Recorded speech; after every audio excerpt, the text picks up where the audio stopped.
All right, thanks everybody for joining us for our August 26th regular council meeting.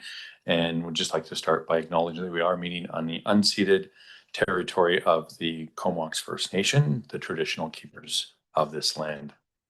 We have a couple of announcements we'd like to make on behalf of council. Just want to honor the memory of Judith or Judy Hagan. Before we begin tonight's open council meeting, I'd like to acknowledge with sadness the passing of Judy Hagan, a longtime member of Courtenay's Heritage Commission and a remarkable contributor to our community. For 3 decades, Judy dedicated her time, knowledge, and passion to preserving the sharing of the history of Courtenay and the Comox Valley. Since joining the Heritage Commission in 1995, she played an important role in advancing the city's heritage initiatives, including the Heritage Register, our centennial celebrations, heritage displays, and ongoing City Hall clock project. Judy was also a respected historian, author, and a researcher whose work helped document and celebrate our community's history for generations. On behalf of council and the city of Courtenay, I extend our sincere condolences to her children, grandchildren, family, friends, and all those who had the privilege of working alongside her. And just on a personal note, it was definitely a pleasure to work with her on the Heritage Committee for many years, and she'll be sorely missed. In terms of BC wildfires, I'd also like to take a moment to acknowledge the communities across British Columbia that have been affected by this summer's wildfires. For many people, this has meant evacuating their homes, living with uncertainty, and in some cases, returning to significant loss. Our thoughts are with everyone who has been affected and with the communities that are beginning the difficult work of recovery. I also want to recognize the firefighters, wildfire crews, emergency responders, and volunteers who contribute to support communities across the province. That includes members of the Courtenay Volunteer Fire Department who are currently deployed in Clinton and Summerland to support wildfire response, as well as our firefighters who support neighboring communities when help is needed, including recently in Cumberland. We're very grateful for their service and for the firefighters who remain here to maintain coverage for our own community. I also want to acknowledge the family and colleagues of who support them while they're away. On behalf of council, thank you to everyone involved in this work. We're thinking of the communities still affected and wishing residents and responders a safe return home, especially if we look at all of the new wildfires that seem to be happening every week. So just really a great well of gratitude from the city of Courtenay. With that, we'll move on to late items and Councillor Moore. I'm not sure if this is a late item and I didn't check in with you ahead of time. So I'm hoping I just wanted to say a few words about International Overdose Awareness Day tomorrow. Is it okay just to make a couple comments? Thank you. Yeah, for people who aren't aware, tomorrow is International Overdose Awareness Day. I like to call it Drug Toxicity Day rather than overdose, but the name hasn't been officially changed. And there will be events down at the Art Gallery Plaza starting at 10 o'clock. There'll be a moment of silence at 10, and then there will be different speakers. I'm actually not speaking, even though I'm on the list to speak. And there will be some activity down there over the afternoon. And I just want to encourage folks to go down and provide some acknowledgement of all the people affected by the toxic drug crisis. Thank you. And the time? Well, it starts at 10. Okay, perfect. Thank you. And while we're adding little things, just again, a reminder that this weekend there's going to be many events celebrating Pride. So just for those who have the time to make sure you get out there. And I believe there's also a fall fair happening this weekend. So it's a very busy week, but thank you, Councillor Moran, for highlighting Overdose Awareness Day, an international day around the world. With that, we have a potential 8-item mobile integrated crisis response funding. And I was going to pass it over to Councillor Hillian. Thanks, Mayor. I'll move that Council add item 7.3, letter from Mayor Nicole Minions, mobile integrated crisis response funding to the agenda and reorder the agenda accordingly. It's been seconded. Any questions or comments? All those in favor? Any opposed? And motion carries. Thank you, Councillor Helene, for that. And we'll move into adoption of minutes. So we have the regular council minutes from July 29th and the special from August 19th. And are there any errors or omissions on either of those two? Seeing none, we'll accept those unanimously and we'll move into delegations. And we have the Youth Climate Corps British Columbia end of season update. And there's a bunch of people on here to speak. And so Mikasa, am I pronouncing that? I'm assuming you're leading this. So if you want to approach the podium, I'll turn the microphone on for you. And you're ready to go. And if you guys want to introduce yourselves as well, that would be fine.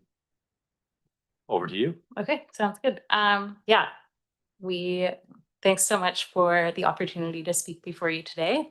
My name is Mikasa and I am the program lead for the Youth Climate Corps BC Courtenay program. And today I'm joined by my co-lead Heather and 3 of our climate action mobilizers, Tovia, Jill, and Haven. So to begin, we would like to acknowledge that we are grateful to live, work, and play on the unceded and traditional territories of the Pentlatch, Ayikson, Sasitla, Hehe, and Sathlut peoples, collectively known as the Comox First Nation. YCCBC operates programs across many unceded and traditional territories and recognizes that the removal of Indigenous peoples from their ancestral lands has contributed directly to the climate crisis. We acknowledge that Indigenous sovereignty is essential to combating and adapting to climate change. So I'd like to start by giving you a little refresher on who we are and what we've been up to since our inception in Courtenay in 2025. This is our 2nd season in Courtenay, and this year we hired 6 youth and employed them full-time in climate action work while paying them a living wage. Our group here in Courtenay is one of 11 teams spread across the province. And this year in Courtenay, we partnered with over 10 local community organizations, which has given our mobilizers a broad range of skills and connections to set them up for success in future careers in climate action, as well as greatly increase the capacity of the organizations that we partnered with. So we've done a lot more than we can tell you about in 10 minutes with our season, but we've got a few numbers here to highlight some of the impact that we've had. So collectively, as of August 7th, our team has completed 385 days of climate action. We planted over 1,000 native plants at Kapoje Park, and this was after unloading about 10,000. We've worked in 4 community gardens and partnered with 10 local community organizations, and we've also diverted 730 kilograms and an additional 6,745 liters of waste from the landfill at 3 local events. So to go into a little bit more detail about the work that we've done, we'd like to tell you about some of the big themes that our work has fallen under. So we've split our projects into themes of sustainable agriculture and food security, community outreach and education, ecosystem restoration and environmental monitoring, waste diversion, and watershed protection. Our work in sustainable agriculture and food security has included supporting local farmers with farm gleans and learning about how they incorporate sustainable agriculture techniques on their farms. We've also helped to maintain Lush Valley's gardens, and we worked in Lake Trail Community Education Society's garden with a focus on improving their irrigation systems. We've also visited the Comox First Nation Community Garden weekly in order to help revitalize that space. And this is a project that we've continued on from last year because we worked there with our last team as well. This season has also included a lot of community outreach and education. We attended 8 community events this year and shared a lot of information, including waste diversion and education at 3 events and info booths on fire smart, air quality, transit education, and invasive species. We also supported the Western Toad Migration booth in Cumberland, and we helped to run a sunscreen education campaign to reduce pollution in our local watershed. Now I'll pass it to Heather to cover the other themes. Hello. So a big theme throughout our season has been waste diversion, which we have supported at 4 different community events. And we also created a waste diversion toolkit to support event planners in reducing waste and use this toolkit to inform waste diversion at our event Pride at Pentlatch Lake. This toolkit includes recommendations on how to reduce waste at the source and how to effectively divert it into the appropriate streams. We also completed a waste audit at Canada Day at Lewis Park and found that about 60% of waste by volume and 80% by weight could have been diverted from the landfill. We've also participated in ecosystem restoration and environmental monitoring. We have managed invasive species, mapped erosion at Lake Park Campground, and participated in data collection to better understand our local ecosystems through water quality monitoring and fish habitat assessments and counts. We also partnered with BC Parks Foundation, where we did biodiversity assessments and installed trail cams and ARUs, which record bird songs. And this data can provide a baseline to inform future decisions about these sites. Under the theme of watershed protection and conservation, we designed and built a rainwater catchment system at the Lake Trail Community Garden. We also supported restoration efforts such as eelgrass planting and planting native plants at the new Kaboji Park, as well as an outreach campaign to inform the public about the effects of chemical sunscreen on our watershed and presenting mineral sunscreen as an effective alternative. While we've talked a lot about the work we've done, a huge highlight of our season has been the partners we've worked with. Here we have a quotation from Lindsay Eason, who we have worked with extensively around waste diversion and transit education. Without our partnership with Lindsay, we have not have created the waste diversion toolkit or diverted so much waste from community events. Now, this is a quotation from Hannah Stoddart, the executive director of Cumberland Lake Park Society. And this partnership allowed our mobilizers to practice their mapping and erosion detection skills as they designed a methodology for identifying eroded areas and making a plan to restore them. They were also able to exercise their creativity and event planning skills while planning the Pride at Pentlatch Lake. This program is important for our community, local organizations, and of course, our staff. The flexibility of the program provides opportunities for mobilizers to hone their skills, try out new things, make valuable local connections, and become inspired by all the amazing work going on in their communities.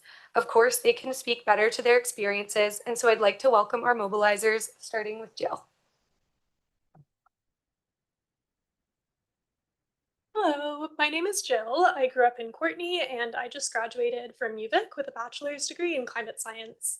As I'm about to enter the workforce, working for Youth Climate Corps has been a really great way for me to gain some relevant skills and round out my resume. For example, for our work with Project Watershed, I've learned how to take water quality measurements and how to calibrate the instruments we use. In addition to new skills, by talking with all of our partners, I've also been able to gain a much deeper understanding of local issues and how they relate to the climate crisis. It was especially eye-opening for me to learn about some of the challenges that our local farmers face and how they approach these. Lastly, I really enjoyed getting to learn about all of the climate action work that is being done in the Valley currently. It has been very inspiring to see how many passionate people there are working and volunteering in the field, and to see how receptive the public has been to our work. This position has made me feel hopeful for the future and excited to start my career in climate action. Hi, my name is Haven Hashe. My educational background is in business and marketing, and I've been volunteering in the environmental sector for over 5 years. My biggest takeaway from this summer is how I can envision myself in the climate action workforce. This job has given me career building tools, thank you, to succeed going forward, such as how to transfer my previous experience and my current knowledge into resume and cover letter points. Through the summer, I was able to see how this job not only positively impacted me, but as well as our community members.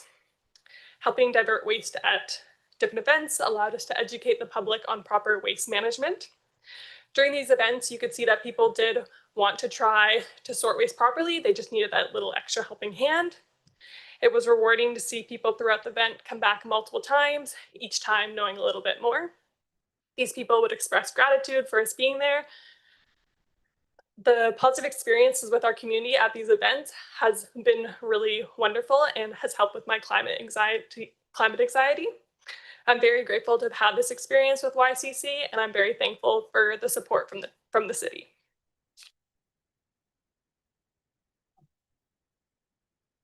Thanks, Haven. Hi, my name is Tovia, and I'm a student at UBC studying Earth and Ocean Sciences. I moved to the Valley at the start of this YCC BC position, and I have enjoyed how much I've been able to explore the Valley through the work we've been doing. This season, I had the opportunity to participate in 2 projects that I found particularly fulfilling. Firstly, I helped design a rainwater catchment irrigation system at the Lake Trail School Garden. It takes the water collected from the roof of the shed and uses the eaves to direct the water into a rain barrel that leads into the medicine garden. This project is an important example of how a local school can take adaptive action in a changing climate and educate young students on how they can do the same. I also got to participate in a cob building workshop, and cob building is a type of natural building where clay, sand, and straw are used to form the walls. These 2 projects have allowed me to feel a great sense of empowerment and independence, as they've helped me build the skills that I need in order to help build and design my own future home, and in a sustainable way. As the season comes to an end, I'm grateful I was able to try so many new things and meet the people I've been able to meet, whether it be coworkers or community partners, as well as building hands-on experience in my field of study. It's truly been a summer that I'll never forget, and I look forward to seeing what opportunities come out of the work I did over the last few months. Thank you so much for taking the time to listen to us speak today. We welcome any questions. Yeah. Fantastic. You guys kept it so close to 10 minutes for 5 people. You have no idea how awesome that is. So, and you articulated your message quite clearly. And I think, you have a very supportive council here. And with that, I'll pass it over to Councillor Frisch. Yeah, thanks, Mayor, and thanks for coming in to present. Sorry, if you can remind me, do you remember, you probably remember what your budget is for the year, and kind of if you could parlay that into how you're going moving forward, or what your thoughts are for future years? Thanks, Councillor Frisch. I'm happy to take the budget question. This team has been supported by YCC at the provincial level, so they don't have that budget information available. So this program is supported by $65,000 provided by the city's LG CAP funds. So those are provincial funds provided through the Local Government and Climate Action Program.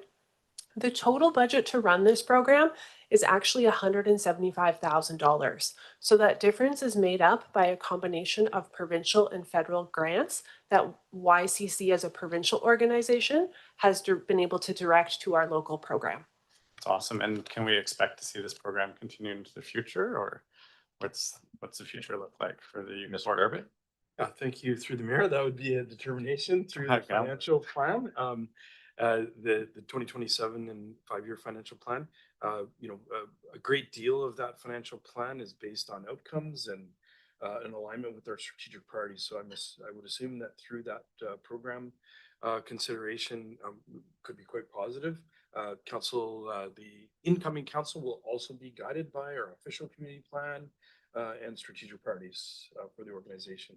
Yeah, thanks very much. Well, it's an impressive list of work you guys did, and a lot of policy and perhaps operational issues come to mind. You talked about the watershed and sunscreen, and that's something I don't know that I've heard a lot about in the Comox Valley, but it comes up in places like Mexico that are big on tourism. So yeah, looking forward to you guys doing more work and helping us do what we need to do to help the environment stay clean and safe and healthy. Thanks.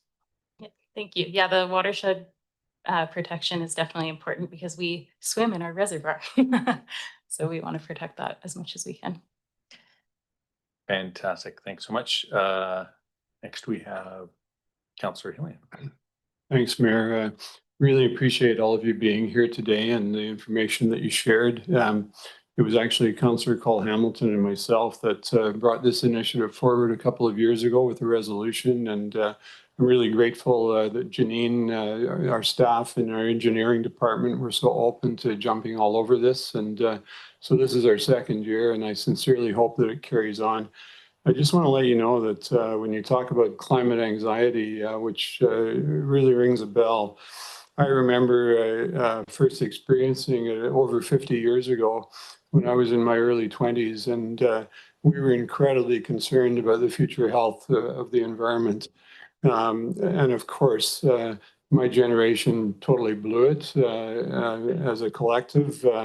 And we've left it for you to have to step forward and do some pretty amazing work to try and salvage the planet for future generations. I think that the experience you've had this summer put you all in good shape to carry on with that work. I do have a question though. I can't help but noticing that all of you are young women. Where are our young men when it comes to this? I hear a lot about toxic masculinity and the manosphere and what's going on out there in the world. I hope that this is just an unhappy coincidence. I mean, in the pictures, it looks like you all had a wonderful time, but hopefully there's some young men that would like to get involved in climate work as well.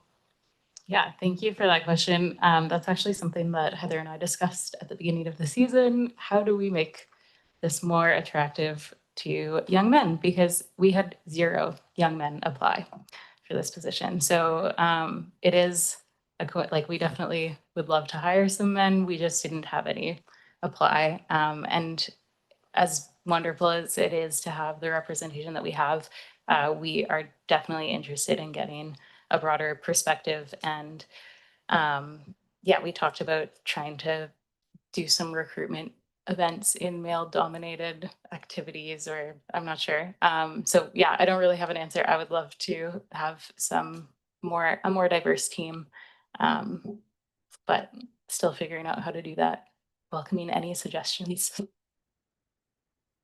Thank you so much. Thanks, Councillor Helene, for that, and Councillor Cole Hamilton.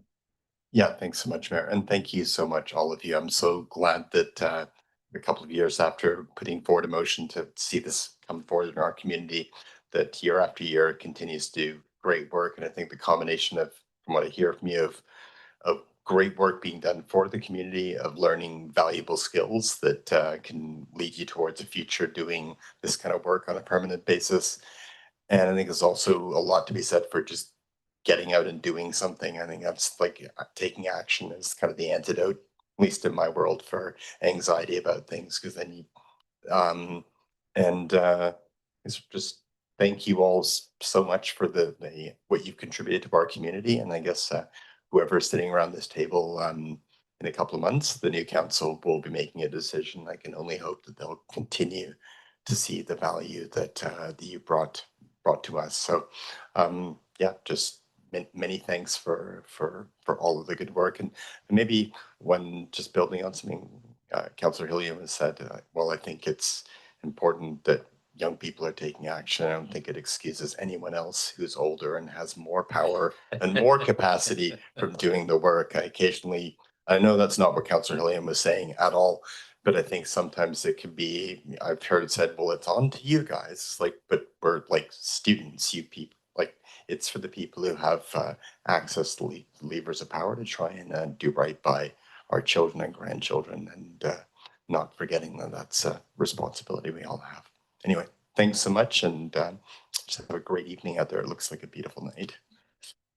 Nice. Well said, Councillor Cole Hamilton. And I think a great way to finish this.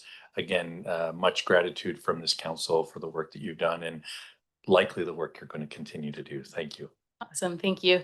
And I just, before we head out, want to shout out our end of season event, which I believe you've all received an invitation to. It's on September 2nd in the Lewis Center, Craft Room A, from 3:30 to 5:30, and we would love to see your faces there.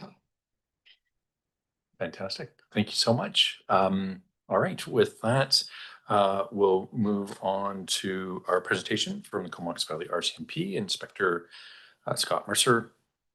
If you'd like to take the podium, and we'll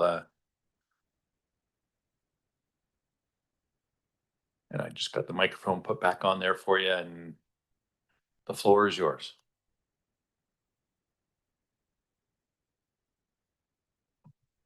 Was that planned that everyone walked out as soon as I said it? You thought they were here just to see you Yeah, tonight? I thought I had a hand following. Well, thank you, Mayor and Council, for allowing me to present the first quarter for the city of Courtenay. Before I get into the actual presentation in of itself, I do apologize. I'm going to hijack and introduce some micro quarterly reporting that came onto my desk today.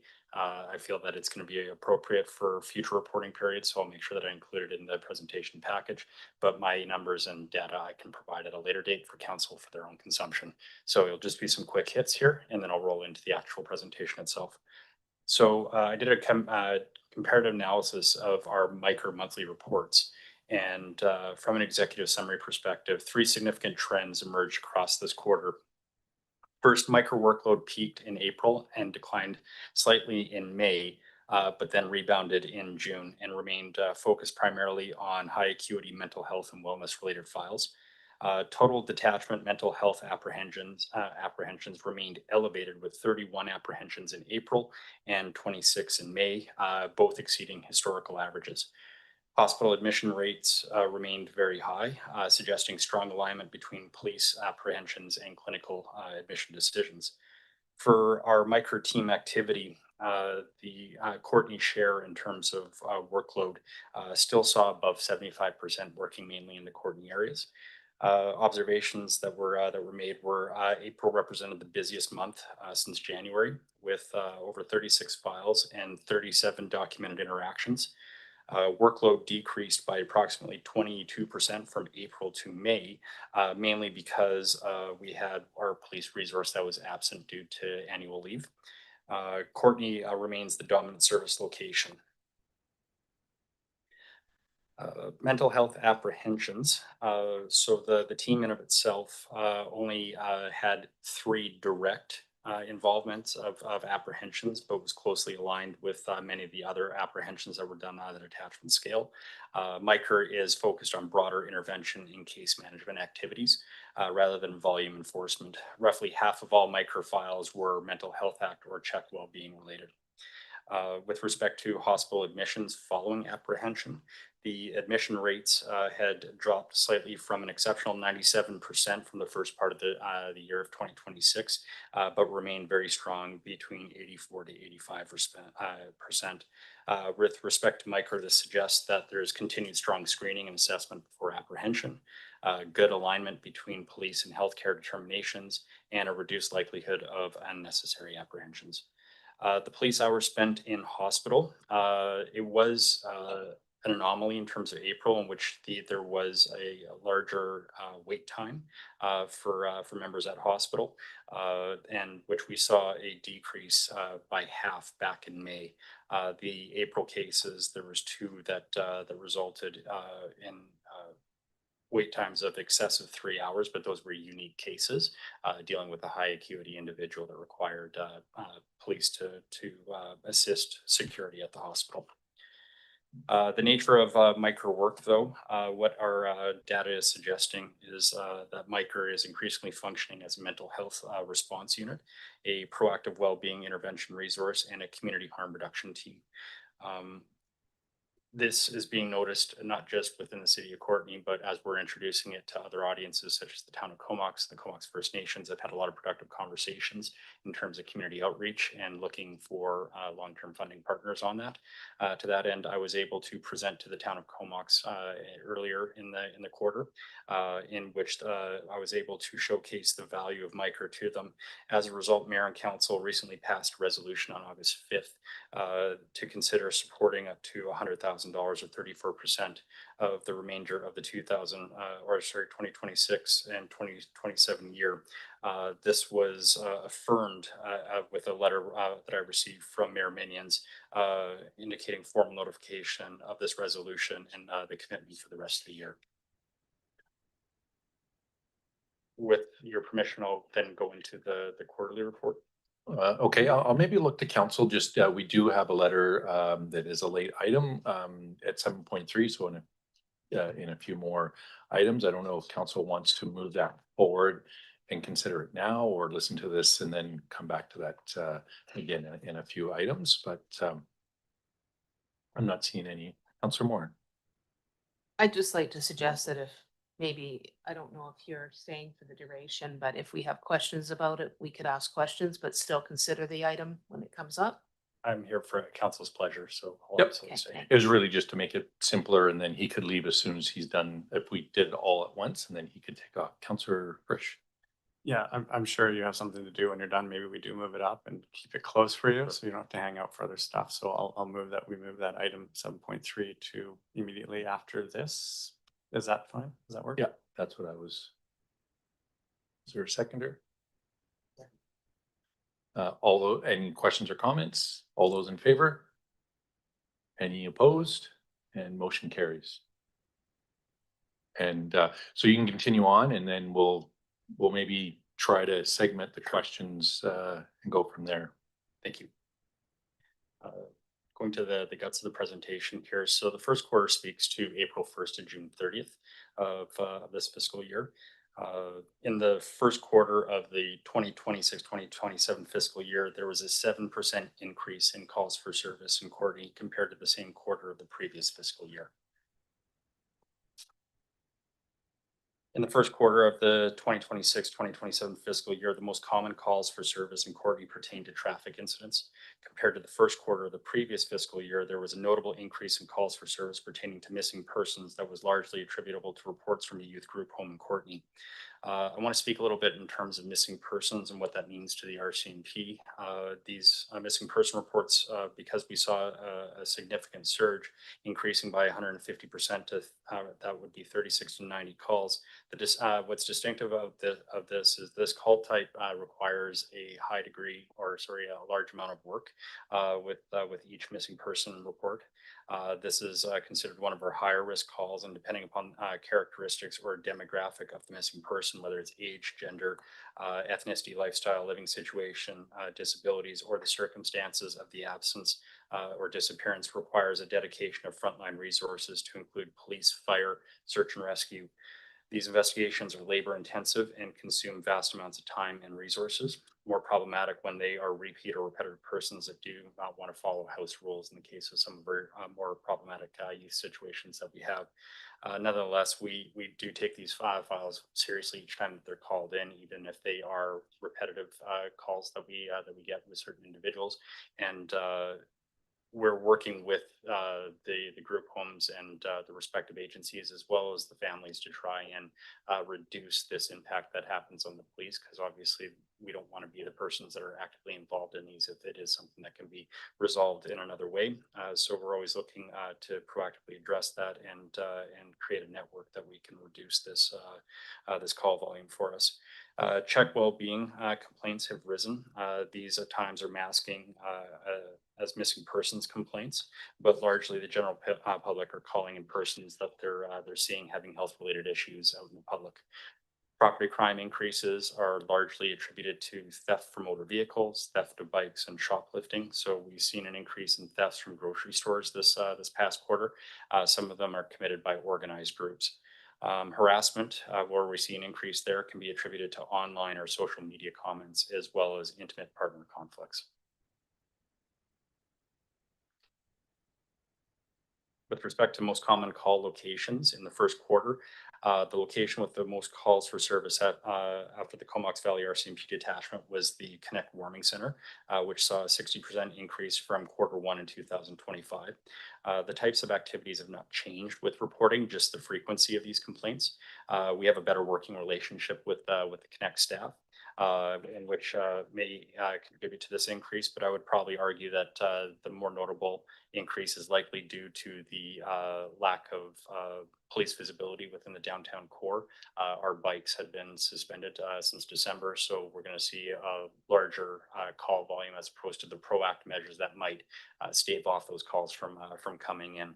We're working hard to get that bike unit back up, aiming for the fall or early winter at the latest, but we're trying to roll through some human resource issues that I spoke to you about earlier this year, but our commitment is to get them back to their substantive.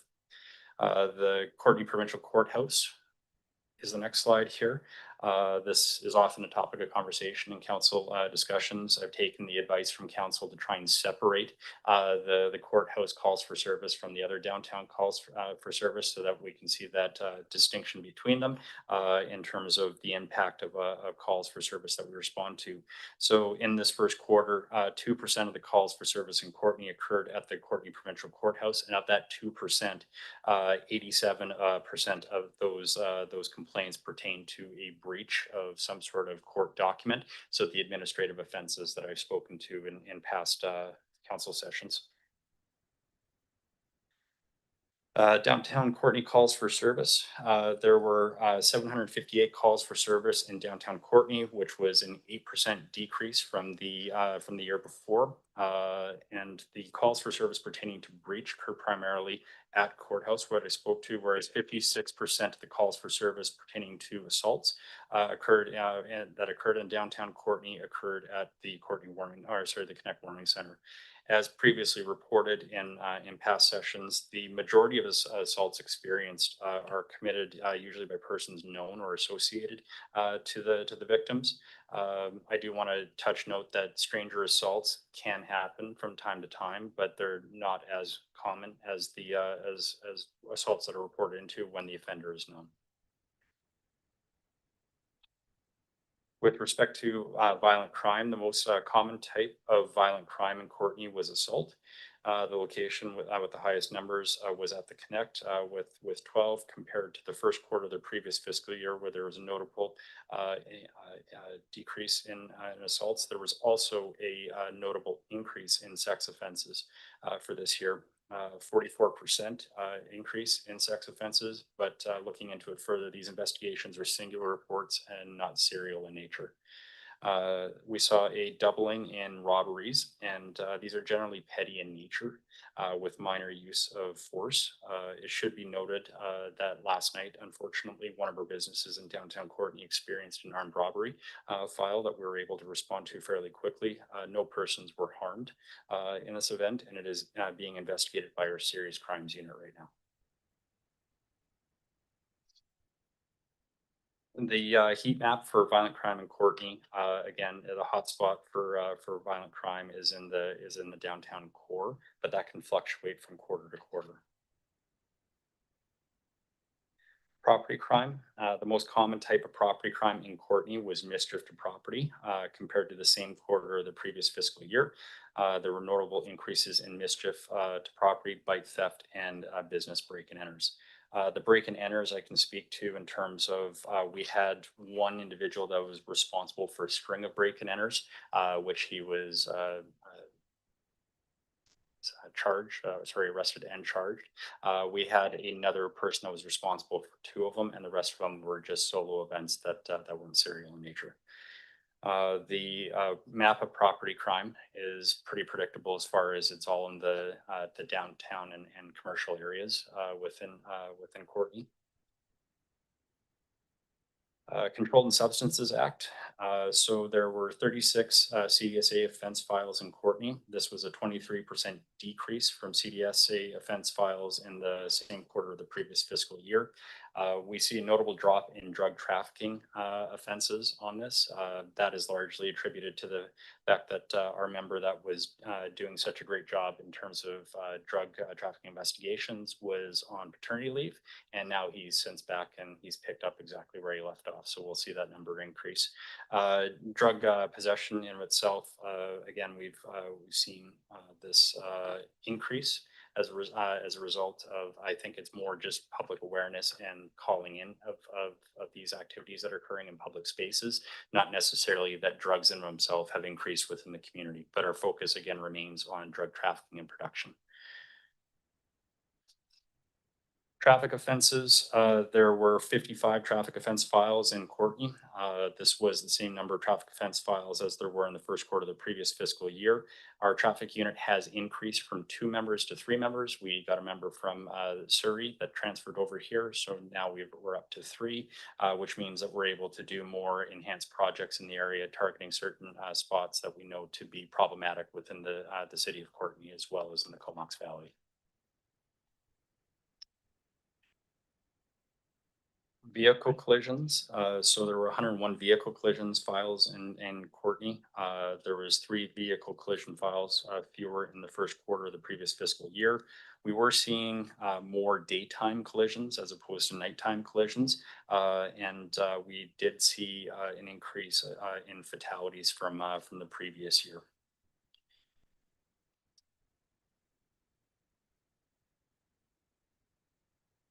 Oh, you gotta click it so that might be. There we go. There. Intimate partner violence.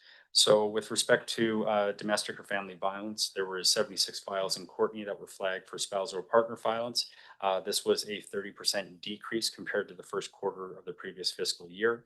Our special victims unit is now up and running with 2 of our full-time members. We no longer have a vacancy there that we're concerned about. And we still have a reservist that's contributing towards interviewing our minors when it comes to sex offense crimes that involve children. And with that, I'd be happy to answer any questions that council has with respect to this past quarter.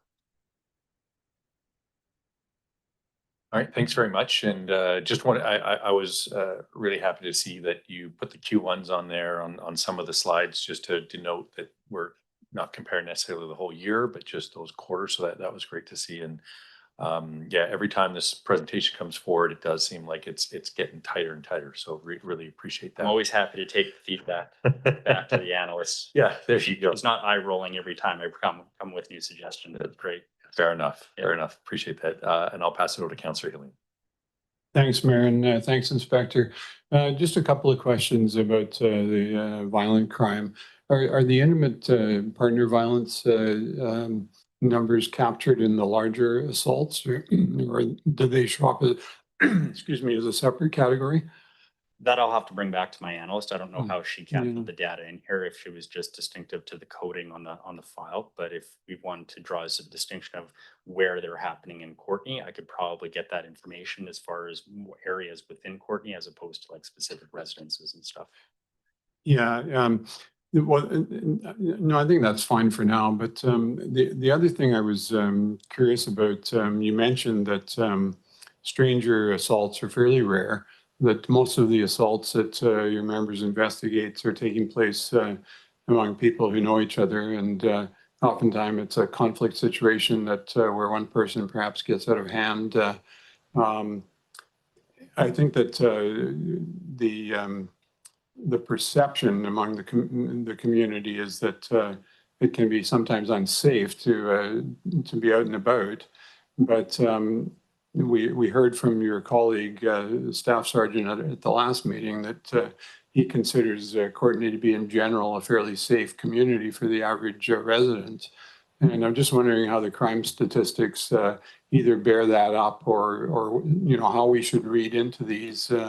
I know from my own past experience that a rise in a particular type of crime may depend on individuals who have been released from custody or other circumstances like that. There's often a story that goes with these rises that doesn't necessarily suggest increasing lawlessness. Yeah, I think I've had this question previously before, in which, when there's concerns of feeling unsafe within the community, is there a supportive data to show that this community is violent or this is an unsafe community? And I don't have anything to suggest that. I don't want to be accused of talking out of both sides of my mouth, because I just obviously reported that a robbery happened yesterday in the downtown core area. But by and large, like when we talk about the statistics and the data that's being represented, we're seeing fluctuations and increases that go up. We're not doing a community by community comparison. I have worked in other communities that, armed robberies, where one like happened last night, to this community is rare, right? Where they happen regularly at all times of the day in other communities, right? So I think that as population increases with a community, you tend to see a rise in particular types of offenses. I think that this particular community is relatively safe. I don't have any concerns walking my children down Main Street or in neighborhoods as such. There is one-offs that happen that challenge that narrative. From time to time when it comes to whether people feel an unease or they're uncomfortable walking in certain areas. That's perception more than anything, because I feel that we have a very good police response to things that happen. I feel that we have a community that cares about things that happen within this community. I don't think that we're neglecting areas that contribute to crime. So from my perspective as the officer in charge, no, I do not feel that this is a violent or unsafe community.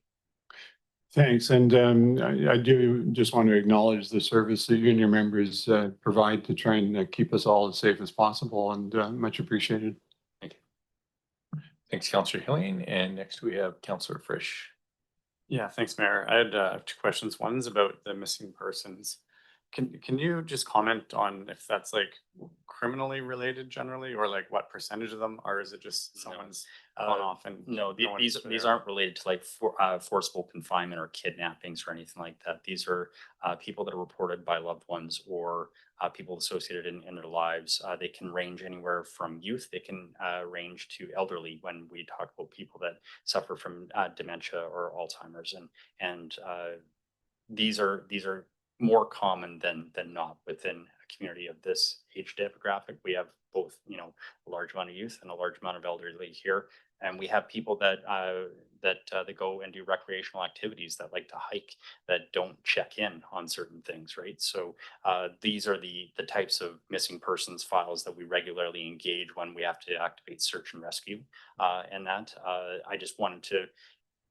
I think the increase in the spike that we're seeing here is largely attributed from my experiences being there in the briefings and talking about these high risk files and having to be involved with them, is largely youth based for the most part. And again, it's more related to house rules situations, dynamics and challenges that these kids face in terms of trying to understand their way in the world and how they're trying to meet that by their living requirements. And they sometimes go and do stuff with other kids and they just don't report back.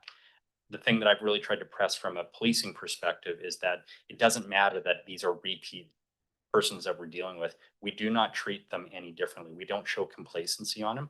We need to show that we're demonstrating the work at the forefront to try and locate and find these individuals, right? And we don't necessarily have to go to the extreme where we're putting their faces on social media or anything like that. But the work needs to be done in the forefront, not just adding them to some system for someone to call in afterwards. Because there have been policing agencies in the past, including our own, that have done that, and it's actually turned into more tragic cases, and we want to learn from those mistakes, and I'm making sure that we don't enter into that complacency here. So it is a lot of work on our end, and that's why I try to engage with other agencies that might be able to better meet these needs. I have ongoing dialogues with MCFD, with their care workers as well as their director, to see how we can better support some of these youth so that they are not the ones that we're reporting, because no one wants to see them sleeping on a bench in the middle of the night, because that poses a risk to them.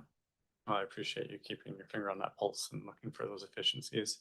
I'm just wondering if you want to comment on the human resources piece. You mentioned it. Can you maybe give us an update on your plan and how it's going, and when you might see a resolution to get those? I had the opportunity to meet with the mayor and the CAO a few days ago to give a bit of a report as far as where we're seeing an improvement on the human resources. Our vacancies right now, I think we're at 6 soft vacancies as well as 5 hard vacancies. And out of those 5 hard vacancies, we only have 1 person so far that hasn't been identified as a candidate or a person transferring in. So the people are coming in. We've looked to better advertise the qualities of this community as well as our detachment to attract people from. We've had conversations with experienced police officers that have retired that are looking to, for some reason, be a police officer again, and they're moving to the Comox Valley, and they want to engage with us, right? So we're having a lot of good dialogue in terms of our recruitment. We actually are getting we have a recruit coming at the end of this month. He was a painter in this community, a commercial painter, and he stopped in on his way back from depot on a vacation. I didn't know they get vacation at depot, and he talked to me and said, "Do you have any vacancies here? I'm about to get my new detachment in the next coming weeks." And I said, "We sure do." And then I made the call up to division and made sure that we earmarked this individual after I had a really good conversation with him. And he's coming back to the Comox Valley here at the end of the month. So it's getting a little bit better. I don't want to say, I don't want to put my foot in my mouth in the next council session, but it's looking progressively better than certainly where we were back in April. That does sound hopeful. Thank you. Thanks, Councillor Frisch and Councillor Moore. Great, thank you, Mayor. I have a couple questions and a comment, and I see there's a lineup. So I'm just going to start with my comment, and that's a thank you. I think it's important to put personal stories to numbers. I had a family member who was missing and is included in these stats, and unfortunately was not a good outcome. But I know that my family is very appreciative of the work that the RCMP did to find this family member so that my family could have closure. So I just wanted to put that out there because of all those numbers. This was a family member who was loved and was missing, and there was there was a lot of work that the RCMP did to basically find him and bring the closure to our family. So I just want to put that out there as a thank you, and then I'll save my questions for another comment. Sure. Thank you. Thanks very much, Councillor Moore, for that. And Councillor Cole Hamilton. Yeah, thank you, Mayor, and thanks, Inspector Mercer. I was wondering if we could possibly go to perhaps the previous slide. Maybe that's not available anymore. It was what I was noticing here.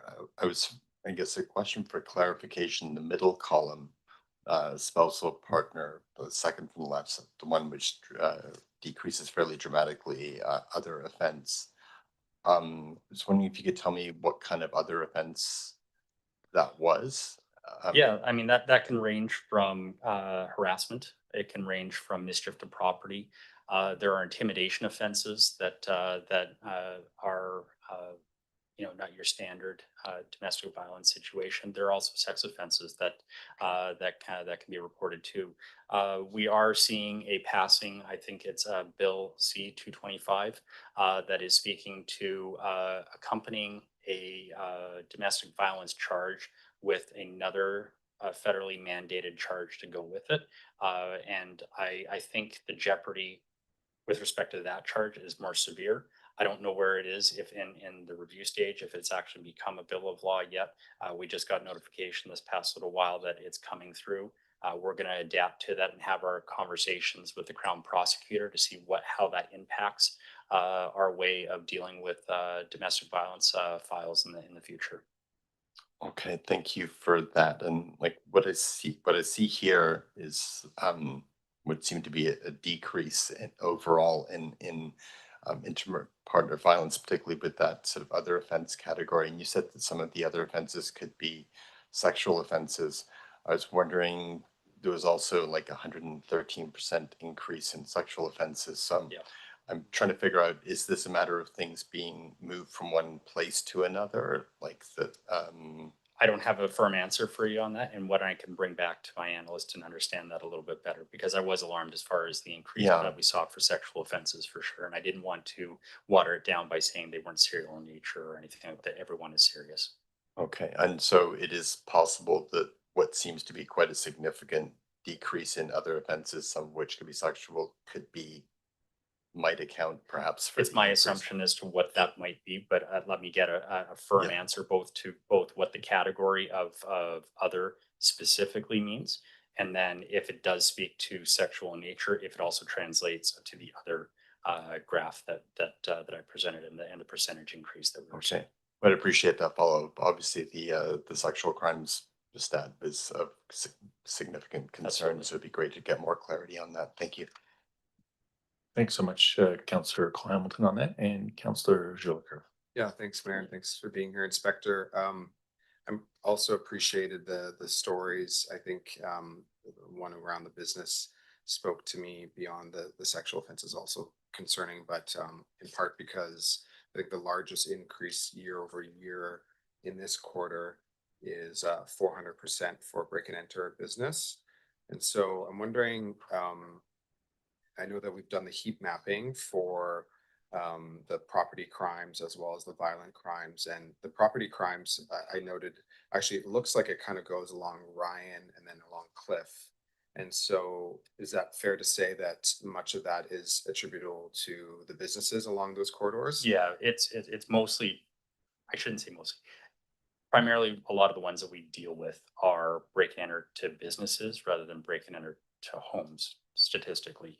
The Cliff Avenue one, we did have a series of break-ins that happened along that path where one person was responsible for it, the one that I spoke to that we were able. That may be influencing the heat map here, but by and large, yes, it's around the commercial properties that we tend to see these on. Yeah, and that's, I think, what we're kind of hearing from our business community more broadly. And I think it's important that we spend some time just acknowledging that. And I guess I'm curious, in just as a follow-up to this specific stat, the 400% increase in break and enter for businesses, is there any as a follow-up to incidences, are your officers, or as a preventative method, are we able to go into businesses to identify weak points in their systems and in their business where we might be able to, your officers might be able to impart some wisdom to business Oh, owners? absolutely. And actually, previous to this quarter, I had engaged a conversation with Greg Chadwick from the Downtown Business Association just for that purpose, because we were seeing an increase in the value of gold at that one particular time. And I was concerned as far as what the potential targeting effects this might be for businesses within Courtenay and stuff. So I was able to send a couple of my officers who are trained in crime prevention through environmental design to speak to business owners as far as what can be done locally by them in terms of target hardening their premise to increasing the sight lines and surveillance on it, the lighting, that it may contribute to the overall safety of the property, and it was well received in those conversations. Excellent, thanks for that. And Councillor Warren again. Great, thank you. Yeah, my question is around, I guess, more motor vehicle, with the increase in the e-motorcycles, e-dirt bikes. Thought I was going to get away before. Bringing that up again because, you know, I was young once. We had dirt bikes. We had lots of fun on them. Yeah. We got into some real shenanigans but generally, well, I can't recall ever being on a city street. It was usually on a back road or on the farm or whatever. And yeah, certainly there were some injuries from those escapades. But so I don't want to sound like I'm just this old, you know, kids, you know, Sure. shouldn't have fun. But I'm seeing it really regularly on city streets, actually on Comox. I've seen it a lot. I've seen it several times along the Guthrie corridor. And I don't know if it's the same person necessarily because I see quite a few like social media reports about that area. But I did see it in my own neighborhood recently, and it is a big concern because I saw one fellow who looked like he was about 12 or 13 on an e-dirt bike or something like that. And you know, there's lots of little kids walking along the road, and he definitely was not in control of the vehicle, I mean, of the motorcycle, whatever it is. So I'm wondering where those are captured in here, and if, yeah, is there any kind of targeted response to those issues? Because I do definitely anecdotally see it myself, hear about it. Yeah. It's super dangerous. I would You know, expect more that. deaths this week in the province with, I think there was one in Kamloops involving an Yeah. 18-year-old yesterday or today. yeah, on an e-motorcycle, I think, or something. Yeah. So I think we're going to see probably an increase in that traffic category, and maybe what I can do is include it on the next reporting period just for a visual. We were seeing, obviously, with school being out this year, an increase in that activity. Not to say that activity wasn't happening before, but certainly more pronounced this particular quarter. We are getting the complaints from the general public, from the residents of Comox, as well as the city of Courtenay. We're seeing it firsthand. We're getting challenged by some of these riders.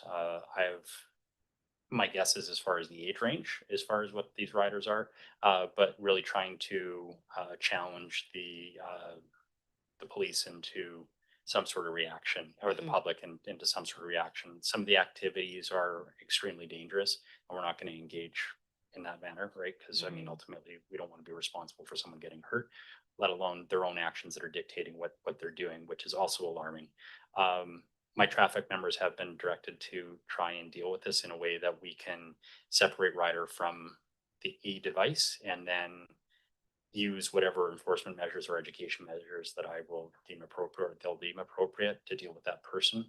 We want to incorporate, if it is a youth, the parents into the conversations, that they're explained, and there's an understanding as far as the potential consequences that are happening, because there are rules as far as the governing of use of these devices within the community, as well as within the province and their pilot project. And with our back to school operation that we're having, we've engaged with the city in terms of joint messaging on how we can work with the school district and be in these zones during school hours to, again, have educational conversations and get them more their heads turned towards wearing the appropriate equipment and how to safely ride and where to safely ride, as opposed to just doubling up on these devices, or and some of these devices are extremely fast and dangerous. They're not regulated, and they're an unlicensed, unregistered vehicle, which could be a hit to the parent as a result of it. Not to put scares into people, but we are responsible for the actions of what happens. Someone can get really hurt if they're a pedestrian. These riders can get hurt when it comes to another vehicle. If they get hit, there's no safety to them whatsoever. It's just between them and the streets, right? So your concern is my concern when it comes to this stuff, and we're really looking to see how we can better engage with the people that are using them to at least curb down, because I do fear that we're going to have that situation where we're going to have a serious injury or death as a result of these activities, and we're all going to say, like, how could this have been prevented? And it's like, man, it's tough, because it feels like it's out of control in some places, in some spaces, and we just need to get people more engaged and involved, and understand the situation a little bit better. Yeah, thank you. I mean, I did report one of the ones in Comox, but of course, by the time your member gets there, sure. they're gone. Or it's easy on those kind of vehicles to zip off. But I will say that just because they zip off, and even though there's not going to have a license plate, what they're wearing, what the vehicle Yeah. looks like is helpful to us, because then we collaborate and discuss this information and try and marry it up from different sources to see if we can get a better idea of pattern of where they're traveling and where they're hanging out. So Yeah, I'm happy to hear about the proposed connection with the school district. Maybe there can be some more education and information to the PAC groups and things like that. Thanks so much. Thanks very much, Councillor Moore. And yeah, that communication and education component, absolutely critical. I know probably most of council and a lot of the other elected officials and the local RCP detachment's been disseminating a bunch of information through social media for sure.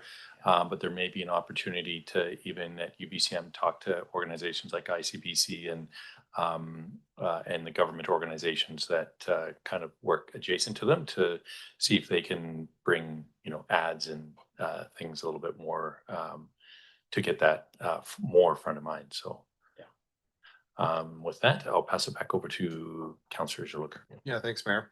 And thanks for the update on Micro.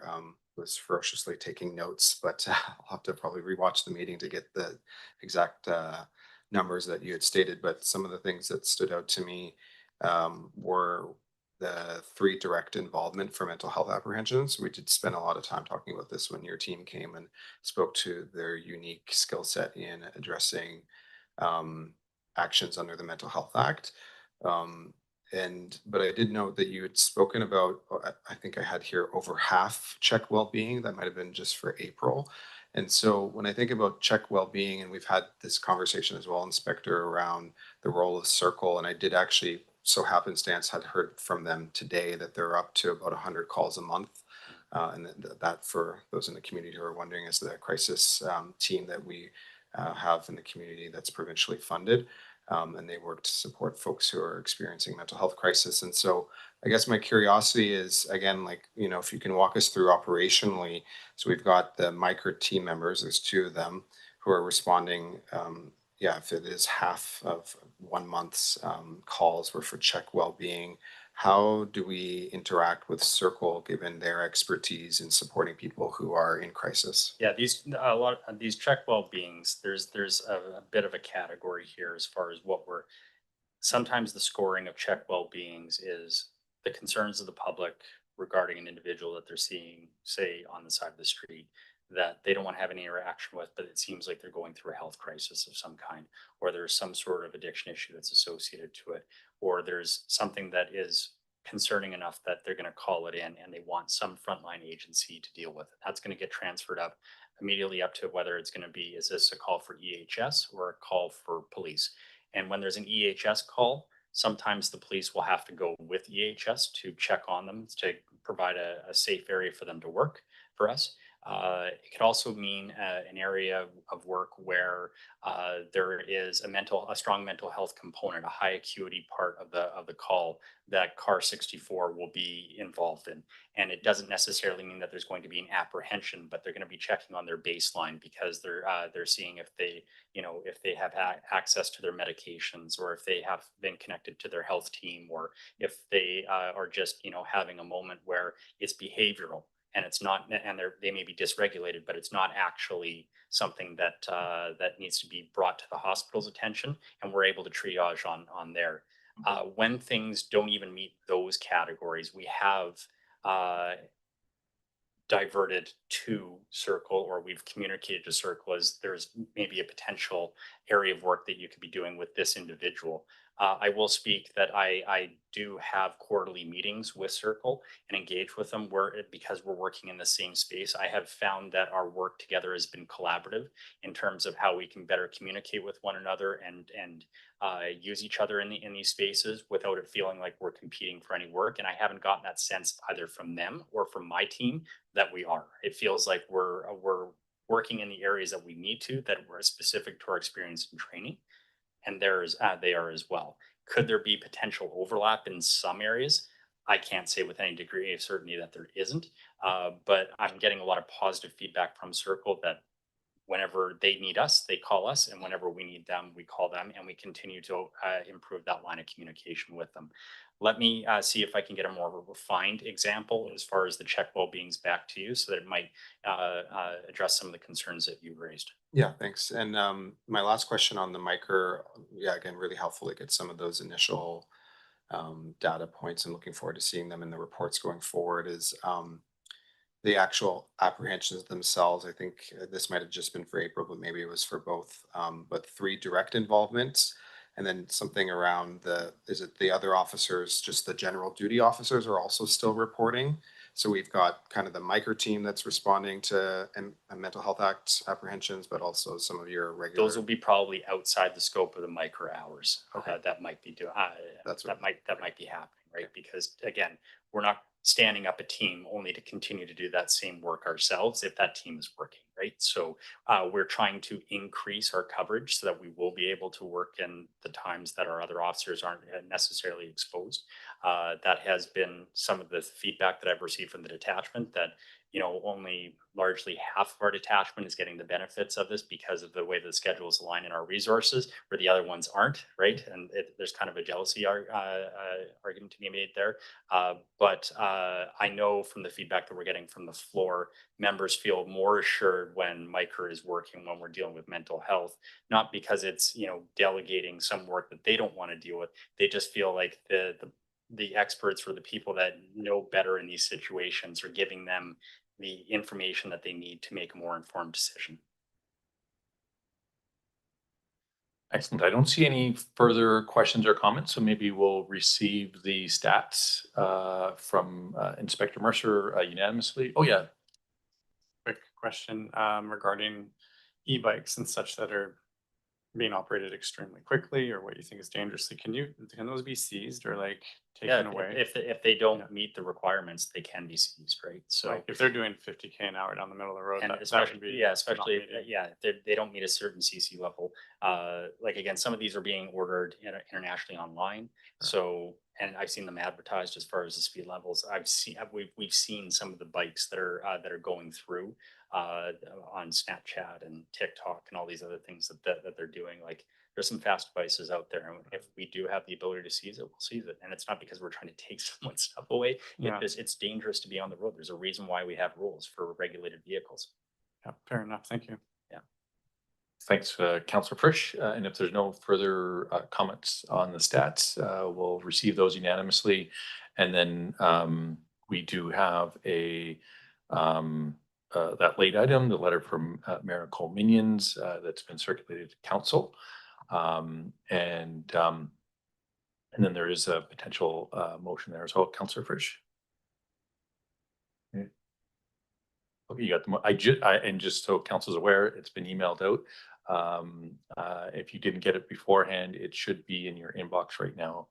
I don't know, Councillor Helene, are you okay to move the motion or would you like me to? Oh, is it not? Yes, please. Yeah. I did make sure that that was ready because I didn't trust the computers.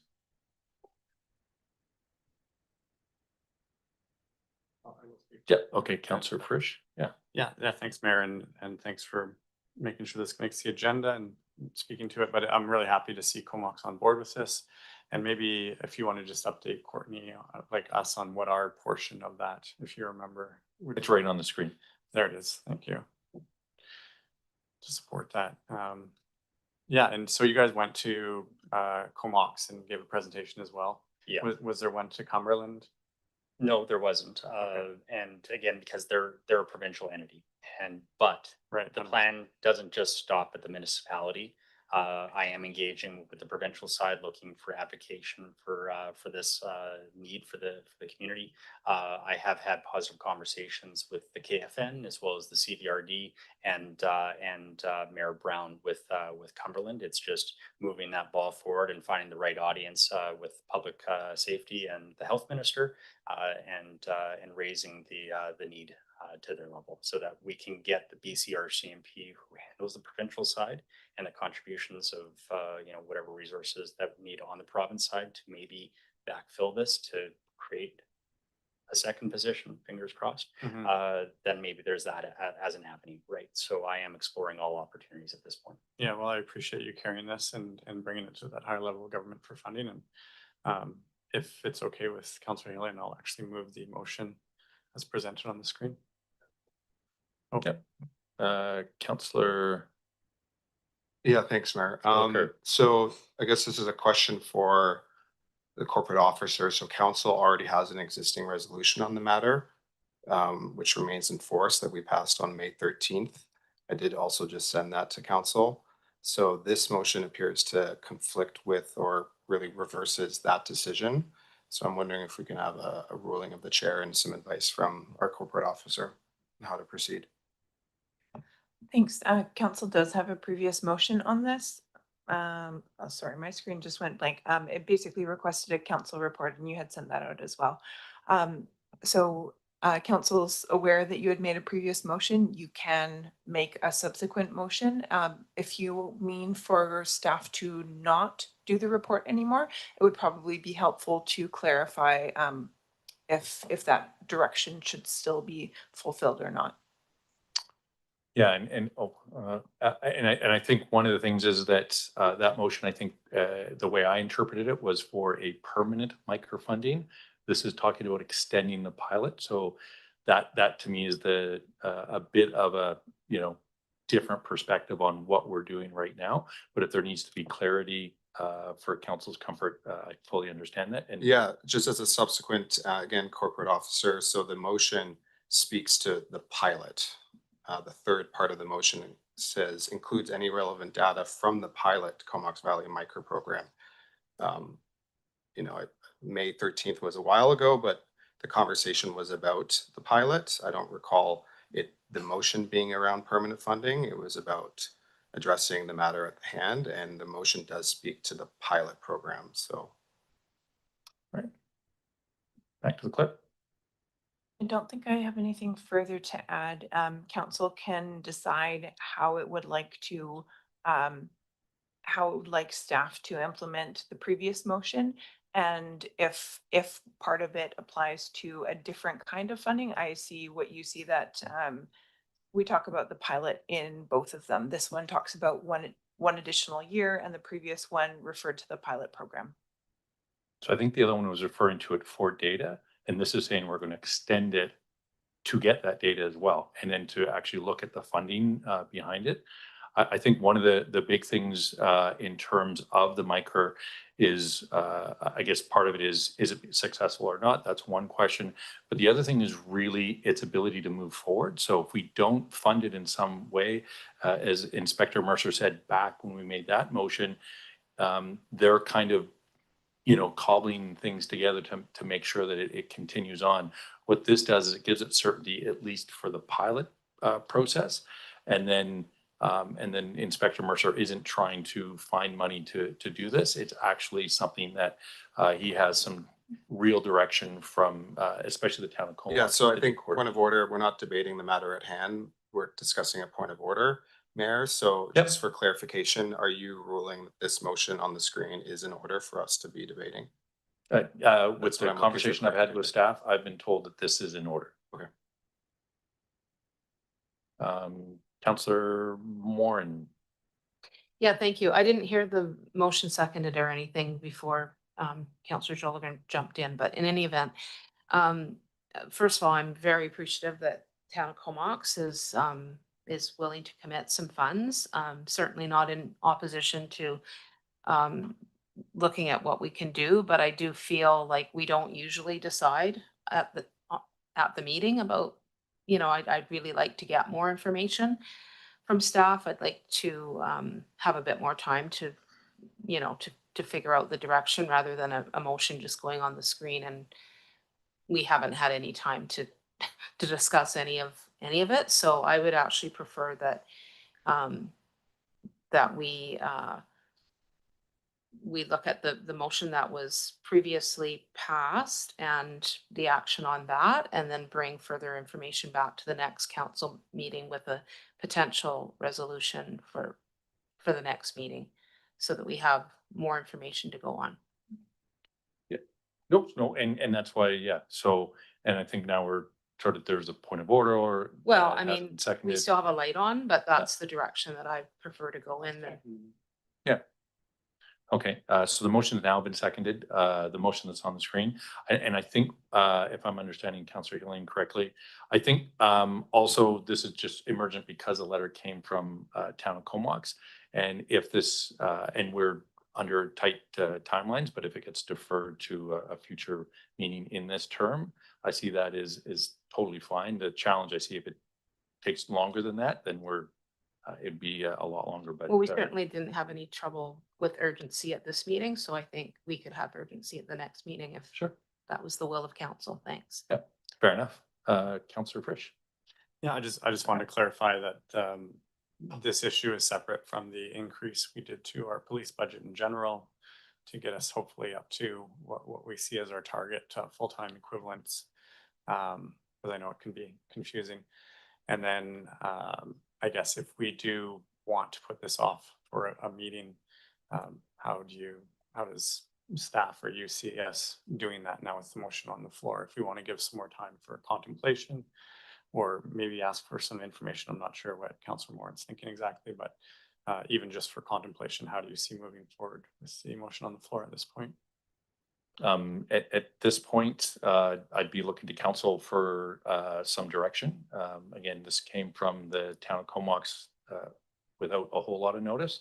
And so I think we just received it yesterday, the day before, and then looked to see what were the options for us. And so with that, that's where got to where. Thanks, Mayor. I'll hear what the others have to say then. Yeah. Councillor Cole Hamilton. Yeah, thanks very much, Mayor. I guess I have a couple of questions. The first is this motion, the previous motion is from May. I guess I'm wondering if any work has been done towards the report that was being requested. And if it, building on what Councillor Moran is saying, if that work could be expedited and completed, I just think that this has, you know, it's not a question about the value of the program, it's the speed of the process. And this has happened like over the course of like the last few hours, things like this resolution. I just don't think allocating funding with so little information on short notice, you know, is necessary here. And I'm hoping that staff would be able to say they might be able to complete or substantially complete the work that was directed back in May so that we could receive that at our next meeting and then make a considered decision about this resolution that's on the screen. So thanks very much for that, Councillor Cole Hamilton, and maybe I'll let Mr. Garbutt speak to the work that he's been doing with Inspector Mercer. Thank you, through the mayor. So following the consideration in March, or sorry, May, my apologies. We worked with Inspector Mercer and he's putting together the program development for the long term of the MICR program that focuses on securing new and additional RCMP resources, undertaking an MOU with Island Health to ensure that there are the corresponding resources for the long term, because the presentation in May was talking about long term. And so that's where we're at. I don't know that we will be able to we won't be able to complete the work with Inspector Mercer related to Island Health, because that is the second component of that. The conversation that I was made aware of with from the town of Comox is interest in continuing the pilot program while, and it goes, their letter outlines continuing to secure the adequate resources and approvals with the contributing parties, including provincial support for, and by province, that's both, I believe, I would interpret that as ministry, and because within our shared detachment, there are provincially supported resources. I don't think anybody would want the MICR funded activities to end at our respective municipal boundary with town of Comox and Courtenay. And so that work wouldn't be able to be completed by that area, but we're certainly working through that. Mr. Langenmeyer and I have looked at it together. So that's what I can report back. And ultimately, the town of Comox initiative that we received provides, I think, discussion of temporary funding with a similar focus to what I heard from council in May. Excellent. Thanks you, Mr. Garbutt. Does that help, Councillor Cole Hamilton? To some degree, I guess, maybe I think I articulated this, but what might be brought to the next council meeting if we are going to defer it to the next council meeting, particularly in terms of sort of clarifying the roles and financial commitments of the various parties, given this is about making a financial commitment before we have that information. That's the piece that I would like to have like greater clarity on. It doesn't have to be, you know, the staff report that one might produce if one had months, but getting clarity on the funding roles for each of the parties, given that we're talking about funding, I think would be important. Is that it would be possible to focus on that piece with some report back by staff for the next meeting? Thank you, through the mayor, to Councillor Cole Hamilton. We can confirm that there is funding in place for 2027 based on our allocated monies to the RCMP budget. I would defer to Inspector Mercer if Island Health has committed for the continuation of the pilot. And so we certainly bring back reconfirmation of available funds to fund the city's 66% share of the pilot continuation on our end. And we could confirm that today. Mr. Langmeyer has confirmed that. And maybe Inspector Mercer, if you want to put in your comments on this. For sure. And not to reveal the intimate details as far as with another external partner, but to speak to the commitment factor from Island Health. When I speak to Leslie Howie and Sabina Aitchison, they have restructured their crisis unit to incorporate MICR into their everyday operational window, right?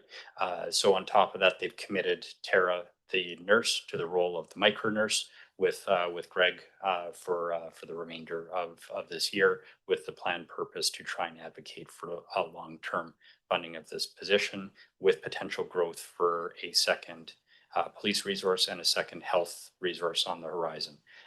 The request for it to be an MOU or a letter of agreement to be struck is in tandem to the discussions and the business case and the proposals that I've brought before council. So that formality is there with us working in the next month or so to entrench or show a level of commitment other than just a verbal, we're going to keep doing this. It's going to be embedded in a document with a potential renewal for however many years down the road, as far as the continuation of the pilot, as well as potentially that window for a long-term 2 to 3 year commitment from it. So we're trying to achieve both to satisfy whatever the concerns and questions are from the participating municipalities. And in terms of and I'm going to pass over to Mr. Garbutt in a second, but in terms of the actual business case that was requested, where do you think that sits in terms of completion? You know, when we talk about bringing this back in a couple of weeks, if that seems like it would be. I have submitted a business case to the city of Courtenay for your review on it that speaks to the continuation of the pilot as well as options for long-term funding. Okay, so and given feedback and kind of iterations. It doesn't have the updated information as far as the commitment of the resolution from the town of Comox, but it does mention that that was a possibility. So there might be a refinement of the report or the business case to reflect that if that's so needed. Okay, much appreciated. Mr. Garbutt. Yeah, thank you, Mr. Mayor. If I could just to Councillor Cole Hamilton, I apologize. I'm not sure I totally answered your question. From a permanent MICR funding with police resources, staff are not in a position to make a recommendation to council at this time because of the lack of formal commitment. And so that document that Inspector Mercer is working through right now, until such time as we have a commitment, as well as would say with that provincial the provincial component of the police funding for those specified resources, until we have that commitment, we wouldn't be making a recommendation for permanent increases to staffing in support of this. So I just want to be clear from the city's staff advice perspective, and that's why I don't know what progress could be made on permanent answers to that from the provincial both policing funding and ministry / Island Health. So I just wanted to be clear that my understanding of the Comox support was in order to allow for those details to be finalized. And I also would say, I believe that the intent is that the timing of this would coincide with we have a third municipality in the valley who would then also be a payee into RCMP services, who also would need to be consulted on commitments there because they wouldn't be covered under a provincial timeline. So I offer that. I just wanted to clarify. Thank you. Yeah, and there is also Comox First Nation that's been part of this conversation, I believe, as well with Inspector Mercer. And I think one of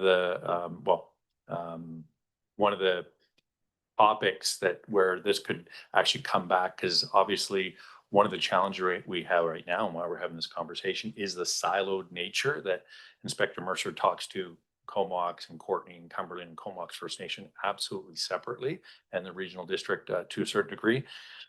Whereas the city of Courtenay has offered to help host a elected officials forum where a topic like this could be talked about and then everybody's on the same page. And so that's being organized for, unfortunately it's after the election, but that's in the works as well. And that would be one of the topics. So maybe with that, I'll pass over to Councillor Hillian. Yeah, thanks, Mayor. I appreciate the challenge that we have with, as other councillors have noted, we don't generally have motions come up on the spur of the moment. But Clearly, this has been prompted by the decision made by the town of Comox to contribute towards this. We do know what a priority it is for the RCMP, but I just want to clarify that with Inspector Mercer that nothing is going to be lost if this decision is put over to, say, the 9th of September. No, not to the 9th of September. Yeah, and on that basis, I think a move to table to that date would be appropriate. I'm not making that motion right now because I see other people want to speak. You know, I think giving council a bit more time to consider this and ask questions and perhaps for staff to come forward with any further detail that's available would, you know, save us from having to make the decision on the night of. Thanks for that, Councillor Hillian, and off to Councillor Frisch. Yeah, thanks, Mayor. I had the same question. I was going to even suggest September 23rd, and what you feel about making a decision. That would be a month off. I'm at the will of council, so you tell me the time and I will try and get the report and the information that you need to review and discuss towards whatever funding you are willing to contribute. Well, that's great to hear, and obviously the information sooner is better. And then if we have the full month to consider it that long, then it doesn't change operationally what you can do for the 2027 year, then maybe that's worthwhile for council to consider, that we could put it off a decision actually for till September 23rd, I believe. Does that sound about possible? That sounds possible to you? Yeah, I again, I don't want to get caught in between. Well, maybe what we'll do is once councillors are done speaking, we can get Mr. Garbett to speak to council, because what seems to be is us giving clear direction on what we want in that report. Because again, are we wanting the full permanent thing, or are we just asking for the information that we need to extend the pilot? Because I think those are getting conflated a little bit here, and really, if we need all the information, then I think the month makes sense. But we may be substantially, and Mr. Garb can speak to where we're at with the information we have now, and whether or not, given what council's direction is, what information they want, you know, would we have that information at the you know, prior to the next meeting, so that council can have adequate time to digest it. Yeah, well, that sounds fair. And I was thinking, even if we did want just the information that is available within a week or two, we would actually have an extra week or two to consider it and think about it, and maybe hear feedback from public, even if anyone's up to date on what's going on in council for now. Thanks. Thanks, Councillor Frisch. And Councillor Moore. Great, thank you. I have a question, I guess maybe for our financial manager, around how much would be left in the contingency if the 185,000 is committed. Mr. Langenmeyer. At the end of 2025, there's about 2.5 million in the reserve. And what is our optimal amount? Like what do we try to have available in case we need that for a, you know, a big investigation? Or that reserve is, the optimal balance is equal to the value of 10 RCMP FTE. And so at the end of 2025, it was at the optimum balance. As the value per member increases, the optimum balance would increase. Right. So it'll put us a little bit below what the optimal is. Okay. Yeah, I mean, I think if we do table this, we could very well, you know, approve it. And then, you know, people will say, well, why didn't they just approve it 2 weeks ago? But I mean, I literally just saw the letter from the town of Comox. It was just put in front of us. I just skimmed it. I just don't think it demonstrates good decision-making process to see something in front of your face a minute before the, you know, the meeting starts, and then make that kind of decision. So I would prefer to have a little bit more time to digest and see if there is any other information that comes forward that might help with the decision. But I'm absolutely supportive of the work, and very happy to see Town of Comox coming on board. Thank you. So thanks very much, Councillor Moore and Councillor Schulker. Yeah, thanks, Mayor, and appreciate the conversation. I think the other pieces for me that are really important, and I will just highlight that we had quite a robust debate in May. I remember at the time we spoke about the importance of large financial asks like this to be part of our budgetary process, which is what led to council giving direction to staff to formalize and come to council with a body of work with analytics. And I appreciate the inspector was able to share some of this quarter's data on the program. There's a whole point there around the impact on general policing services, which I think this is the first time I heard around how the general duty works with the micro. And so that was actually really helpful. And so seeing that formalized in a document to council. And the last piece, I think, is the missing piece, which the town of Comox rightfully put in their letter, is where does the ministry stand on this? I'm happy to hear that we have good relationships with our local VHA folks. But I think the missing piece is the Ministry of Public Safety. And so I would hope to hear from them around how they plan to support this program. Because I agree with you, Mayor and City Manager, that I think this program is of great value. And we have to also think about the regional areas and how calls potentially could be supported by specialized folks, both from our nurses in the micro team, but also police officers in responding to folks who are in crisis in the electoral areas. And so really hoping to hear back from the ministry on that. Thanks. Thanks very much, Councillor Jolick, for that. And yeah, I think one of the things that I recall from that conversation as well is, that there was a bit of an imminent, making sure that we're able to get back. And so there's been works being done. And so maybe one of the other things that would be good to get some clarity on is, how long can this go without a decision? So it sounds like you've said up to a month.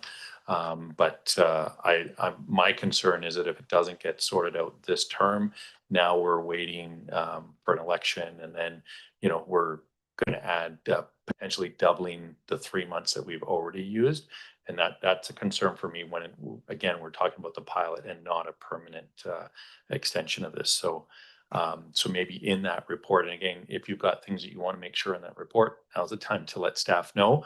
And maybe I'll pass it over to Councillor Frisch. Yeah, thanks again, Mayor. I was just going to clarify that if we do refer this to a future meeting in September, whether it's the 9th or the 23rd, what staff might want to hear about what we want to get in some sort of report on this project. I don't know if other council members want to chime in, or if staff have some ideas on what they may be able to provide in 2 weeks for our information. Mr. Garber, are you receiving information, or do you have any thoughts of what would be useful for you to have in there?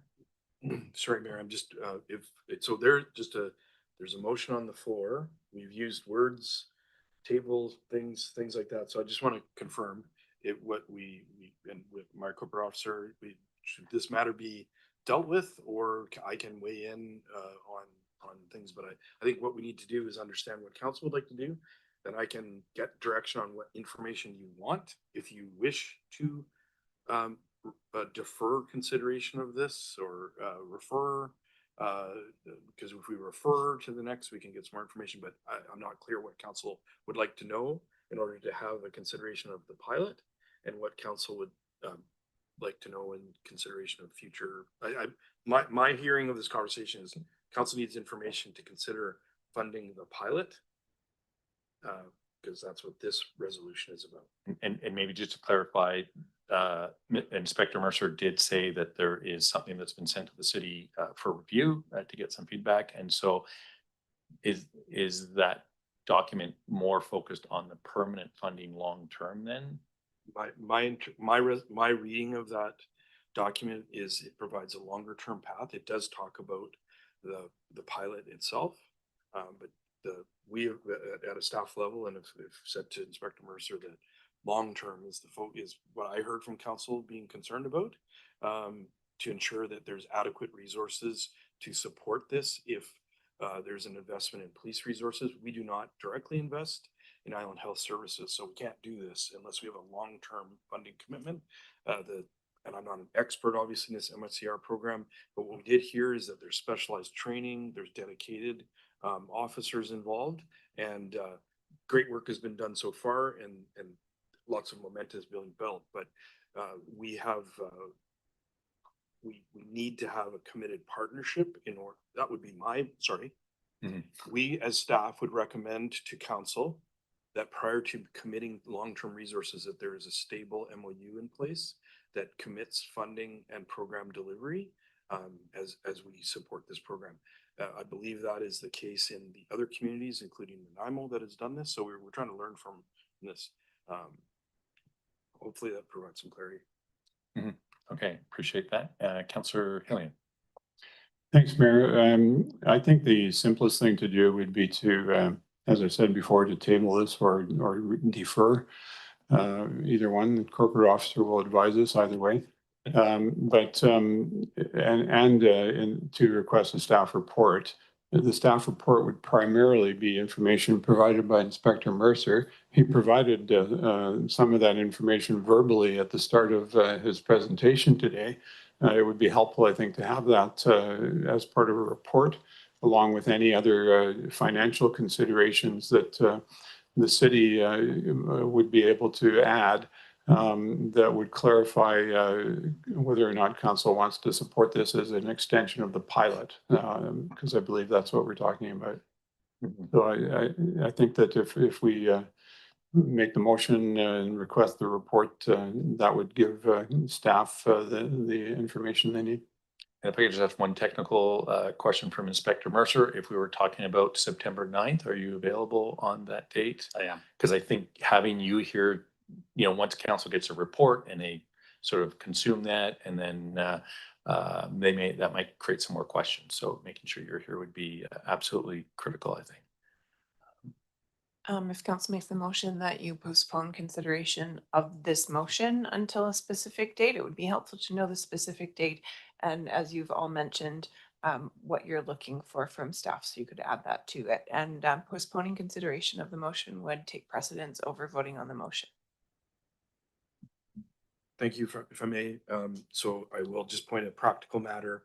Our council meeting on the 9th, today is September, I'm sorry, we have a week of time and a long weekend there. So I'm not sure that we would be able to come back with a competent level of information so as to not further delay this. And I would suggest that the second meeting in September would be more appropriate. September 23rd work for you, Inspector Mercer? I can make it work. Yeah. Okay, thank you. I just would note it is our very last council meeting under this, but it's an extremely important matter in front of you. Thank you for that. Thanks very much, Mr. Garbett, and back to Councillor Hillian.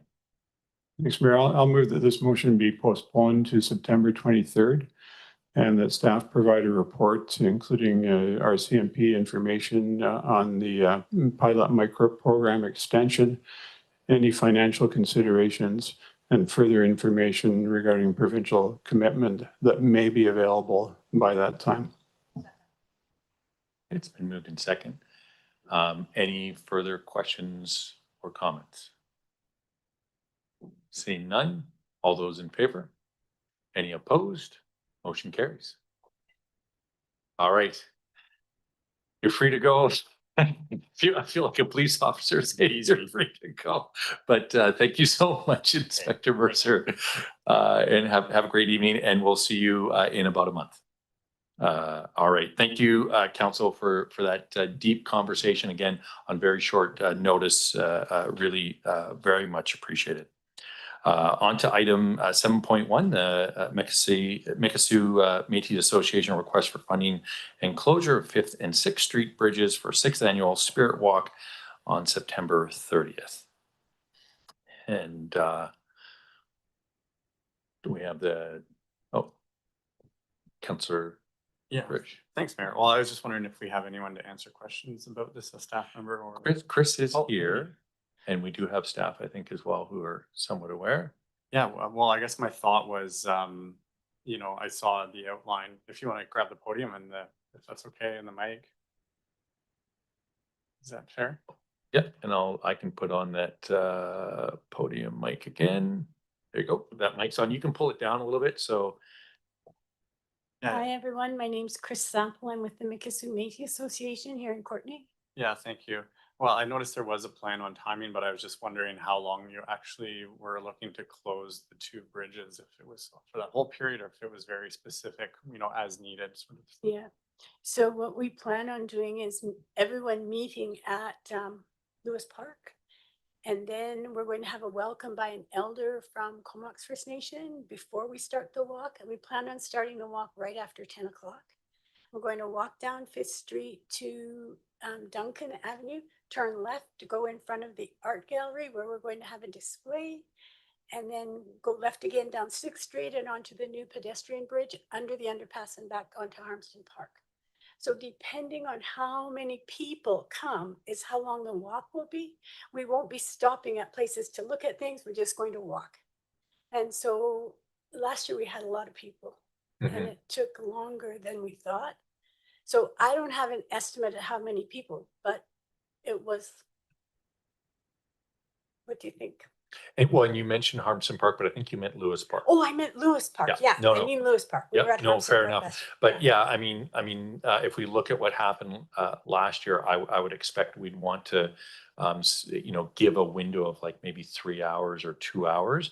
And then if we're done early, they can always be opened up early, right? So, but if we make it too short, then we don't want to tell people to run, if that makes sense. Right, yeah, and I was just wondering if there were any comments from staff on the practicality of, closing it down, having the staff and the barricades and that sort of thing, the messaging beforehand. There'll be less barricades this year because we're only walking across the bridge. So it would be Cliff Avenue and then we're turning onto Duncan. So there won't be so many cross streets this time. And whether it's closing the whole street and everybody's in the streets or going on the sidewalks. I think there's too many people to go on the sidewalks. I sent a Yeah. picture in Yeah. with this and it's huge. Yeah. So last year we were at the end of Lewis Park where the stage is the cement stage with the cover, and everybody couldn't fit in there. And so we need to use the ballpark end of the field this year. So I think we had close to 2,000 people last year. Okay, And well, it just keeps getting bigger every year. This is our 6th annual and it just keeps getting bigger every year. So Yeah. And Duncan isn't mentioned for closure on here. It's mentioned that you turn left on there, yeah, we'll have but to I'm close almost Duncan. wondering if that We'll have to would have close to be Duncan too. amended as well in the request. So yeah, thanks for the question. yeah, thanks for the insight. Mr. Thank Garvey. you. Thanks. It's been an amazing event. Many staff and council members and public participate in this, and Chris is a incredible leader with our Métis charter group in our community. Every time we close the 5th Street Bridge, it has operational implications. Can harken back many years prior to this. So we would take council's direction. I think as this is primarily a pedestrian-based, well, it is a pedestrian-based activity. 6th Street Bridge is actually designed specifically for that and carries significant opportunity for pedestrian volumes and is consistent with why the council gave direction, I think probably 20 or in excess of 20 years ago to create that pedestrian connection. There are funding, there is costs related to these activities, and we're effectively doing it right now without a lot of policy basis right now. So we would obviously council can give us direction and we can recover costs through gaming, etc. But I think the time is coming for us to consider this and look at setting some specific funds with thought aside. Timing wise, we are aware this has been an annual activity, but we do have processes and procedures in place, a lot of P's there, for the city to undertake these closures. And I do note that I would anticipate, so it says 10 to 11:30. So we would be not a full day of closure there. We work with the organizer through our transportation services group to undertake the work at council's direction.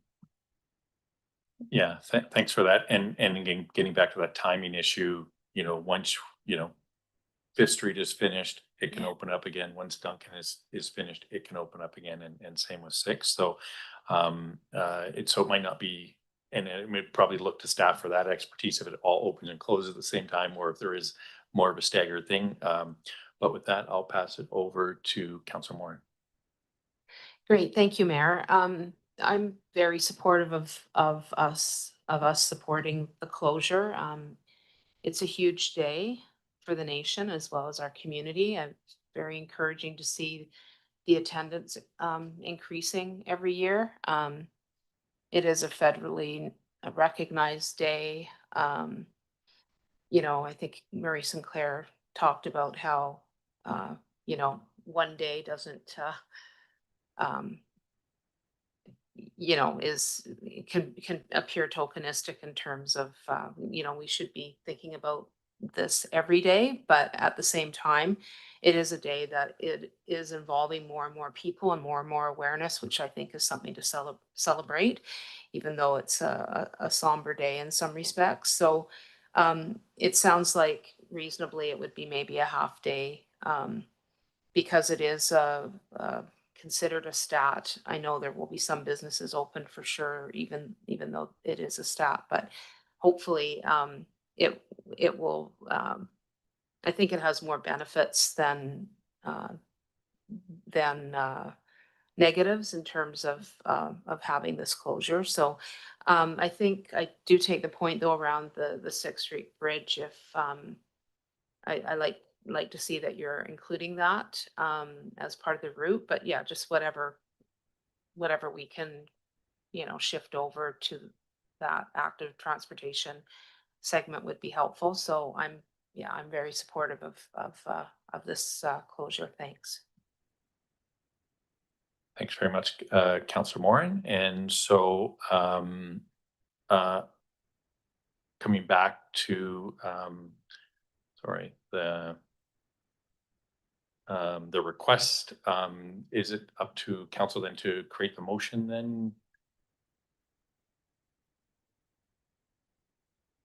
I have a potential motion drafted, but I would love to hear what council has to say to ensure that I've accurately heard the conversation. Excellent. Okay. I mean, for me, the addition of Duncan Avenue is probably the biggest thing that I see is just potentially missing out of this request. But other than that, Mr. Garbutt? Sorry, quickly, Mr. Mayor, we just need direction to close the bridge itself. We have staff deal with the other attributes of regular, the regular streets. We have a closure process and we need direction on the costs. Perfect. But if they aren't requesting Duncan, even if it's delegated to staff, we want to make sure that Duncan is included in the whole process. So getting back to just the bridge, Councillor Morin. Oh, sorry. Yeah, I guess, do you feel like it would be too short of a walk to go from Lewis, underneath the bridge across Sixth Street up to Duncan to avoid Fifth Street closure? I do, Okay, I do. And we've shortened it this year. Last year we went from Harmston right. and back. Okay, So, yeah. fair enough. Thank you. Thanks for that, Councillor Morin. Councillor Frisch. Yeah, I'm just trying to get clarity on the length. It sounds like the Fifth Street Bridge will need to be closed for the duration of the walk, as a huge number of people potentially will be walking around all those streets at that time. So Everyone will walk together. Yeah. And as soon as the last person is finished walk, we all go together. And so it's a long trail, right? Yeah, But a couple I think- intersections will not be so usable by vehicles for that Yeah. the entire walk, even And- though, yeah. Sorry, go Well, ahead. not really for the entire walk though, because as soon as the last person leaves the park. So last And year. the last person who's across the bridge, across then the the bridge bridge, can right? open. Then that can be opened again. When that intersection up to Cliff. And so effectively, are we looking to close the bridge from 11 till 4? No, maybe I didn't make myself very clear at all. Sorry if I missed it. Go ahead. Okay, so what we're wanting to do is to just everyone walk together. And so for however long it takes, say I'm just going to say 2,000 people. However long it takes for 2,000 people to fill up the whole road and walk. So I don't even think it will be 2 hours. Yeah, starting at what time? 10. Yes, Okay. right after 10, right after the elders welcome. Yeah. And then we'll start right then. Excellent. Thanks for clarifying that for me. Excellent. Councillor Hillian. Thanks, Mayor. I'll move that staff work with the Métis Association to close the Fifth Street Bridge on September 30th between 10 and noon, and to facilitate the annual Spirit Walk. All right. And that, is that basically the motion that's on the screen, which also talks about financials, et cetera? Oh, back to you, Councillor Hillian. My apologies. I didn't realize there was a motion on the screen. It sounded a little different, but I was like, maybe you've made it better. Well, fair enough. I'll move the motion on the screen because I did want to add that the funds come from Council's Gaming Fund. Thanks. Excellent. That's been moved and seconded now. Councillor Moore. Just in light of your comments, Mayor, I actually think it would be good to allow it till 1 p.m. And if it is cleared up before then the bridge could open earlier, but There's no time on this motion, so Oh, now it's up to on that staff particular and- motion, there and isn't. the Okay. Métis Society Sorry, I'm to thinking about work Councillor together. Hillian's Yeah, point. so Okay. I think that gets us right out of the whole when are things opening, and we're micromanaging, getting into the weeds, I think. This just says we approve it, we pay for it, staff will sort it out. Just staff, is that, okay, I'm getting thumbs up. Are there any further questions or comments based on the motion in front of us? Seeing none, all those in favor? Any opposed? And motion carries unanimously. Thank you, Chris. And I will definitely see you. I'm sure we're going to be talking before then, but thanks so much for all your work. Thank you very much, everyone. All right, with that, we'll go on to item 7.2, the letter from Chair Melanie McCullum, Comox Valley Recreation Commission, Courtenay in District Memorial Outdoor Pool. And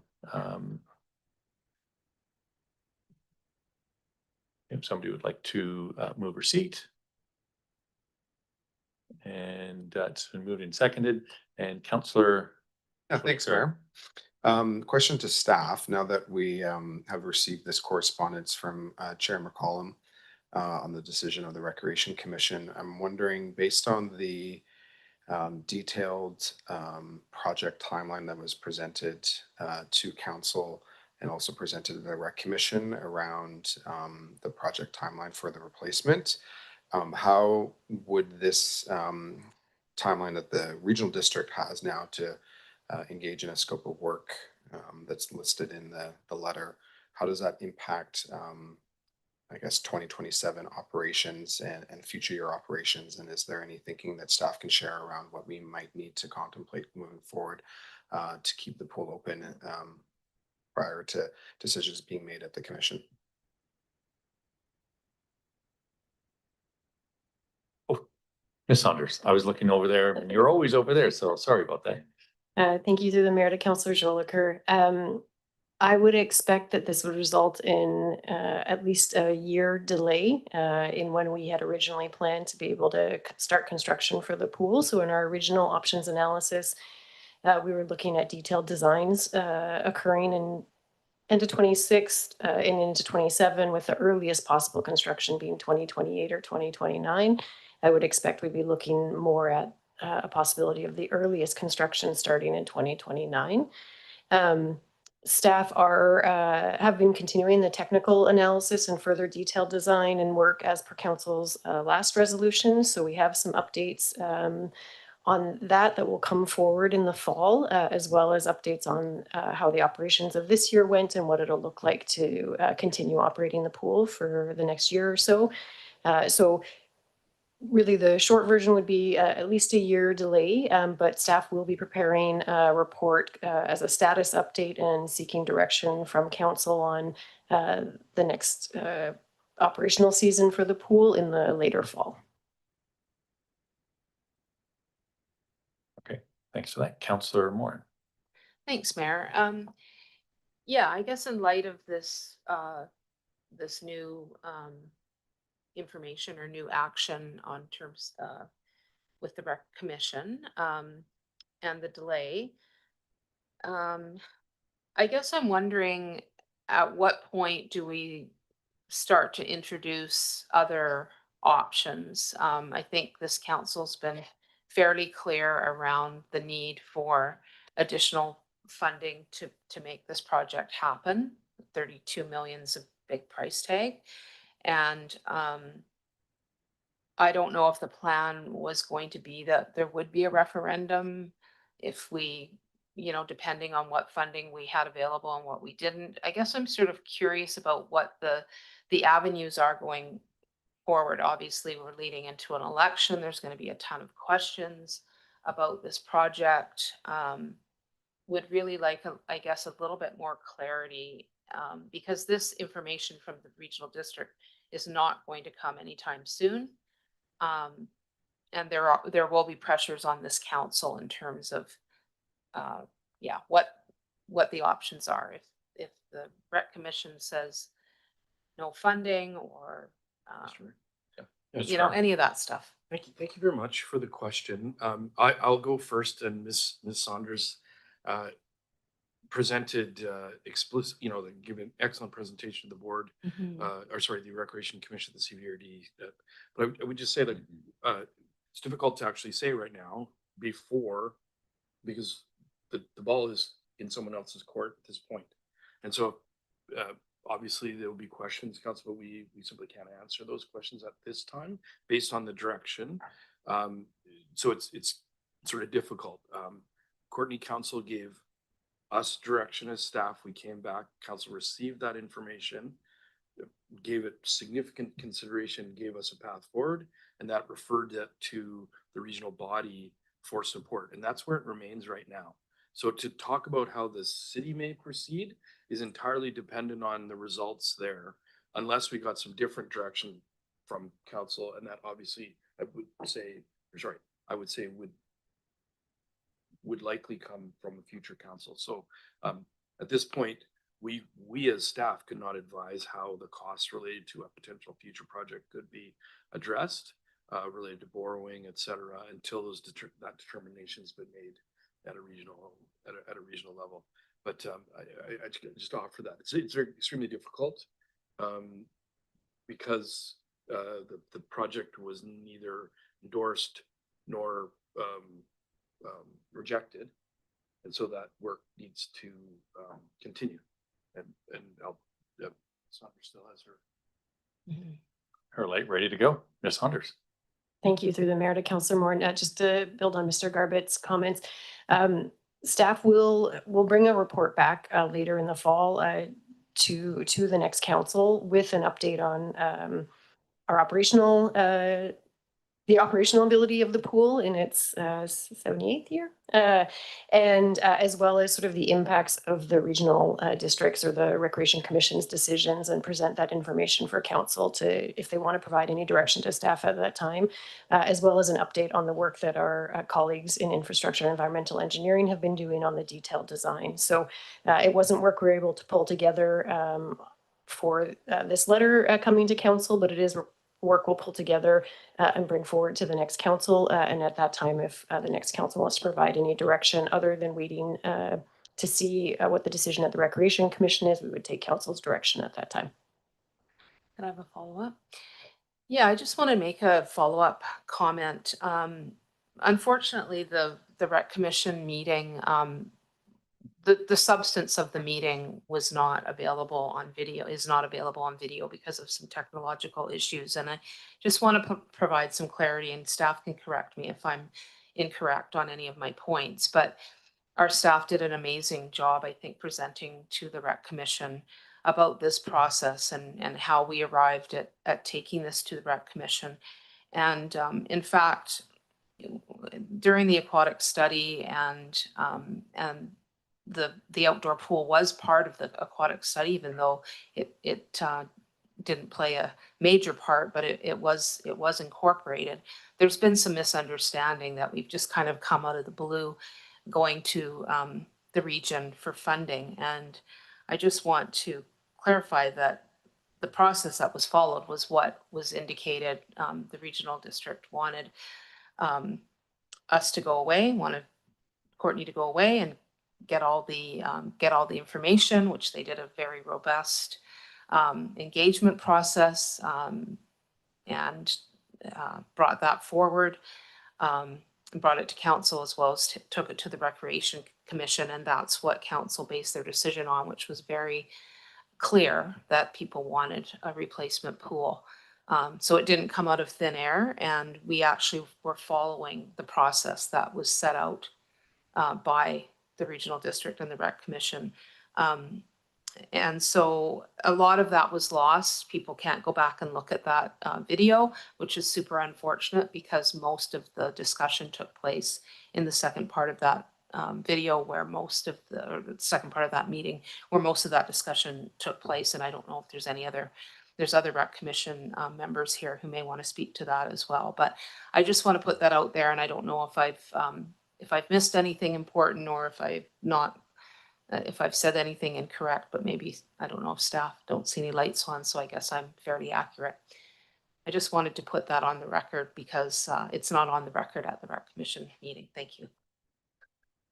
Thank you so much for doing that, Councillor Moore. It's very much appreciated. Councillor Frisch. Yeah, thanks, Mayor, and thanks for the insight into how that meeting went. I'm happy to receive this at this point. It does sound like it's in a bit of a holding pattern, and from my understanding, council was trying to move forward with the pool, looking for partnership at a regional level. And it's clearly going to be an election issue, and I'm sure we'll hear lots from the public on what they want to see happen. So I guess that's where it sits, and I'm happy with that for now. Thanks. All right, thanks, Councillor Frisch. And Councillor Hillian. Thanks, Mayor. I did want to emphasize that same point that Councillor Frisch referenced. The upcoming election, I think, will be an informal referendum where those running new potential councillors and existing ones will, I'm sure, hear from the general public. But in terms of options, I think we made it fairly clear at this council table that we didn't feel the city could afford to replace this pool on its own. And therefore, the request was made for support from the region, where we understand a lot of the people who use the pool do in fact live. The Recreation Commission has pushed that decision significantly down the road. And so the next council will hear from that Recreation Commission, and the other members of that commission will also have an informal referendum on issues like the pool, among others. And but what we do know is that if the funding is not going to be shared, then the city will be left with the other option, which is to essentially dismantle the pool. And we know that that will cost $1 million. So I think if I was running again, which I'm not, I would be making it clear to people that it's probably unlikely that this, based on the general mood of the public and concerns about affordability, it's probably unlikely that the Recreation Commission will agree to do this. But who knows? Between now and then, we may find there's other grant funding available. We may find that there are some technical amendments that could be made that reduce the cost. So it's for the many people who love that outdoor pool, it's not necessarily lost. But it certainly, I would say, is in significant doubt its future. But clearly, it'll be up to the next council to make that decision. Thanks. Thanks very much, Councillor Hillian. And again, you know, casting back to when our council talked about it, you made a very clear option at that point, which is, you know, that it actually go to a true referendum and not an AAP. And I would support that if it ever went forward as well. So with that, I don't see any of the lights. So we'll receive this unanimously. And given that it's about 6:10 p.m., we'll break for dinner and come back at 6:30.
All right, everybody, if we're all back and ready to go, we're going to move on to 8.1.1, the Comox Valley City of Courtenay Winter Shelter Strategy.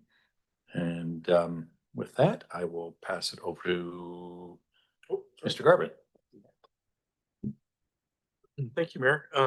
Through to council, I'm really proud to be bringing forward a winter shelter strategy document. Council may recall we were working on behalf of the region to undertake this work, and I would just acknowledge Susie Saunders had started this with our contracted social planning advisor. I'll just use that term for Isha Matu-Skibbs. She's an unbelievable resource to us and has led this work. Unfortunately, she's not able to join us today. Starting on page 58, there's a couple of, I guess we just introduced that we know we have a gap in winter shelter services. We provided an update to council on the outcomes of last temporary winter shelter work on July 29th. And we continue to be confident in our leadership and council support by paying attention to the details, having responsible and appropriate facilities in place, and then working really closely with partners to deliver the services that are needed for our residents in the community who don't have homes. This winter shelter strategy builds on a lot of the learnings from that. The document attached provides specific details and statistics, but I want to identify that the winter shelter strategy is organized around 3 areas. 1, addressing immediate need. 2, strengthening the system of services across the valley. And 3, trying to implement lasting and systemic change. Under the immediate need component, the report is structured kind of around pre-Braidwood completion and post-Braidwood completion. And so in accordance with council's direction, we'll continue to deliver temporary winter sheltering at 971 Cumberland Road. It's identified that we need to identify additional shelter spaces to address needs across our community, especially because of the diverse people, the community members that need shelter. It ranges from youth, older seniors, Indigenous people, people that have different levels who may or may not be in recovery and the like. So right now we have done our very best and we'll continue that, but we identify that the post-Braidwood completion and the 2028 PIT, point in time count, we'll need to update actions to reflect changes in needs in our community. Unfortunately, you have to make some assumptions, and we will assume that we continue to have the same levels of homelessness in our community, and it's hopeful that it doesn't continue to expand. But through the coordinated efforts and good works, both from government, local government, and our amazing service providers, we hope that trend would reverse and we wouldn't have a continuing gap. But the fact remains, we do not know. We also want to identify proactive pathways to land use approval for winter shelters within each municipality. And that we had some quite challenging situations 3 years ago where there was not identified leads that had authority to take action. And so ultimately our takeaway is that we need leaders and they need to be empowered to enter into land use contracts, enter into agreements, et cetera. And that, I guess, finally, that we need to match engagement to the community's needs, inside the sectors. Under the strengthening the system of services across Comox Valley, it's clear we need to create population specific shelter sites. I had spoken to youth, seniors, Indigenous and individuals in recovery, and establish a strategy for communication and inclusion of people with lived and living experience. Excuse me. We also need to look at how to work with people who are underhoused or at risk of becoming homeless, or in areas like couch surfing or living in vehicles. And then there is a specific recommendation regarding reinstatement and formalizing the weekly conversation circles that happened there. They were housed at the library. On the lasting and systemic change format, we need to ensure that sheltering is permitted within each community with appropriate locations. And that we've had a lot of learnings is that with good planning and good follow through, we can have really good outcomes. And that's been demonstrated since the city has taken a lead role in temporary winter sheltering. And continuing community conversations is really critical. And that is both people who are having housing issues, as well as the community with which we provide support inside. And that that space needs to be made to have those conversations. The fulsome strategy includes greater detail and recommendations on leadership, regional coordination, consideration of diverse winter sheltering needs, policy and planning implications, public participation and support, lessons learned, and work on strengthening the overall housing spectrum in the Comox Valley. I would, like I said, I'd acknowledge the work done by Ms. Saunders and previously, and Isha Matush-Gibbs from our contracted consultant on this. And with that, I have two recommendations on page 60 of the agenda. The council endorse the winter shelter strategy and send the report to the Comox Valley Regional District Board for receipt and consideration of implementation. And that council directs staff to continue to coordinate the temporary winter shelter for 26-27 and 27-28 at 971 Cumberland Road until such time the Braidwood facility begins operation. And I just would note that that is consistent with the direction we had in July on the temporary winter shelter outcomes. With that, I'm available for questions. Excellent. Thanks very much, Mr. Garbett. That's much appreciated. Councillor Hillian. Well, thanks, Mayor. And first of all, my appreciation to staff for all the work that's involved in this. But I'm going to go back to where I think the responsibility actually lies for this, which I don't believe is with the city. I think that the city of Courtenay has done an amazing job stepping up to take leadership in this over the last several years. We had times when funding was given to churches to have an emergency winter shelter in their hall. And we had that in two separate locations. We had all sorts of issues in the community nearby. We didn't have appropriate support staff in place. We didn't have preparation. We didn't have funding for any of those sorts of things.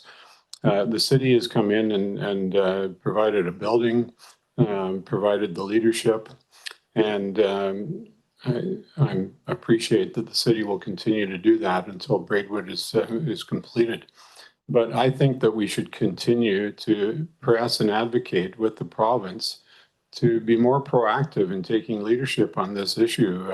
Homelessness and housing is a provincial responsibility. The province has the resources and the expertise, and I firmly believe that they should be providing the leadership. There is a suggestion in this strategy that a coordinator needs to be hired. Well, I'm sure that makes sense, but it also makes sense that the province, which has the responsibility, should pay for that and continue to provide those services. I'm optimistic that Braidwood will, in fact, or provide for a significant number of the people who need housing, but obviously we'll still have those who prefer to sleep outside, except when the weather is so severe that they can't. So it's just with those provisos that certainly support receipt of this strategy and moving it forward to the RD. as long as we don't lose sight of where I think the responsibility lies for providing these services. Thanks. Thanks very much for those comments, Councillor Hillian, and couldn't agree more. It's much appreciated. Councillor Jolicoeur.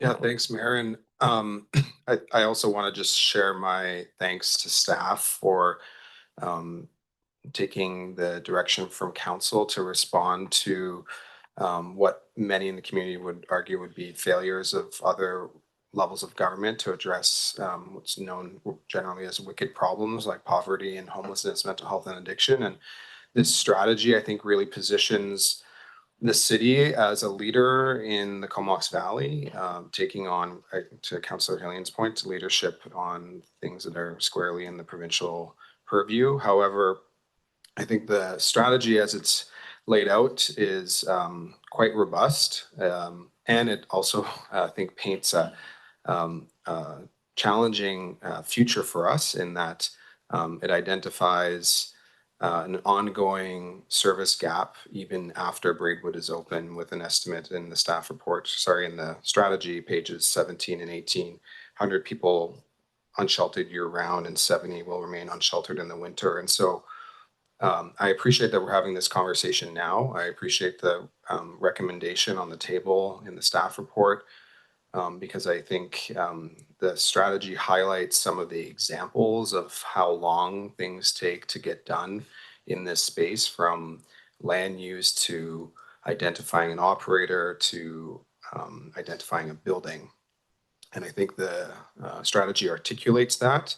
And it also articulates in the short-term actions that we do need to find temporary sheltering locations in other parts of the community. And the city manager highlights that we have a gap in specialized sheltering services, whether it be for seniors or youth, but also for people who want to stay in their home community.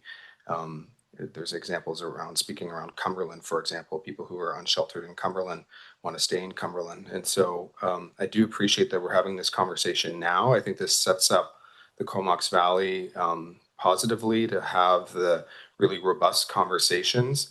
And I guess my only question really is that the recommendation is really to send to the CVRD board. And I recognize that this work was supported by them, and it's identified on pages 30 that we do have two services that address homelessness through the CVRD. However, recognizing the challenges we've had in locating buildings and operators, I get curious if we might want to be a little proactive in also sending it to the other local governments so that they can have this on their radar. They can start to identify potential sites to meet the service gap now, and also, as this report highlights, even after Braidwood opens. And then secondly, and this is maybe for the city managers, I noted that we're not sending this to BC Housing themselves. And I do recall a few years ago when we were looking to secure the temporary winter shelter funding, that there was some commentary from BC Housing that they favored communities that had done this robust work. So a winter shelter strategy, for example, and I seem to recall that's where a lot of this came from. And so I'm wondering if the city manager has any comments around sending this to BC Housing to demonstrate, listen, we've analyzed everything. We know what the gaps will be even after Braidwood, and we're in this together, and so that they're primed to be able to support future temporary sheltering services now and in the future once Braidwood opens. Yeah, thank you. Thank you through the mayor. I really appreciate the suggestion. If council would like to amend the resolution, we can easily send that. I have briefed the 4 administrators at our regularized meetings about the status of this, and BC Housing participated in the creation of this, but I'm told that they are asking for this information. So if council would like to amend the the recommendation to include Town of Comox, Village of Cumberland, and BC Housing, for receipt and consideration for implementation. I think that covers that. I really appreciate that. Yeah, thanks. Just as a follow-up, Mayor, I think we have the immediate needs section. And the second bullet there is identify 2 to 3 temporary winter shelter sites to serve the folks who will continue to be unsheltered. And it's taken us multiple years to find the Cumberland Road location. So I think it's an all hands on deck and as soon as possible type scenario. So I'm happy to make that amendment at the time when that comes up. Thanks. Thanks very much, Councillor Jolicoeur. And I think, yeah, if we look at the progression of this, I mean, this started as, first of all, not having a winter shelter, creating a task force where all hands on deck came together and started working on it, which included all the municipalities in the regional district and in fact, school district, CFP Comox. Everybody was part of that task force. Once we were able to secure a location on Cumberland Road, then this was the next logical step to create this actual strategy. So we're not always dealing with it as an emergent issue. So I almost think, and my recommendation would be, you know, once it goes to the regional district, that there be, obviously this would be for next term, but that there actually be a winter shelter strategy elected officials forum so that all elected officials can come together, get a briefing from the experts and the staff who put the report together. So not just are they going to get a report that they might read or not read, but there's action opportunity to get much more insight, especially as there's going to be a new term coming within about 2 months. So that would be something else that might be useful in a amended motion. With that, I'll pass it over to Councillor Moore. Great, thanks, Mayor. Yeah, definitely no real surprises in the report, good report, but in terms of, we know that the problem's only getting worse. And I think although there have been some unforeseen challenges going into this, I was trying to find earlier the press release, the announcement that David Eby made several years ago now that this was coming to Courtenay. We were supposed to have people in a shelter and supportive housing literally years ago, 3-4 years ago. They were supposed to already be in there.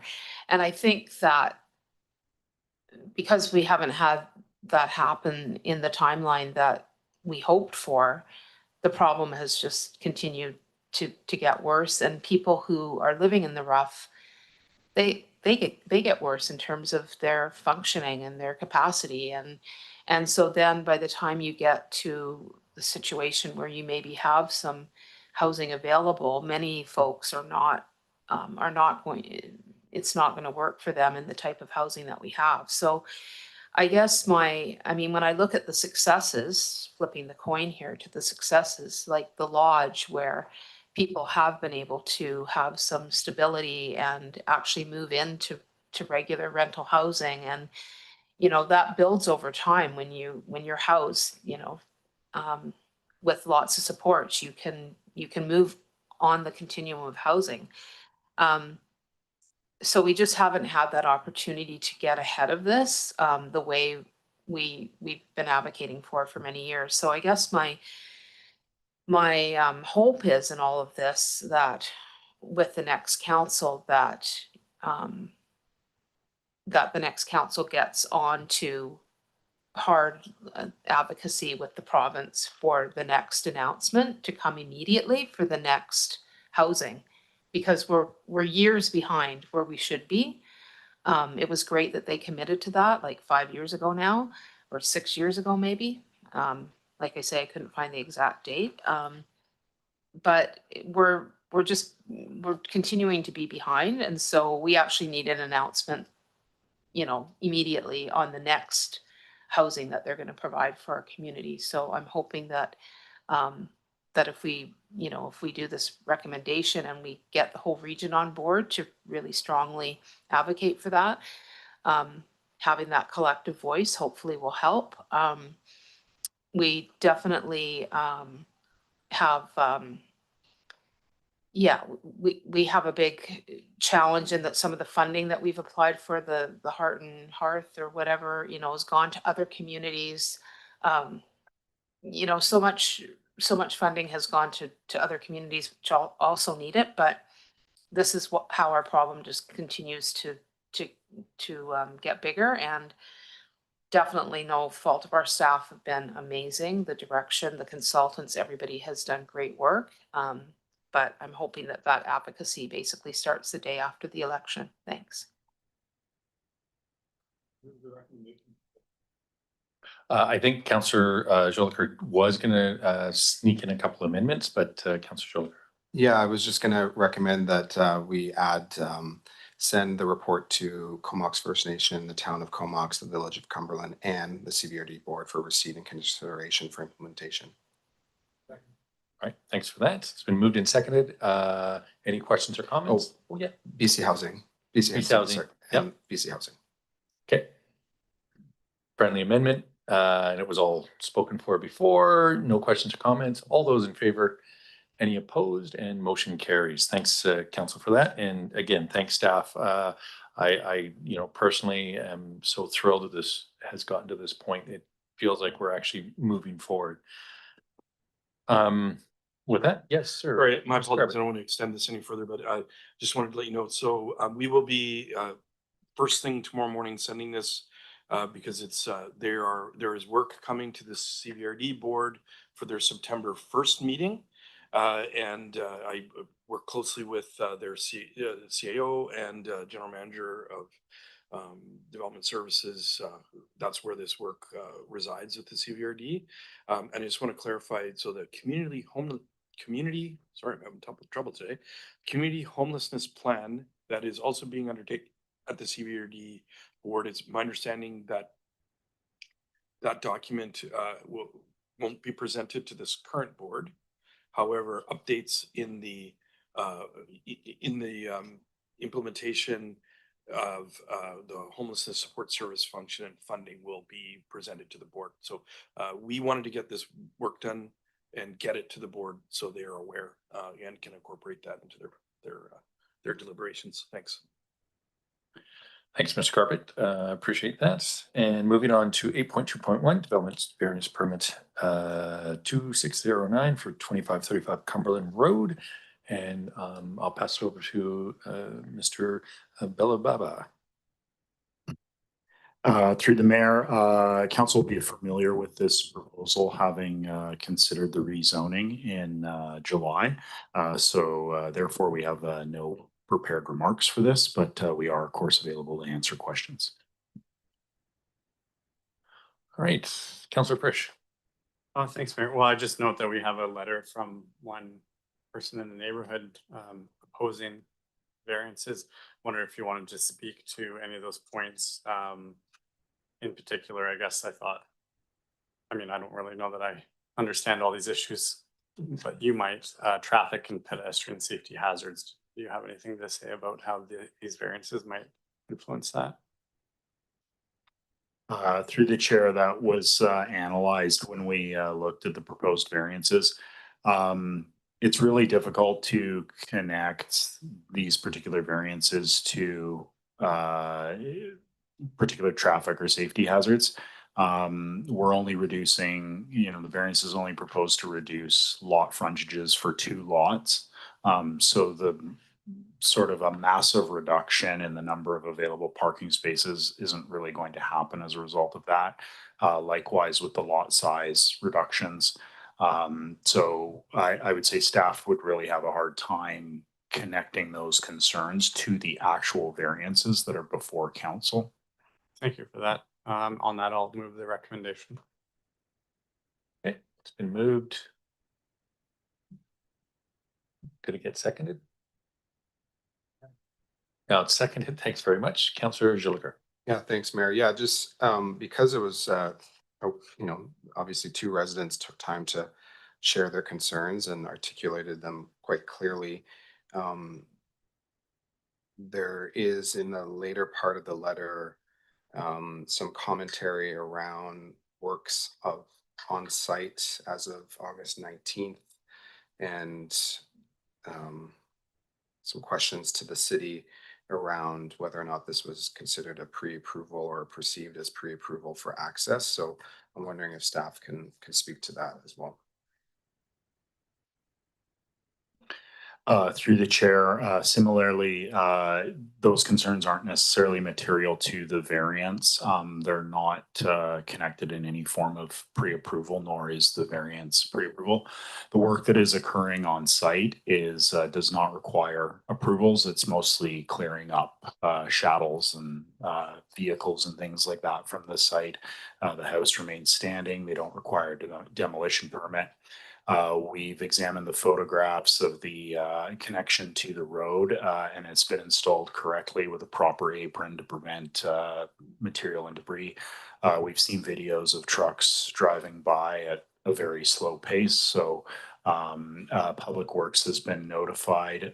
We'll be connecting with the applicant on just a few sort of housekeeping items on the use of Steel Crescent. Staff don't have any concerns at this time with how the site is being used and don't see the need for any approvals at this time. Yeah, and just as a follow-up on the same topic of access via the street that's referred to in the letter, Steel Crescent, I think. That was part of the original development application. Is that correct? And Mr. Belababa, you can probably just leave your mic on at this point because there are more questions. Through the chair, that is correct. So Steel Crescent actually connects to the subject property. So they have every right to use that road because it touches their property. And it is actually, we confirmed this earlier today, but it is our preference that those trucks use Steel Crescent to therefore access Cumberland by way of Swanson. And that's because the driveway that connects to Cumberland Road is older. It's on a corner. It doesn't have a stop sign. So it's less safe and less convenient for trucks to be using that access. So the trucks are frankly taking the appropriate route, and we haven't seen anything to suggest that they're using that route in a dangerous or unsafe way. Thanks. Excellent. Thanks for that. And Councillor Hillian. Oh, hang on. Thanks, Mayor. I appreciate the clarifying comments by staff. I just want to ensure that these residents will get a response to this letter that they've sent. Got turned off too soon. Through the mayor, yes, we did respond that we had received the letter, and we did notify them that it would be included or provided to council this evening. I would note, however, they did provide video, but we can't include that in council agenda. So my reference earlier to seeing video footage of trucks driving by, that was, I believe, from the complainant's doorbell cam. So staff did watch that video. We just can't include it in the council package because we don't have the mechanisms to do that. Mr. Carpenter. Yeah, I think just for clarification to the councillor, we don't respond to individual letters regarding development. They are providing feedback to council on council's consideration of the variance. So I just want to clarify that we don't respond individually to comments by respondents. That's the purpose of them providing the feedback to council. And they were provided notice of when the meeting would be, and they would have heard staff's assessment of their input and council's consideration of it. Excellent. Thanks for that. Councillor Hillian. Yeah, thanks, Mayor. Yeah, okay. My experience is just that when people are concerned about something, and if they don't understand the reasons why decisions are made, their concern continues. They can disagree with it, but if they at least understand the reasons why, then generally people feel heard. I guess if we're assuming that the people have access to see the video of this meeting and hear the responses from staff, perhaps that's enough. My preference would be that somebody do respond, but obviously that's a staff decision. Thanks. Thanks, Councillor Hillian. And Mr. Bellabella. Through the chair, it will likely, through the course of the site being developed, we'll likely have an opportunity to converse with the folks that have complained, so we can follow up on that, I believe. Excellent. Well, now you can turn your microphone off, I think. Thank you, Mr. Belobaba. And with that, I believe we have a motion on the floor here. So all those in favor? Any opposed? Motion carries. All right, moving into encroachment agreement for Honey Grove Bakery, 8.3.1, and I'll pass it over to Mr. Garbutt. Thank you. Through the mayor, we have a staff report in front of you regarding an encroachment agreement for 1580454 BC Limited, known as Honey Grove Bakery. I believe Scott Hainsworth is on line and is able to answer any questions if council have them. It's an existing encroachment on an existing building. Ultimately, if council has any questions, Mr. Hainsworth can respond. All right, it's been moved and seconded, and Councillor Frisch. Yeah, thanks, Mayor. I just had a question about process and efficiency on these sorts of things. Are there a lot of properties in Courtenay like this where a building built obviously some time ago is a little off on property lines? Yeah, through the mayor to council, there are a number of properties that we're aware of that do have long-standing encroachments onto city property. And this is one of them that has come up. And typically, as building owners come forward for building permits, these encroachments get caught, and prior to a building permit being issued, we go through this encroachment process with the property owner. Right, and I guess I just wonder if, like, coming to council, you guys have spent a fair bit of time on it. You've now got an agreement, an encroachment agreement.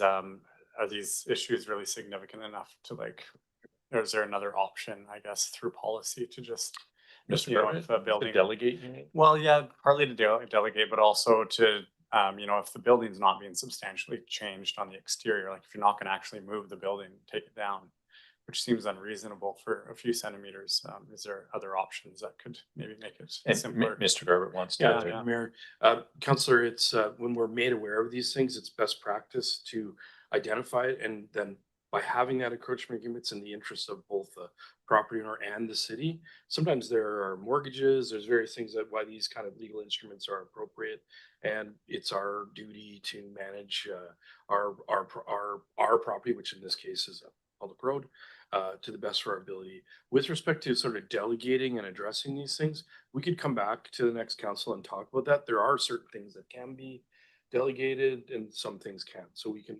come back on that. But yeah, I acknowledge what you're saying around efficiencies and time. But as it currently stands, this is the process we have. Sounds fair. Thanks for that. Excellent, much appreciated. And with that, there's a motion on the floor. All those in favor? Any opposed? And motion carries. On to Comox Valley Regional Sports Field Allocation and Fees Framework. And I'll pass it over to Ryan or Ms. Saunders. Thank you through the mayor to council. I'll just give Steve a minute to go up to the podium. The report that you have in front of you tonight provides council with an update on the Regional Sports Field Allocation Policy Project and is seeking council's endorsement of the proposed allocation framework and fee framework, as well as to seek direction to proceed with the next phase of implementation planning in collaboration with our regional partners. I'll pass it to Steve Slawuda, consultant with RC Strategies, who's led the development of these frameworks on behalf of the city and working with our regional partners at the Comox Valley Regional District, Town of Comox, and Village of Cumberland. And then following Steve's presentation, I'll provide a few comments on our next steps, and then we can take questions. Great, thank you. And good evening. I know you've had a long agenda, so I'll try to be as concise as I possibly can here with the presentation. In terms of the kind of the overview here, what we wanted to cover off tonight is just to provide a bit of a refresher on kind of where this work came from, the background context and the process that we went through to develop the two frameworks, the regional allocations, field allocations framework, and the regional field fees framework that will provide a summary at a high level tonight. And then that leads us into the second two items, which are actually going through, again, a very high level overview of the two frameworks. So a little bit of background and context, again, on kind of where this came from. So the CVRD led a sport field strategy that our team worked on and completed in 2023. And that identified or had a few key recommendation themes. One was just recognizing the value and benefits of collaborating more than has currently been the case historically around a number of areas related to the provision of sport fields, recognizing that there's kind of a system here within the Comox Valley, and user groups are in large part using fields across jurisdictional boundaries, and there were certainly more opportunities to have more of a cohesive system. Secondly, there was a recommendation specific to developing a new approach for booking and allocating fields. And that recommendation also included a suggestion that there would be value and benefits in shifting bookings all to a single entity. Again, for some of the reasons that I mentioned, groups are booking across multiple jurisdictions and there's different fees and allocation structures and so on. And then the third point there, there's a very direct synergy between how we allocate fields and how we charge for them. So it made sense to combine allocations and fees and look at that all kind of at one time with a regional lens on. This graphic here really just summarizes the process that we went through to develop the two frameworks that we are presenting here tonight. The first bit of work there, the first boxes, we spent a bit of time establishing a staff working group that had representation from all the different jurisdictions, the three municipalities, the regional district and the school district. And we also established a project advisory committee, which consisted of representatives from 8 different sport user groups. So they were really quite instrumental. We met with them formally 4 times, really through each of those boxes that you see on the screen. So the second box there, research and engagement, spent quite a bit of time engaging with the project advisory committee as well as user groups as a whole and undertaking other forms of research to inform the frameworks. We presented to you and a number of your elected official colleagues across the region in January what some of those key findings and potential directions were that we were looking at. And then obviously we're at a place where we're in kind of that last box where we have 2 frameworks for your consideration. Just to touch a little bit quickly on some of the other kind of inputs besides the user group engagement that informed this work. Our team took a fairly deep dive into looking at utilization and bookings data so that we had a comprehensive understanding of how fields were used, what groups were using what fields, and so forth. We looked at current practices, so what are the different partners doing for allocations and setting fees. We did some benchmarking looking across the island, but specifically regionally in terms of different fee approaches, allocation approaches. And then we also looked at trends and best practices regionally, provincially, nationally, and so on. And all of that information should you be interested in taking a really deep dive into it. It's in a background research and engagement report that I believe is part of your council package as well. So I'll start the 2 frameworks. I'll start with the regional field allocations framework. So it's rooted in 4 guiding principles. So just to go through them at a very, very high level. The first principle is really about ensuring that we're supporting those tenured groups, recognizing that they contribute and have contributed a lot of field sport opportunities over the years, and we want that to continue. But we also want to make sure that those emerging, new, and some of those equity deserving groups are also supported. We know that kind of historically based practices result in some historical inequities. We want to make sure that the new allocations approach tries to balance, again, kind of supporting existing groups and also groups that maybe haven't got quite as much of a fair shake historically as well. The second guiding principle, really about ensuring that the new approach ultimately at the end of the day puts the right groups on the right fields for the right amount of time, that we achieve that through the process. The third guiding principle is ensuring that the partner jurisdictions work towards having processes and protocols and that the process overall is just kind of user friendly.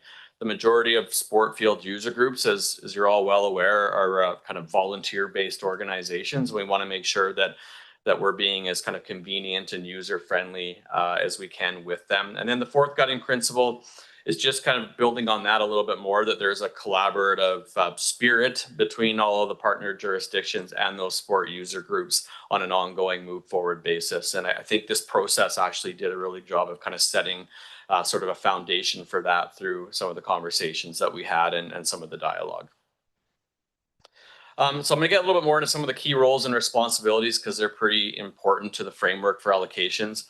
So there's kind of 3 key entities here, 3 buckets of entities. The first being a central fields booking office. So as I mentioned earlier on, looking to move towards one single entity to do bookings. And the framework identifies you as the city of Courtenay as being kind of the optimal entity for that. You book the most fields, you have existing relationships through the joint use agreement. There are some details to be worked out around that, how that booking office gets funded, risk mitigation around it, some of the kind of the structures and protocols around that. So there's a bit of work to be done by all the partners around that, but the framework does identify the city as kind of the optimal entity at this time for that. And their role would be to allocate and permit fields. So they would be responsible for essentially all of the aspects of the system of allocations and booking for sport fields. They would be collecting fees from groups, and they would also manage and coordinate the communications with groups. It'd essentially be kind of the account manager for the different sport field user groups.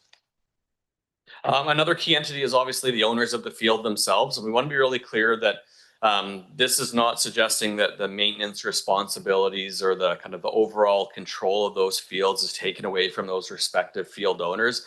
The town, the village, the city, the school district, the CVRD, they would continue to maintain and operate their fields, and they would have final say over when those fields are made available to field user groups. They would communicate that to the city. And then on the kind of bottom of the screen there, we're suggesting establishing a regional fields working group that would have staff representation from all of the regional field partners.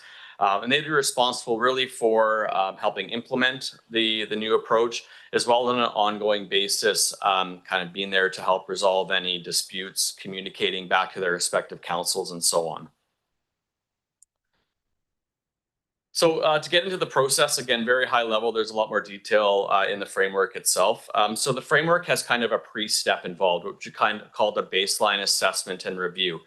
And really the intent of the baseline assessment and review is to position the new approach for success by kind of doing, I guess, a bit of an audit of what's going on right now. So assessing how much field time groups should be getting, what fields they're best aligned with, and kind of ensuring that that's kind of an initial sort of basis or foundation for the following steps that I'm going to go through here as well.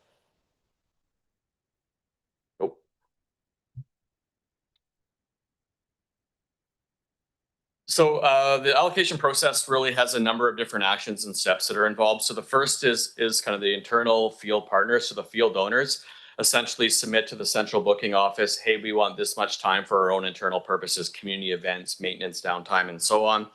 Step one, there's an affiliation or a screening process for all those regular user groups. So those groups would essentially have to meet some general prerequisites, which would be things like showing respectful behavior, providing insurance, aligning with their provincial sport organizations requirements, things like that.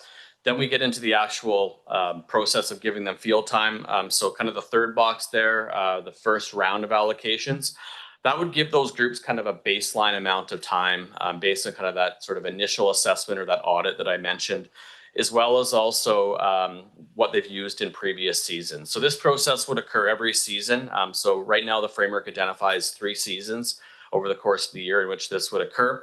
So groups, first round of allocation, they get kind of a core amount of field time. They then have the opportunity for through the second round of allocations, the fourth box there, to apply for up to 5% more field time to accommodate growth or other things that they may need field time for in that given season. The second box from the end there is actually the permitting from the central field booking office. So they get their permit and kind of their field allocation for the year. And then step 5 is essentially where, I guess a little bit of a free for all, where essentially all individuals and groups can book any available field time that hasn't been kind of allocated through the process. Sorry, mate. Oh, you got to click on the. Sorry, whenever something pops up on Zoom, then it messes up with PowerPoint. I always blame the computer. There we go. Okay. Okay, so to kind of put a bow on sort of the allocation process, and that's a lot, like there's a lot of nuance and a lot of detail and process to go over in a few slides here, but there is some implementation steps that are required moving forward in order to put this process into place. A key one, as I alluded to earlier on, is kind of establishing and confirming some of those parameters around the central booking office. Again, who funds it, what the risk mitigation is for all the various partners. We've identified it as a pilot, like what's the kind of duration or term of that pilot? Establishing the regional field working group, determining which fields are going to be bookable and provided within that regional field inventory, and then kind of finalizing all the different kind of processes, procedures, tools, forms that would all be required as part of that new booking process. So there would need to be sort of a merging of all the different, say, permitting forms or booking application forms from across the region, sort of into one kind of uniform process. So that's a lot of, it sounds, I go through it pretty quick, but that's actually a lot of work for staff to do over the number of months, and targeted implementation is next fall, so September 2027. So moving on to the regional field fees framework. So kind of the second piece of work here that is obviously very much aligned with allocations as well. 3 guiding principles here. So to go through these again at a very high level. So the first principle speaks to ensuring that we're providing high quality field experiences, and a way that we're suggesting that needs to occur moving forward is to implement fees for all field user groups. Oh, sorry. Jumped around there. So implementing fees across all different categories of fields within the region. So right now, only Cumberland charges youth for fees for local youth user groups. So we're suggesting that fees be implemented across all field user groups. And I'll touch on some of the rationale around that in just a sec here as well. The second guiding principle is looking at establishing a fees model that integrates cost recovery metrics as well as a benefits-based approach to setting fees. So having a bit more of a quantitative, sort of philosophically, strategically aligned approach to setting fees, as opposed to right now where across the different jurisdictions, it's a little bit, I would say, kind of scattered in terms of how fees have been historically set. And then the third guiding principle is just ensuring that affordability remains kind of a core component. So we're talking about introducing fees across all categories. We want to have kind of a set, structured approach to doing it. But at the end of the day, the whole rationale behind publicly provided recreation services is that they are affordable and providing community benefit. We want to make sure that that's sustained as well. So just to provide a bit of, because we use the term benefits-based quite a bit through the framework, and I want to just make sure there's a clear understanding of what that encompasses. And for those of you that were around, which I assume is most, if not all of you, when the city went through this process with the city's recreation fees and charges framework in 2023, there's kind of 2 ways we define benefits. There's direct benefits, that's directly to me as the user. So, I participate in a sport, therefore I get kind of healthier, better shape, that sort of thing. And then there's indirect benefits that are accrued across the entire community by all residents. So because a youth in the community is involved in sports, they're not doing things that they shouldn't. Therefore, that benefits all residents. What we're saying is that essentially the amenities and services that achieve the highest degree of indirect benefits, therefore warrant the highest level of subsidy. That's kind of a rationale that kind of underpins the entire fee model that we're proposing here today.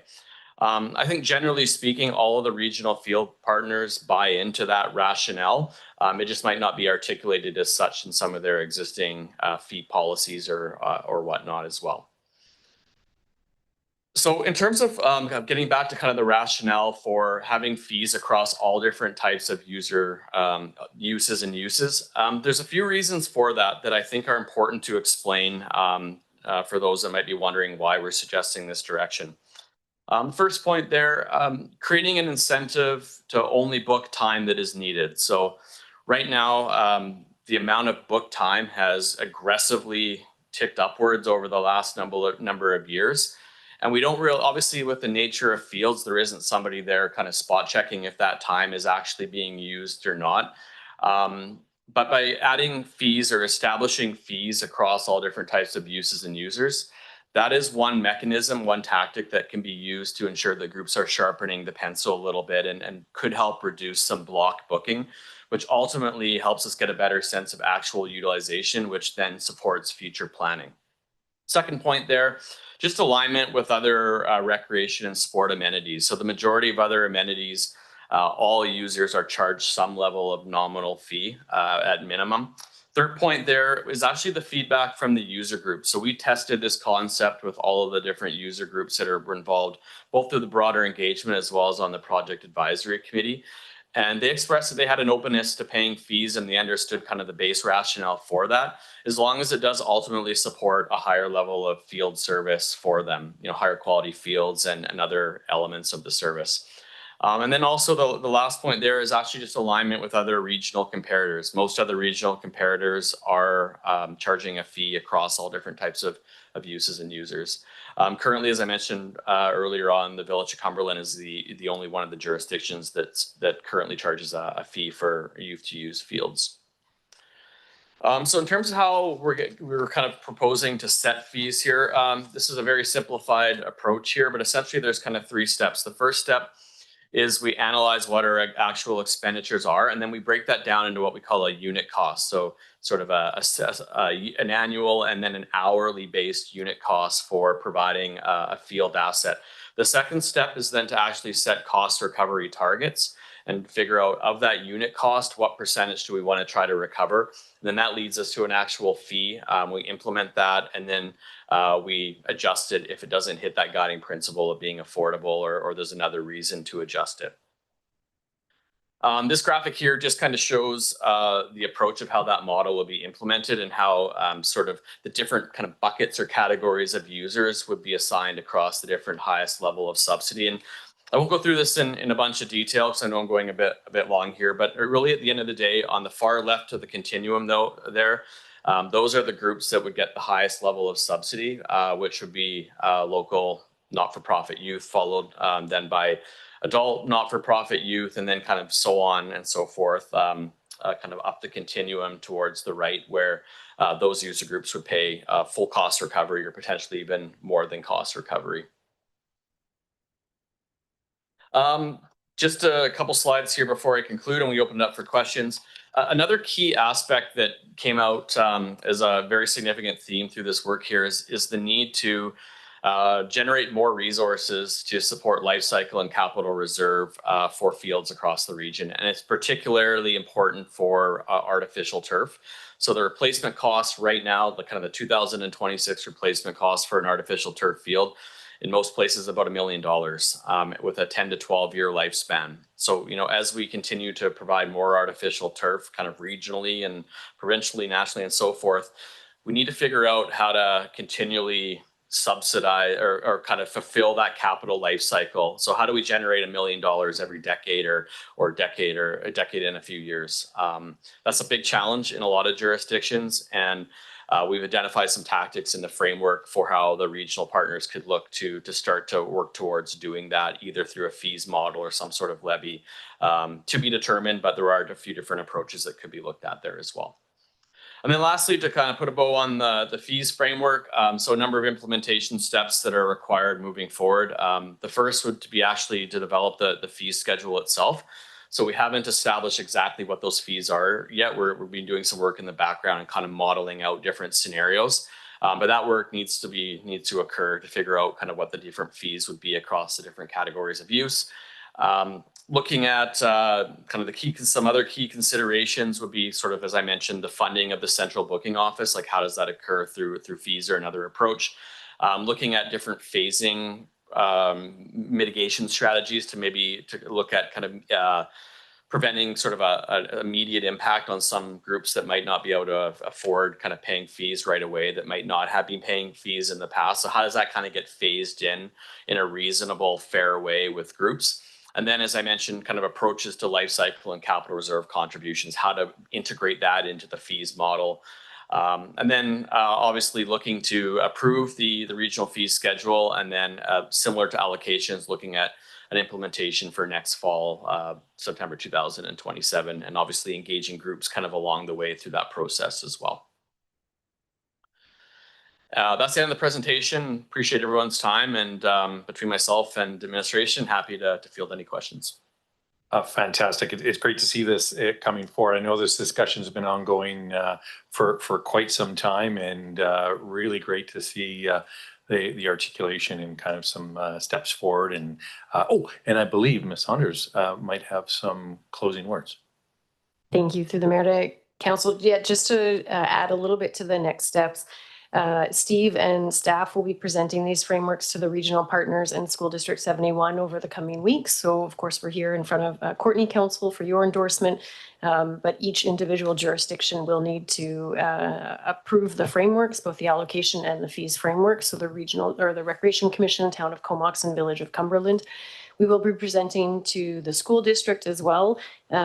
We currently have a joint use agreement with the school district where we allocate the fields in Courtenay on their behalf according to our policy and frameworks and fees. So we would hope that that would continue, but we will be presenting it, of course, to the school district.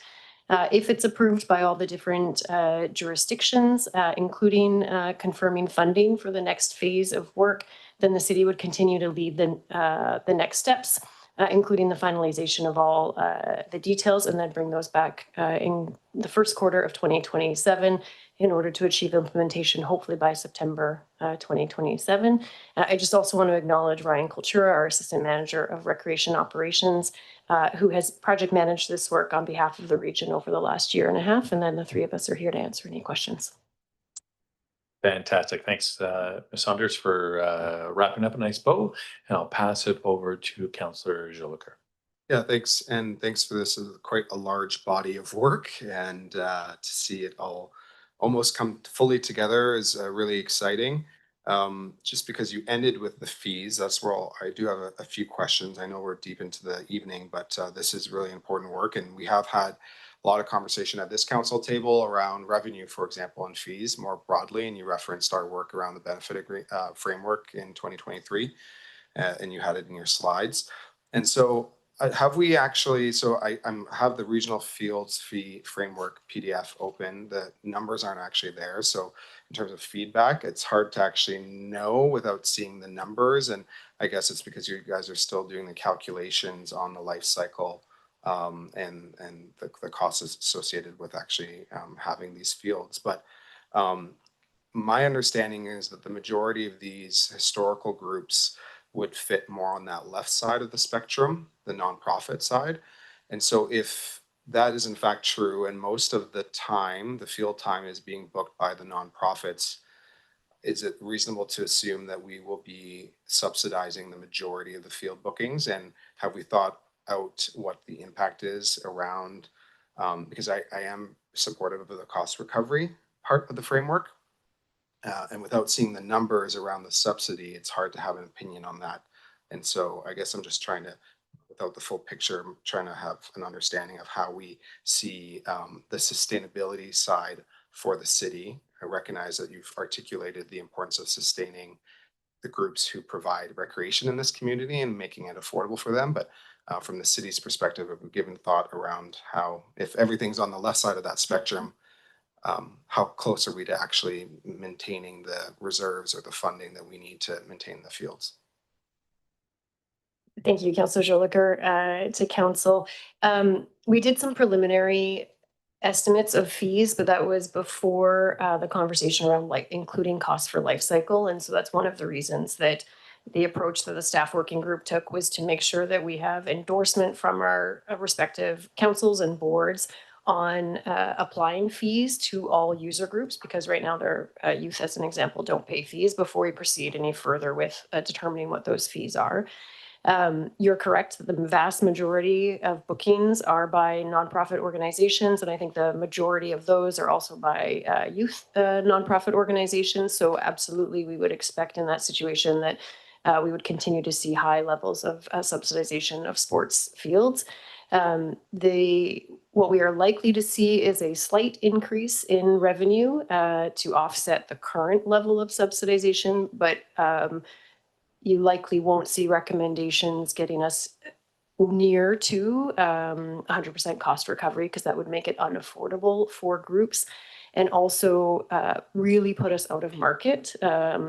I use market loosely, but when we compare to our other municipalities around us, municipalities on the island, across the province, I'm not aware of any examples of any municipalities that is charging a cost recovery rate for sport usage of sport fields.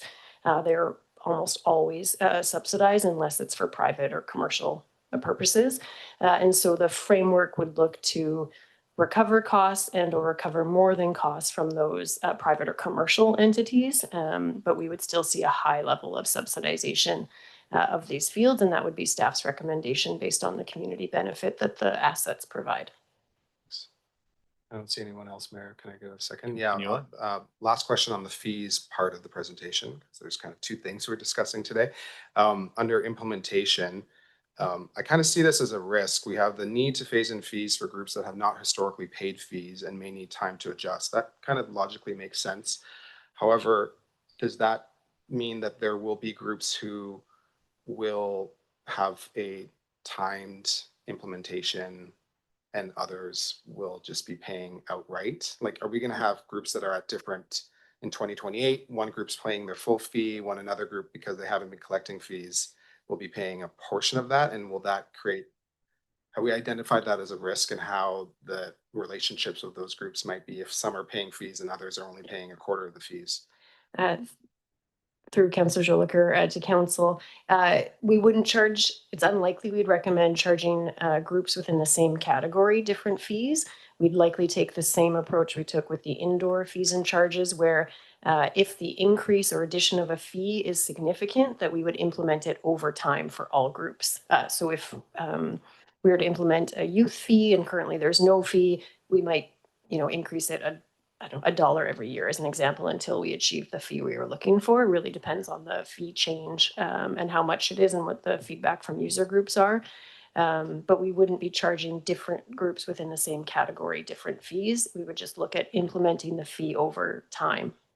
If I could just quickly add to that, I mean, we've engaged the groups through the project advisory committee on this, and I would say a consistent theme they told us was that they just want to have enough time to prepare, so that they recognize, I think to some degree, the rationale behind what we're proposing, and they can make it work.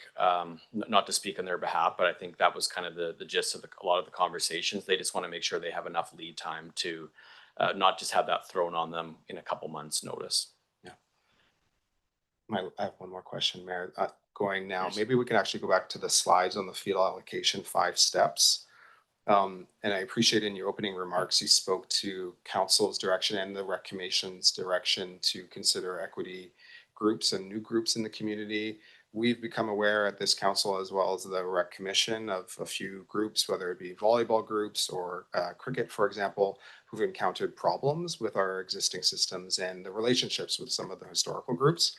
And so I really appreciate you taking the time to thinking about how that will all work out. And in the staff report, where there's a little bit more context to each of these steps, pages 3 of the staff report, screening and affiliation, which is the first step, uses good standing and compliance with applicable requirements.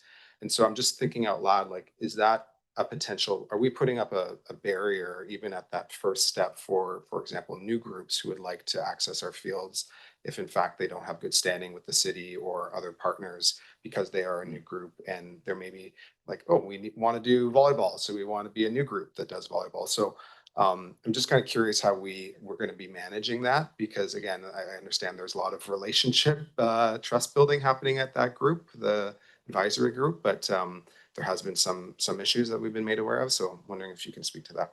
Sure. Yeah. Thank you for the question through Mayor Wells. Yeah, that certainly wouldn't be the intention. Like, there would be, what those exact prerequisites are it's kind of TBD a little bit in terms of kind of implementation, but there would be some that wouldn't be applicable to all groups. So, as an example, like in that screening, like adherence to kind of past behavior, like good past behavior for a new group.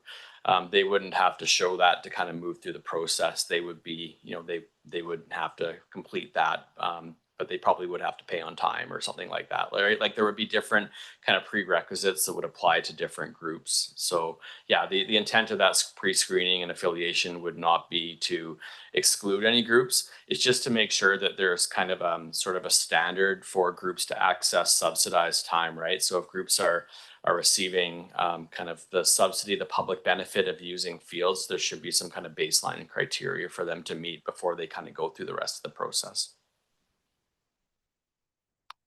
And it looks like that was Councillor Jolicoeur's last question. I'll look to the rest of council just in case anything was overlooked. Oh, Ms. Saunders, did you want to put another bow? Okay, recommendation moved, seconded. All those in favor? Any opposed? And motion carries. All right, thanks so much for that. And we'll move into management reports. And there are quite a few, given this is our, Mr. Garbett, we'll speak to this. Yeah, thank you. Through the mayor, one of the things that the 2018 council asked us to implement, and we further refined with our 2022 council, was the ongoing management report. This is the final management report. We wanted to consolidate everybody's quarterly, this quarter report, so council had the entire organization's management reports. And so, save for my colleague who leads the operations group, we have all directors available to answer any questions. And it's something that council identified as being a big priority, and I'm glad that we've been able to acknowledge this, because this is work in addition to our strategic priorities. So with that, we have kind of walked through individual sheets, and so I guess maybe we could use that as well, Mr. Mayor. Sounds fantastic. And yeah, so what we've done in the past is just start with the first one in the list, which is our infrastructure and environmental group. So I'll pass it over to Councillor Cole Hamilton. Thanks very much, Mayor. I just had a general question about the management reports. I know in the past we've asked for an indication where there'd been a change, and I saw in engineering and also in operational services, there's they indicated, I think in engineering is highlighted in yellow, and operational services it's highlighted in red. And none of the other reports have an indication of whether things have changed. And does that mean that none of the other timelines on any of the other reports have changed, or are we supposed to go back and match them to the last one and find the changes ourselves? Ms. Garbett. Yeah, thank you. Thanks for pointing that out, and it's great. I appreciate that. My apologies. So we had identified, after I talked about what a great report this was, sorry, we had identified during our strategic priorities response where there'd been adjustments. And so unfortunately, as it's presented to you today, those two documents are not totally aligned. So if staff who are introducing their management report could identify if they're aware of changes, that might assist. So my apologies, that's you need to align. That'd be really helpful Those as two. we go through with the although this one has those identified, so thanks. As I would say, many of these management reports are not they have limited strategic priorities, and many of them are operational matters. So it wouldn't have been established with kind of a council direction on timelines, but it's great feedback, and we'll carry on for our next round. Yeah, and maybe if you're okay, Councillor Cole Hamilton, maybe a follow-up to that is, for us, again, we have that institutional knowledge, but maybe a further column that actually has a start date. Because again, as this goes forward to a new council, again, they're not going to necessarily be aware of changes, but they'd be good to know when something started as well. So I don't know, I know we're running out of wind space, but some of the reports, that completion date's quite wide, and maybe we can make that a little bit smaller and have a start date as well, just so there's a little bit of information as we're reading through it, even to refresh our minds, but especially as we have a new council coming on board for the next batch of management reports. So yeah, for this one, the engineering department, this we're doing first. I see it's indicated that changes would be highlighted in yellow, but there's nothing highlighted in yellow. So I'm assuming not to be no changes in timelines on there. Awesome. Okay. All right. And maybe I'll fire up your mic if you'd like, and then that way you can, not that I'm wanting you to speak if you don't have to, but if questions come to you, you'll be able to do that. Next, we have Councillor Jolicoeur. Yeah, well, thanks, Mayor. The last two items under environmental projects I was just actually curious because then this would be the IRMP and the flood management implementation projects. We're only at 5%, but it has Q4 2026. So is that realistic that that I understand that to be a large body of work, and we're almost at Q4. So Yes, thank you. Thank you for the question. Through the CAO to Mayor and Council. For the task we had planned this year, which largely focused on communications and engagement with the local community for both of those programs, yes, it is a realistic timeline for all of the funding that we have available within the IRMP implementation projects GL, which spans 2 to 3 years, I believe. That would likely spill over into next year or possibly even the year after. Unfortunately, it took a bit longer to recruit a newly approved staff person this year than we would have liked. We would have preferred to get some of this work started earlier, so we're starting a little bit later. However, we do believe we can make significant progress before the end of the year. Excellent. Thanks for that. Oh, don't turn your mic off just yet, sir. I know normally maybe I don't ask too many questions. I do have some on this one though. Second item, the Lake Trail MUP says that its anticipated completion date is Q2 2026. I got a couple of them here. So just maybe what that new update is, or is it complete already? Again, thank you for the question. No, that is a typo. Unfortunately, it's not complete yet. However, it is actually very close to being complete. We would update that to Q3 2026, and we would have highlighted that in yellow. Yeah, had we done so. Perfect. I did on mine, just so you know. Thank you. But the 80%, does that seem pretty accurate, or is it maybe even 95 based on? Yeah, I'd say it's probably a little further along than that, to be perfectly honest. Yeah. Okay, yeah, fair enough. And then a little further down the Ryan Road to Sandwick, also says Q3 2026, and that it's at 30%. So the 30%, again, I'm assuming it's not going to be complete by Q3 2026, but maybe those two numbers, I'm missing something. That one actually will be pretty close. You know, if we're saying Q3 is end of September, it may be second or third week of October. We are racing the weather, of course, on that one. Contractors, you got to get done before the winter weather hits. It is just a sidewalk. I'm hoping it's not jinxing everything, but we are hopeful we can make some significant progress there too. We did just award the tender. So far, it's gone quite favorably in discussions with the contractors, so we feel we're well on our way.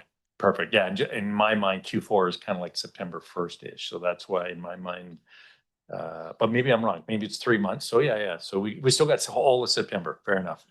And then the Memorial Outdoor Pool, again, just has that Q3 2026. But I guess that's so emergent with all the balls in the air right now.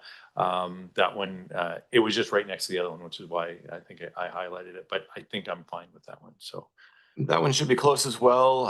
As Ms. Saunders alluded to earlier, this fall, we're hoping to report back on all of that information, the technical portion that we've been advancing. So timing should be around there. I would say late Q3 or early Q4 if we were being very specific. Yeah, and I guess for this council, or at least for me, Q3 means this council, Q4 means not this council. So that's the only reason why it's a little bit, in my mind, making sure we're got our expectations. All right, I'll pass it over to Councillor Moore. Yeah, thanks, Mayor. Just quickly, the mayor is pointing out several projects that the timeline is a little behind, perhaps, but I just want to point out that there's actually quite a few projects in this report that are under budget and ahead of time. So just want to make sure to give those kudos. Thanks. Absolutely. All right. I don't see any other questions or comments regarding this one here, so maybe we'll move on to rec and culture. So if there's questions on rec and culture, we have Councillor Schulker. Yeah, thanks, Mayor. Under carry forward projects, operational projects, Fieldhouse lease agreement renewals. And so similar to what we've just heard on the sports field allocation benefit, community benefit continuum, I'm wondering, we haven't really had I don't recall us having a briefing note on what our policy philosophy is on Fieldhouse lease agreements. We've done a lot of work around leases, but I'm not sure if we spent much time specifically speaking about these field houses. So I'm wondering if we can just get an update on the approach that staff are taking for at least I think it says lawn bowling for 2026. Thank you through Councillor Jolicoeur. Council. These are operational projects, so they are priorities of our group to be working on renewals of the usage agreements, sometimes leases, sometimes licenses with our sport groups. We have them at Valley View Clubhouse, Billmore, and the Lawn Bowling Club. And no, we have not yet brought anything forward to council on what that sort of philosophical approach to these groups would be. We would reflect on our Parks and Rec Master Plan and our benefits-based approach to setting fees, as well working with our colleagues in real estate to determine an approach to bring forward. The agreements are on a rollover clause, so that's why they continue to sort of be delayed as other priorities come forward. So they are a priority for us, but of course, sometimes things have to get delayed while we work on other urgent items. And because they are on a rollover, we're able to maintain our agreements with them for the time being. Excellent. And Councillor Moore. Great, thanks, Mayor. I'm not going to get whiny at all with a couple of the initiatives that I brought forward this term that were delayed, because I understand that this council gave staff a lot of work to do. I hope can see that in the future, some of those things. But I do want to bring up the dog parks because in 2018, that was a big topic when I was door knocking. And I know that the report says that we will have one by the end of 2026, I believe. And I just wondered how much closer we are to choosing a location for that and being able to report to the public that they will have at least one dog park by the end of the year. Thanks. Through Councillor Moore into council, I should clarify that we would be looking for a decision of council by the end of year as to where the dog park should go. We would not be able to develop and build a dog park that fast. Staff have been doing an assessment of potential parks for dog parks. We have an internal staff report and working group just working through the recommendations and analysis, and that'll inform a recommendation that we'll bring forward to council later this year. Sorry, just to follow up, but we do have it in the capital plan so that funding would go forward from 2026 to 27. And we would anticipate that once that decision is made in Q4, that dog park would be a priority in early 2027, I would hope. Not like BC Housing 4 or 5 years later. Through Councillor Morin to council, that's correct. We have the funding approved in the capital plan. So once council gives direction on the location, we can proceed with the park development. Great, thank you. And I think one of the caveats might be also if it's part of a bigger plan like Bill Moore that might have a bunch of moving parts, just the way the sausage gets made, that could also impact timelines. But I think really that goes back to my previous comment. If there was a column that said,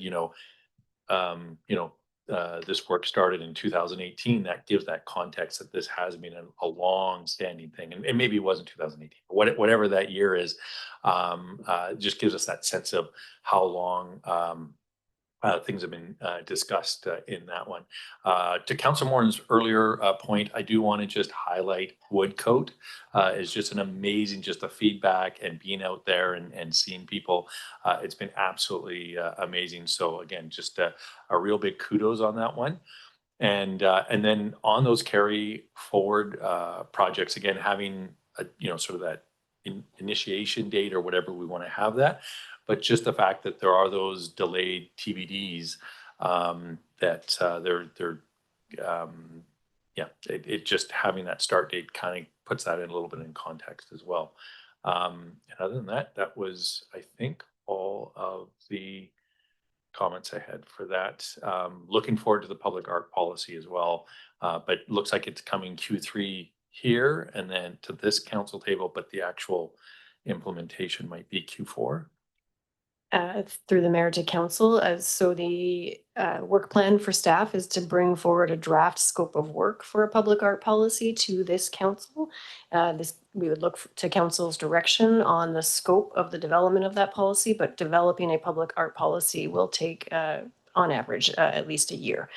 So we would be looking for direction on the scope so that we can go to procurement for a consultant to develop the policy. And then we would be working on the development of that policy likely for a year, and then implementation would follow. That's fantastic. Really appreciate that. And that's all the questions I have, and I don't see any others. So we'll move on to corporate services. And I see Ms. O'Connell is at the podium. I can throw in your microphone and pass it over to any council members who might have some questions. Or do you want to speak? Well, I have a couple of highlighted things here. If there's no councilors, I think one of the things that I looked at, and maybe just getting an update on it to a certain degree, there's two things at the bottom of the first page, the anti-racism strategy. And I do see, and this is actually a good thing, has a little bracket, says what I think is kind of the initiation timeline, that 2023, but I could be wrong. And sort of says it's on hold at 5%, and maybe a bit of an update, and then I have a subsequent for one of the other items. Thank you. So through the mayor to council, the 2023 in brackets is the year that the direction was provided. The comments regarding it being on hold, requiring capacity from all departments, that condition hasn't changed. There has been significant amounts of items that have come up that, not to mention also the impacts of staff turnover, that really have made it hard to activate this at an enterprise level. You can imagine with something as significant and as important as something like the anti-racism strategy that's part of the more broader equity, diversity, inclusion, and access framework, that equal participation and consistent participation of all departments and very specific key positions within that, as well as the coordination of working with third-party partners in order to bring forward the diversity of voices and perspectives that we really do lack internally as a staff complement. Those are the pieces that are missing. So essentially, this is something that's been on the radar for senior leadership team to figure out how do we work better together in order to carve out the time, priority, and capacity in order to facilitate and support these enterprise-wide projects. And I know that a lot of work has been done amongst several departments just to try and coordinate some of the existing service areas. And then really this is every department, every employee. So it's much broader. So this is something that we're turning our mind to going into the next council term around how do we make sure that we maintain the space that is appropriate relative to the importance of the substance. Okay, and I just really want to, and I know it's a tough one because it looks like it's sitting there, but I do want to just comment that I believe all of council has taken courses on this, and I believe senior staff, and I'm not sure how far that's permeated throughout the corporation, but I just want to give kudos that those opportunities that definitely seem to be made available at least to council and some staff. So thank you, and you're absolutely correct. So in the absence of advancing a broader citywide strategy, like from the corporation perspective, we have absolutely advanced training specifically for example, the communications department. We've incorporated anti-racism language within the development of the communication strategy, the engagement framework, and so on and so forth. Senior staff have gone through anti-racism training similar to council with Jasmindra. So that's been quite fantastic as well.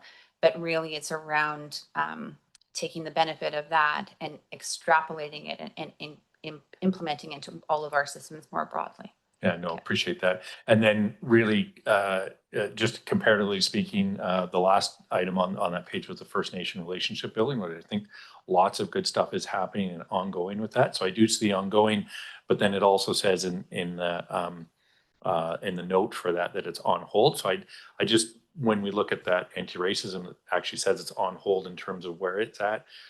I'm not sure if it's if there's a difference between ongoing, on hold, or if it kind of means very similar. Ongoing means exactly what you're referring to in the sense that there are activities that are taking place between the city of Courtenay, both at the staff level and at the political level, in working with and forming partnerships and relationship with KFN. The First Nations relationship building in this specific reference actually refers to the joint portfolio of the Reconciliation Action Plan. So the Reconciliation Action Plan, in order to fully initiate that as a program requires us to be aware and respectful of the timeline and the priority that KFN is interested in pursuing that work. There's work being done at the regional level regarding the reconciliation roundtable as well. So it is both ongoing because it is happening intentionally and organically as part of our daily operations and at a political level. But as far as the development of the actual framework that brings in UNDRIP, the calls to action, and then works with the creation of that and the mutual agreements with KFN, that is the work that is not proceeding formally at this time. But for a variety of reasons, not a lack of desire or priority on behalf of the city and or KFN either. Yeah, and I think for both of those, I just wanted to identify, even though they sort of look like they're on hold and not lots has happened, there is actually lots happening, I think, on both those fronts. And so just really wanted to acknowledge that. Councillor Moore. Thanks. Yeah, you bring up really good points, and the anti-racism strategy was one of the things I was referring to that was introduced back in 2023. But I think maybe it's part of that communication piece around, reporting out some of the stuff that we're doing, even though we don't necessarily have the comprehensive strategy. It's not like we're not doing work around Indigenous relations, anti-racism, et cetera. I'm glad that you brought it up, Mayor, because I did want to highlight it because sadly, we are continuing to have racism reported in our community. And if we talk to the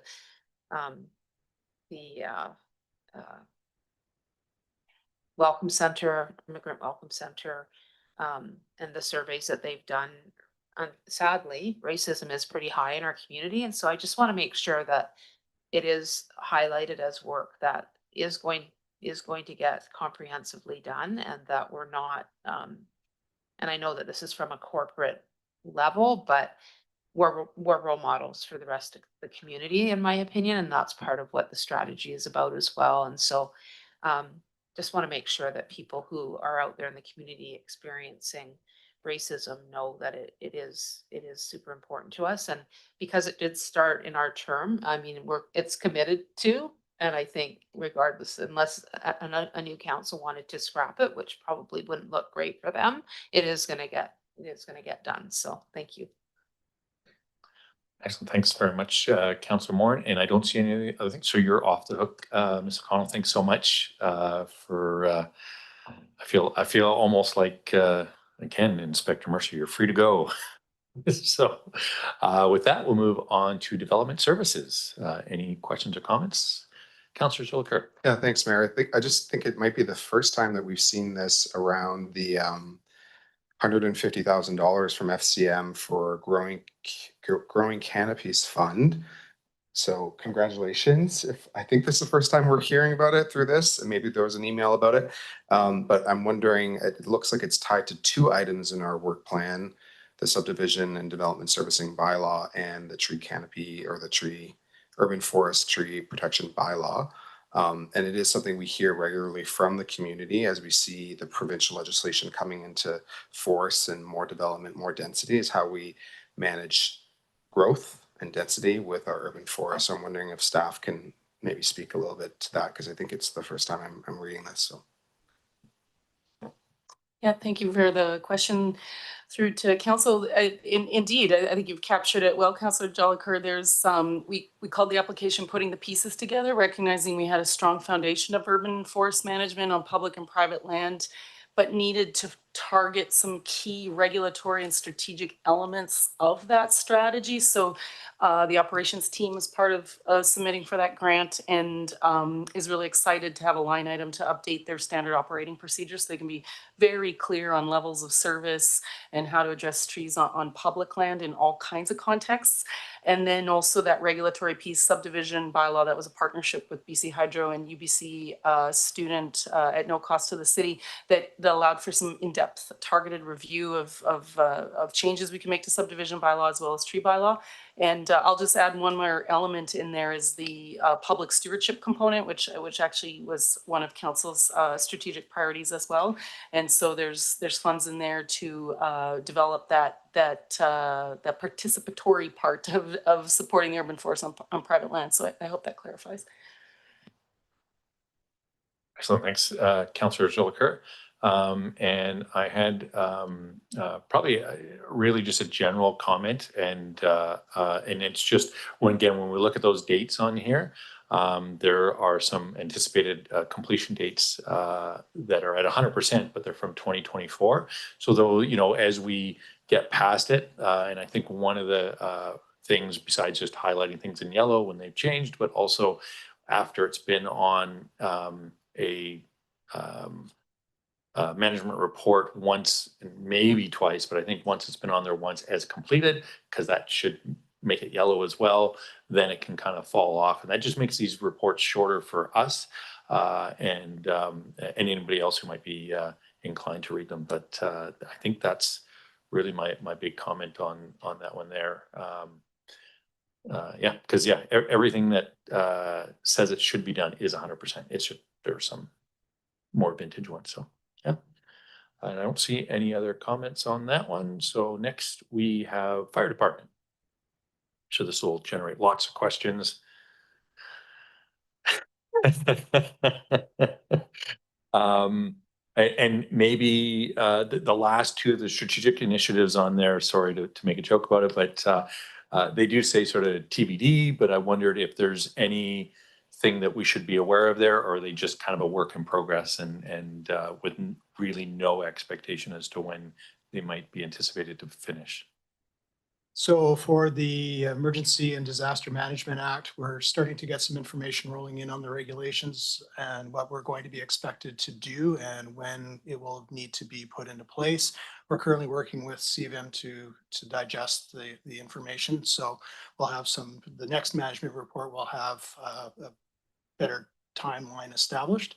And then as for the next recruit class, generally it's a year, but again, that is dependent on the aptitude of the students. So that class will be starting next month. Probably within the first quarter, we'll have a good estimate of when they'll be finished up. And then again, I'll update the anticipated completion date once we have that. So perfect. Rather undersell than underdeliver. Totally get it. And maybe instead of TBD, especially on that one where we're waiting on the province, and this could work for any management report, but if it actually said waiting on province, and actually that's, even though we might have an anticipated completion date, then because I think it says that right in the comments, but it does, yes. Yeah, so that's awesome. All right, I think that's it for fire department. That was great. And then financial services. I'm looking around.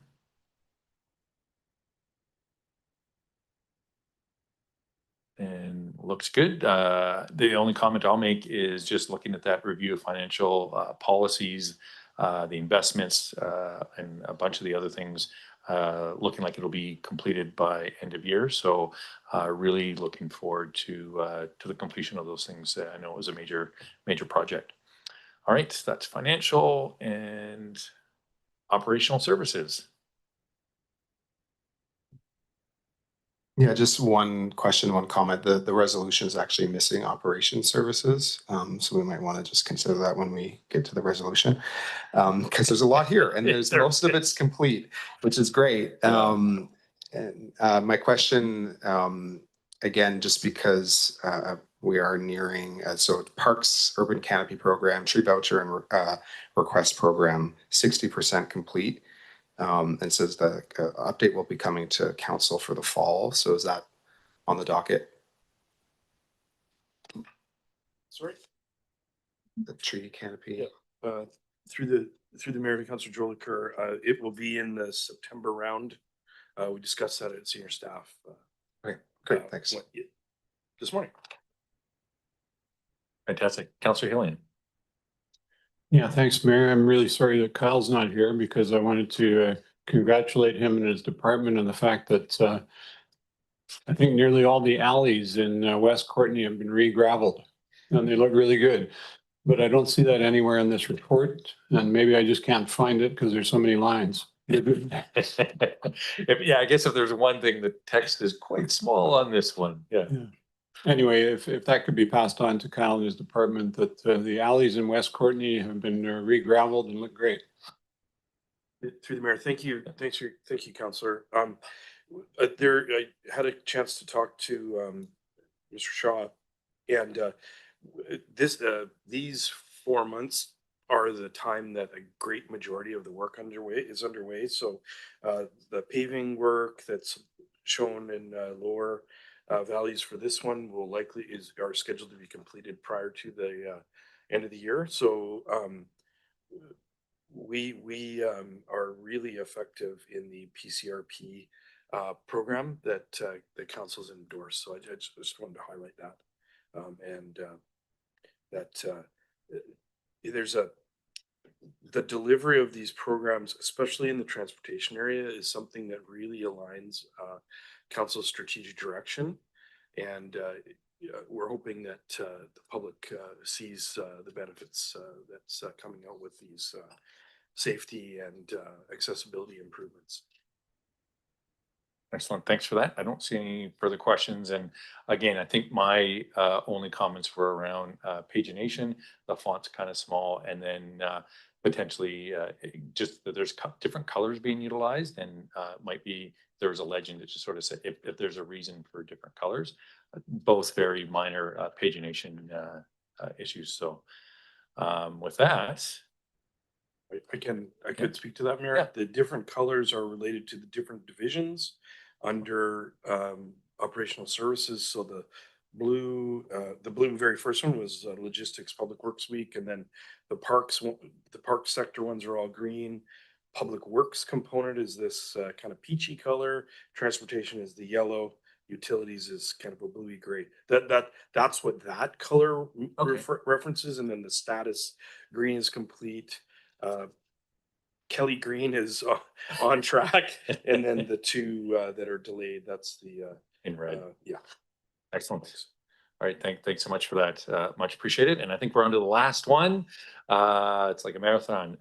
We have the management report for the city manager. Any questions or comments? Seeing none. I'll receive these unanimously on behalf of council. I think we can move right along. And we'll move on to the McPhee Meadows project update, 9.2. And I believe we have a presentation by Nick Page. Is he getting introduced? Oh, all right. I'll pass it over to Adam, Mr. Pitcher. Thank you, Mayor. We're here tonight to provide an update on McPhee Meadows and the work that's underway to develop a broader management plan for the property. In parallel, we've also completed some technical work to help inform the potential project plans, including a hazard tree assessment along the phase 2 trail alignment and a water safety audit to better understand the considerations associated with beach access. As we've worked through the direction council provided last November, it's become clear that decisions about the Fisherman's Trail as well as the beach access can't really be considered in isolation. We need to understand how each of these improvements fit within the ecological values of the property, the ecological gift designation, public safety, recreation, and our relationship with Nature Trust BC, Environment Canada, and other interest holders. To help us walk through this, I'm pleased to introduce Nick Page, a registered professional biologist who's supporting the management planning work. Nick is also helping staff navigate the ecological gift requirements and stewardship considerations that come with managing this property. Nick will provide council with an overview of the property, what we've learned through the work to date, and where the management planning process is headed. With that, I'll hand it over to Nick. Great. Thanks, Adam, and good evening, Mayor and Council. As Adam said, I'm a professional biologist with Courtenay Environmental, and we've been hired by the city to prepare the management plan for McPhee Meadows.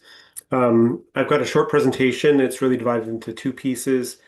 In support of staff's briefing note, first is more information on the park context and some of the resource values that I think will provide the initial work that we've done to develop the management plan, but also probably confirm or refamiliarize council with some of the physical features of the park and some of the risks and resource values that we'll be incorporating into the management plan. And then the second half of the presentation is more about the management planning process and the next steps over the next 6 months.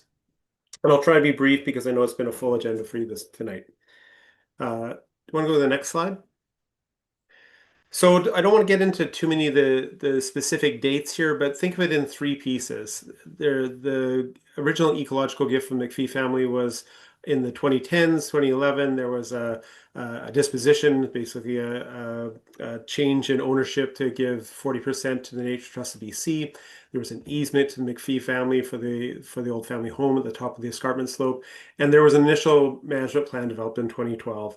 And then there's a fairly large gap before the 2021 initiation of the park concept plan by the city of Courtenay that included engagement, obviously, engineering work, and then permitting that led to the creation, what we see now, that will open last fall for phase 1 of McPhee Meadows.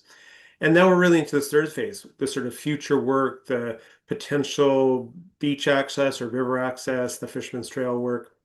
And also, how do we manage some of the resource values and stewardship values of the park itself? Next slide, please. So before we get into the park itself, I think it's good to look at the very broader context. This shows the Puntledge River from Comox Lake all the way down to the estuary, the Courtenay Air Park. And you can see where McPhee Meadows in red there on the sort of urban fringe of urban margin of the city of Courtenay. But this McPhee Meadows is really a sort of part of this expanding network of parks and protected areas that is leading all the way up into Comox Lakes. Some of these are held by the Comox Valley Land Trust. Some of these are CVRD parks. Obviously, you can see the city of Courtenay's parks, not just McPhee Meadows, contributing to that. So I think needs to be recognition that McPhee Meadows contributes to the ecological connectivity along the river, as well as the recreational connectivity. How do people move through this landscape and access some of the natural areas to the west? And you can also see how important it is just to that more urban population, Old Orchard and adjacent areas to the west, that have now a very important park right on their doorstep. And it's obviously a gem in the city of Courtenay's park system. Next slide, please. So this is the McPhee Meadows property. There was, I think, originally there was multiple properties that were some subdivision amalgamation during 2010. So really looking at the sort of the main park area that has the meadows, what you think of it as the new loop trail, and then this panhandle that extends upriver to the west that has the Fisherman's Trail, kind of an informal trail, and it connects almost to Menzies Avenue. There's the Island Corridor Foundation, 2 parcels at the western end. And then if you look at the far eastern end, there's some crown parcels, but you're getting pretty close to Second and Fitzgerald at that point. And then as well, there's some private properties within the floodplain bench that are adjacent to the park parcel. And also note that there's the park actually doesn't extend right to the river edge. It probably did historically, but because of changes to the river, there's provincial crown land that are now encompassing at least a small portion of the riparian fringe that you can see there. Next slide, please.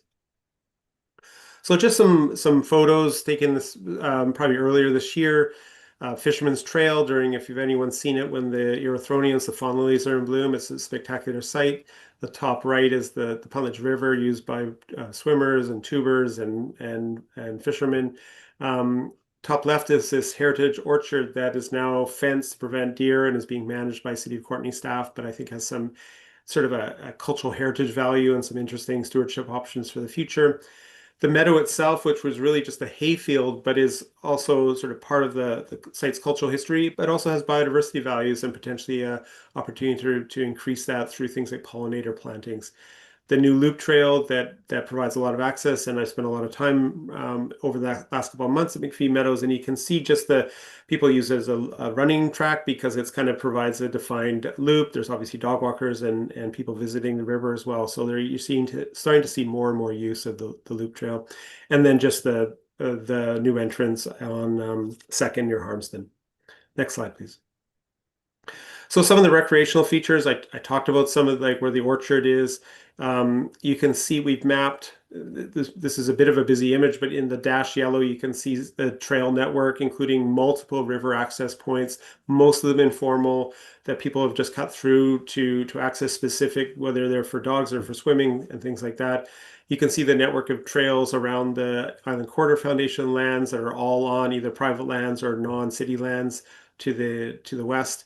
And then at the east as well, right at I guess that's First and Fitzgerald, there's informal access that doesn't go at least through private land, but it's a steep slope that provides, again, sort of rudimentary access. And then the main access point highlighted in blue along Second near Harmsden.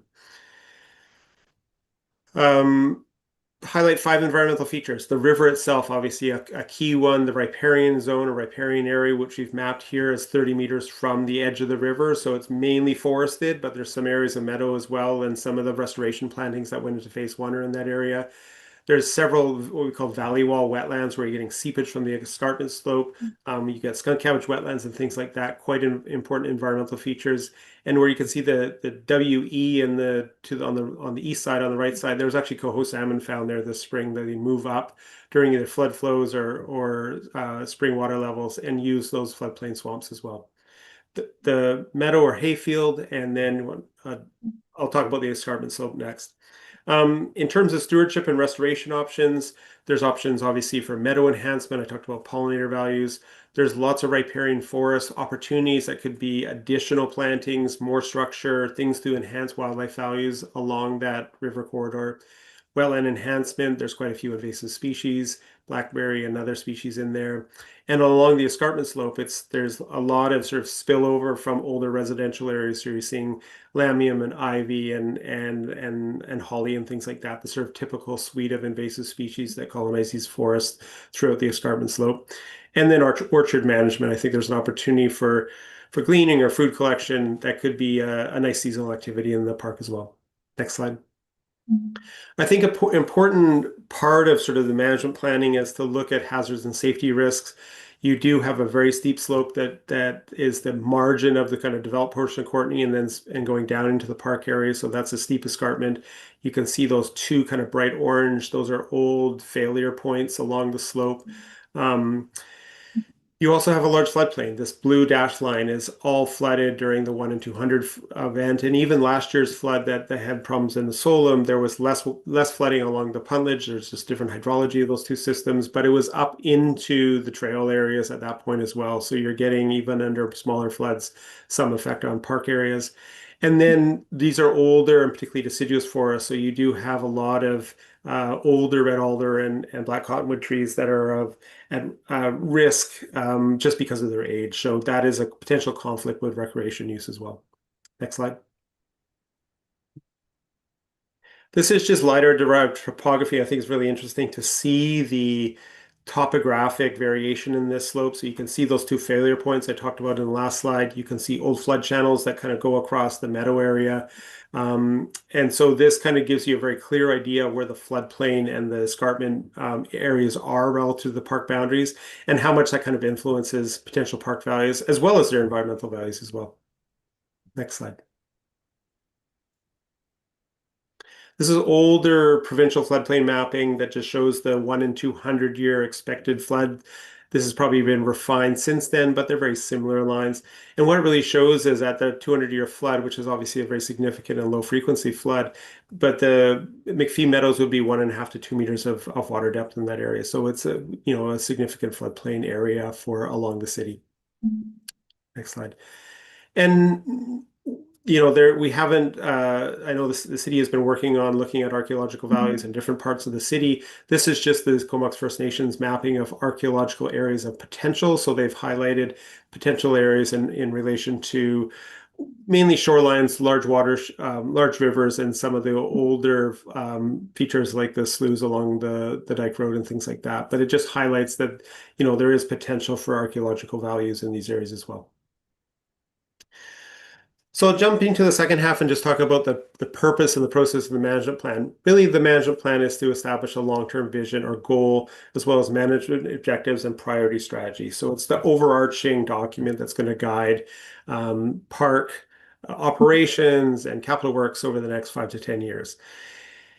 This is an unusual park in that there's two land managers, the City of Courtenay and Nature Trust of BC. And how do you work together? How do you manage threats and how do you set priorities for management? So there's a process in the management plan for deciding or discussing decision making and annual planning and things like that. Management plans and usually have a defined planning horizon. It's typically 5 to 10 years, and we're probably leading to use them in 10 years, so 2026 or 2027 to 2037. It's going to include costing to level of budget planning, both for capital and operational costing, but it's not going to get into the details of specific projects other than at that scale. And again, just to stress that it's going to provide guidance on how the two organizations should work together within the ecological gift designation, which is I would say, fairly unusual encumbrance to park planning that at least for local governments, they're not dealing with on a regular basis. What the management plan is not going to include is detailed operational procedures, annual work plans, detailed budgets, or engineering construction specifications. So it may, as an example, have an objective to limit access to environmentally sensitive areas, but it's not going to specify exactly how to do this, what size fence and where's the fence boundary and things like that. That's for the next phases of how these things are operationalized. Next slide. So we've started at this stage just working on a draft goal statement, and consider this very draft. It's going to more staff input and more review. But to manage McPhee Meadows as a nature park that conserves wetland, forest, meadow, and riparian habitats, manages site hazards, and provides safe recreational opportunities. And so this has really got the three pieces: the conservation and designation piece around a nature park, public safety to manage site hazards and prevent risk to the public and park users, and then recreation. How do we provide safe recreational opportunities along the river corridor? And in terms of next steps, so we're working on refining that management goal and coming up with some specific objectives. What are the management issues? Things like invasive species management have obviously mentioned, but recreation use, how do you manage the meadow? How do you keep it from blackberry not overtaking it and things like that? So there'd be priority actions identified. A collaborative review with both the City of Courtenay and the Nature Trust of BC will key part. And so the schedule is a draft plan that from our consulting side by the end of November, staff review and finalization over the winter into January, and then another council update of the draft plan and staff leading that presentation in spring 2027. So that's it from me. Thank you. Thanks very much. There are some weird feedbacky things happen, so I turned off all the mics in here and it was still going on. So I'm not exactly sure on your end what it might be, but it was very infrequent and not too overwhelming, I don't think, but just, yeah. With that though, I will pass it over to Councillor Jolicoeur. Yeah, thanks, Mayor. Thanks for the presentation, and the mapping was actually really neat to see, the LiDAR mapping as well as the different informal access points to the river. Obviously, council has spent a fair bit of time talking about our desire to see some design work around beach access. And I will say I was a little surprised to see the language in the letter from NTBC, specifically the entire second paragraph. Almost kind of squashing the direction of council in this work, but then subsequently saying, but we'll do the management plan and then we'll talk again. So I guess my first question is, given that they are partners in this and they articulate that in their letter, how do we see, is this the management plan, the document that articulates how we resolve conflict? Because they're already taking a stake in terms of the phase 2 and the beach access. And so I'm just wondering, we're putting in all this effort. We have clear direction. It's actually really helpful that it's the summer right now, because I've gone floating many times and I see many people using it as beach access, people fishing down there. And so the concerns around ecological protection, we can either, my perspective, and I'd love to hear staff's perspective on this, is that we can take action to protect the ecological sensitivity of that area for those who are going to be accessing it for fishing and swimming and cooling off, or we can continue to allow potential damage as a result of the informal trail networks that are happening. There's actually even more than I thought there was. So thank you for showing that map. So I guess more comments, but love to hear staff, like how are we going to be managing this relationship and then around the beach access piece? Mr. Pitcher. Through the mayor, thanks for the question, Councillor Joliker.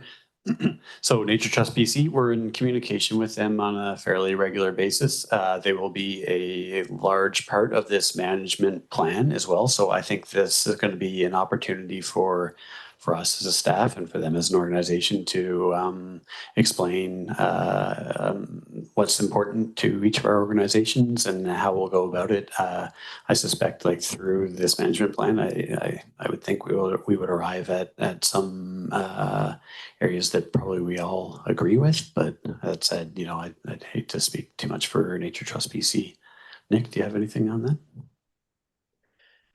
No, I mean, I think the letter obviously clearly articulates some of the values they bring forward, and I think, you know, they don't have a mandate for increasing recreation use like the city may have. So I think it's sort of how do you merge that? And I do think the management plan is the venue for both discussing the sort of overarching goals and how they would relate to recreation use, and as well as what is the decision process when you have shared ownership like this. So, you know, I think I don't think we should prejudge how that will go.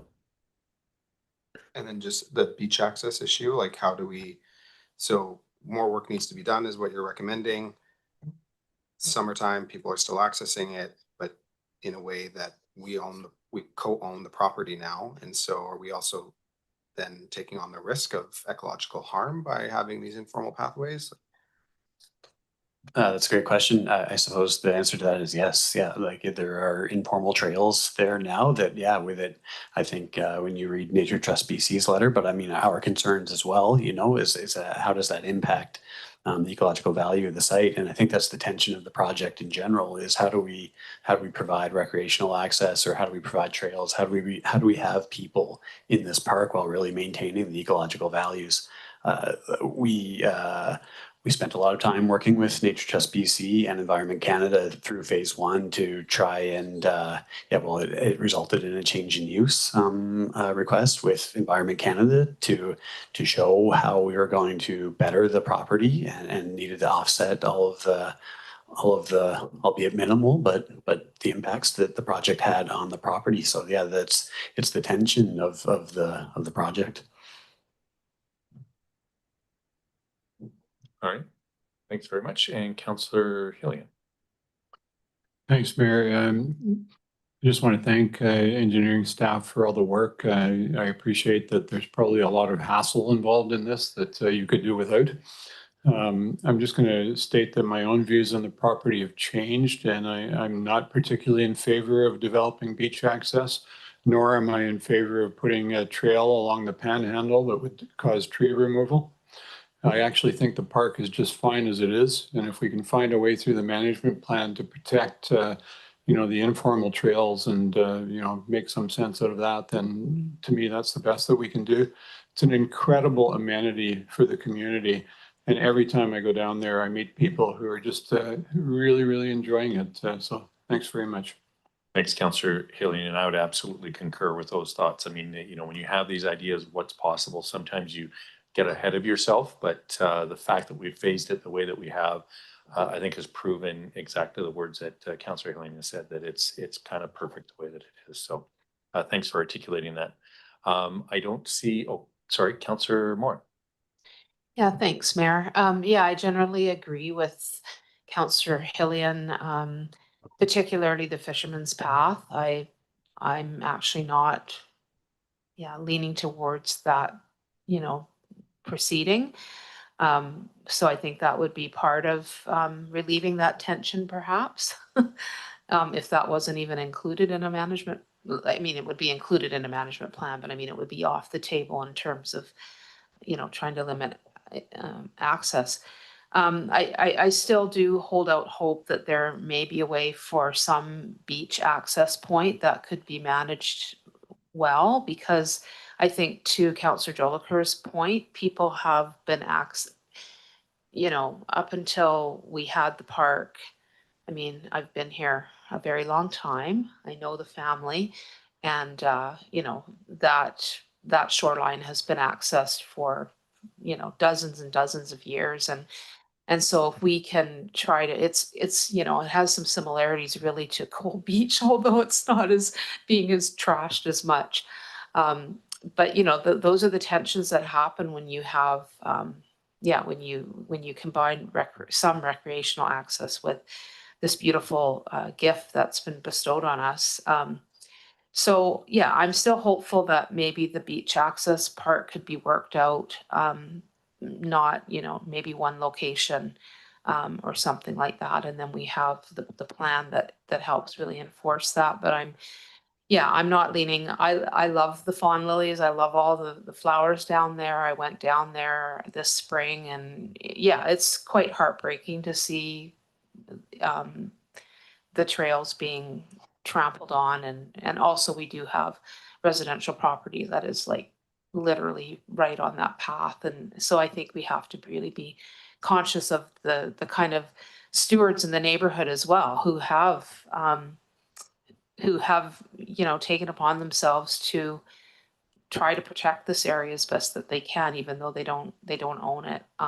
So yeah, those are my thoughts. So I'm happy to for the planning to go forward, and hopefully we can alleviate some of those tension points by making some compromises. Thanks. Thanks, Councillor Morin. Any further questions or comments? All right. Since just for receipt, we'll receive that unanimously for council, and we'll move into the 2026 Canada Day celebration recap. And although I believe I did speak a wee bit during the management reports, I'll just remind council we're at 8:35 with about 3 or 4 pages of agenda to get through. So with that, I will pass it over to whomever would like it. You're not Ryan, but I'll pass it over to Connor. The new Ryan? I don't know. It's all good. We know who you are. Oh, thank you. Good evening, Mayor and Council. I'm pleased to provide a brief update on the city's 2026 Canada Day celebrations. Overall, staff are confident that the celebrations were a success. The event brought people together in a highly visible and meaningful way, supported by a dedicated team of city staff, volunteers, vendors, performers, parade participants, and community partners. Participants' comments reflected strong appreciation for the smooth parade experience, the redesigned market layout, food vendor coordination, and the overall excitement and satisfaction of being part of the celebrations.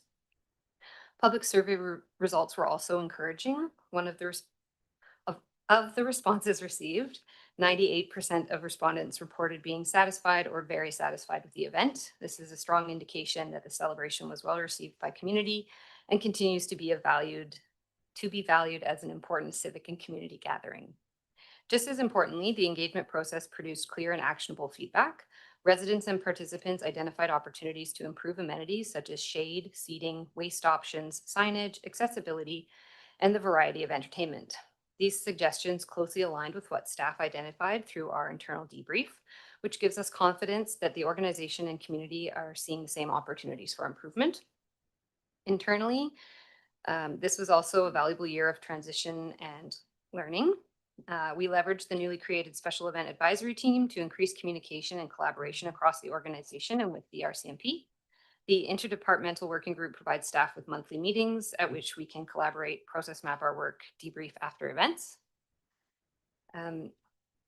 So staff reported an increased confidence in the team's ability to deliver a complex, multifaceted community event.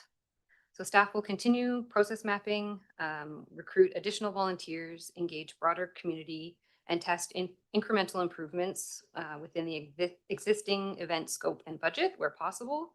This approach respects the history of the celebration while building broader community ownership and ensuring that the event remains inclusive, sustainable, and engaging. So in summary, the 2026 Canada Day celebrations were successful, well received, and supported by strong community participation. The positive feedback confirms that the event continues to matter to residents, while the constructive feedback gives us a clear path forward. Thank you for your time and happy to answer any questions. Yeah. Yeah, standing ovation for sure.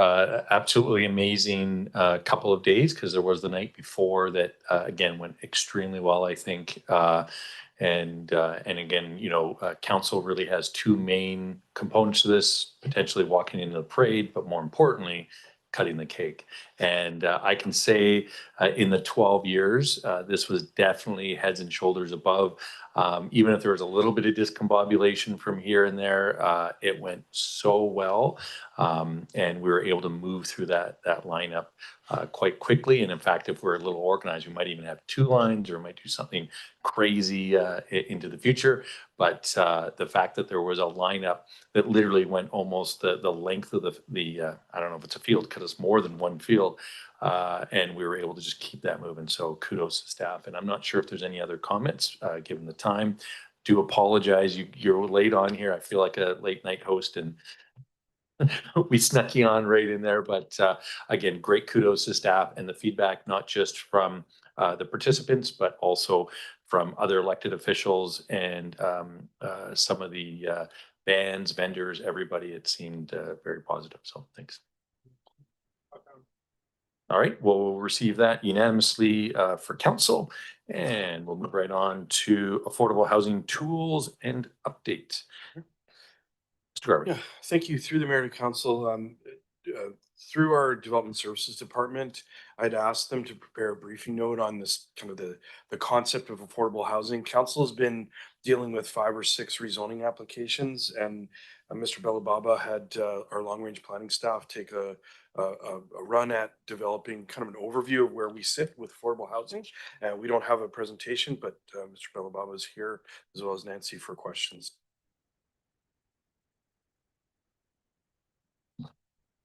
Councillor Frisch. Yeah, thanks, Mayor. I only have one question, and it's on the first page of the report. It states that we're on track to meet market housing, but not other, sub-market housing or whatever it's called, below market. And can you refresh my memory? Are we on the hook for below market housing as a community? Like, we have to find a way to provide that? Through the chair, it's the way the Housing Supply Act works is that the province can set targets. And then if you don't meet those targets, the province can then step in and start doing other things like requiring you to issue permits or requiring the municipality to amend bylaws. So in terms of are we on the hook? No, not yet. We haven't received, I don't believe we received any direction or warnings from the province that we would be required to take any steps to address that. It's simply a numbers game at this point. Yeah, well, I don't remember discussing it too much in council. Maybe I've forgotten, but it's a bit of a head scratcher because obviously it takes money to provide below market housing, and shouldn't be our responsibility. So I don't know. Yeah, and we actually had want to make that point. And our OCP had 10% units should be 30% on larger facilities, but that was taken away from us from the province, right? Yeah. So, and I think that's one of the things, and the mayor of New Westminster who came out and said, like, look, if you're going to put these regulations on us, you have to give us the tools to actually be able to deliver. Something to take to the next UBCM, I guess. Yep. And we do also have the housing entity at the regional district. So there is some stuff there, but it's really, I think, focused on if the province is expecting this from us, they got to give us the tools. And Mr. Belababa. Through the mayor, I would also just add that I'm only aware of, I think, one municipality where the province, one municipality that's listed in the Housing Supply Act where the province has actually stepped in and taken steps. So I don't want to jinx it, but it seems doubtful that they would step in, given that we're hitting our market target housing, our market housing targets. Oh, don't turn it off yet.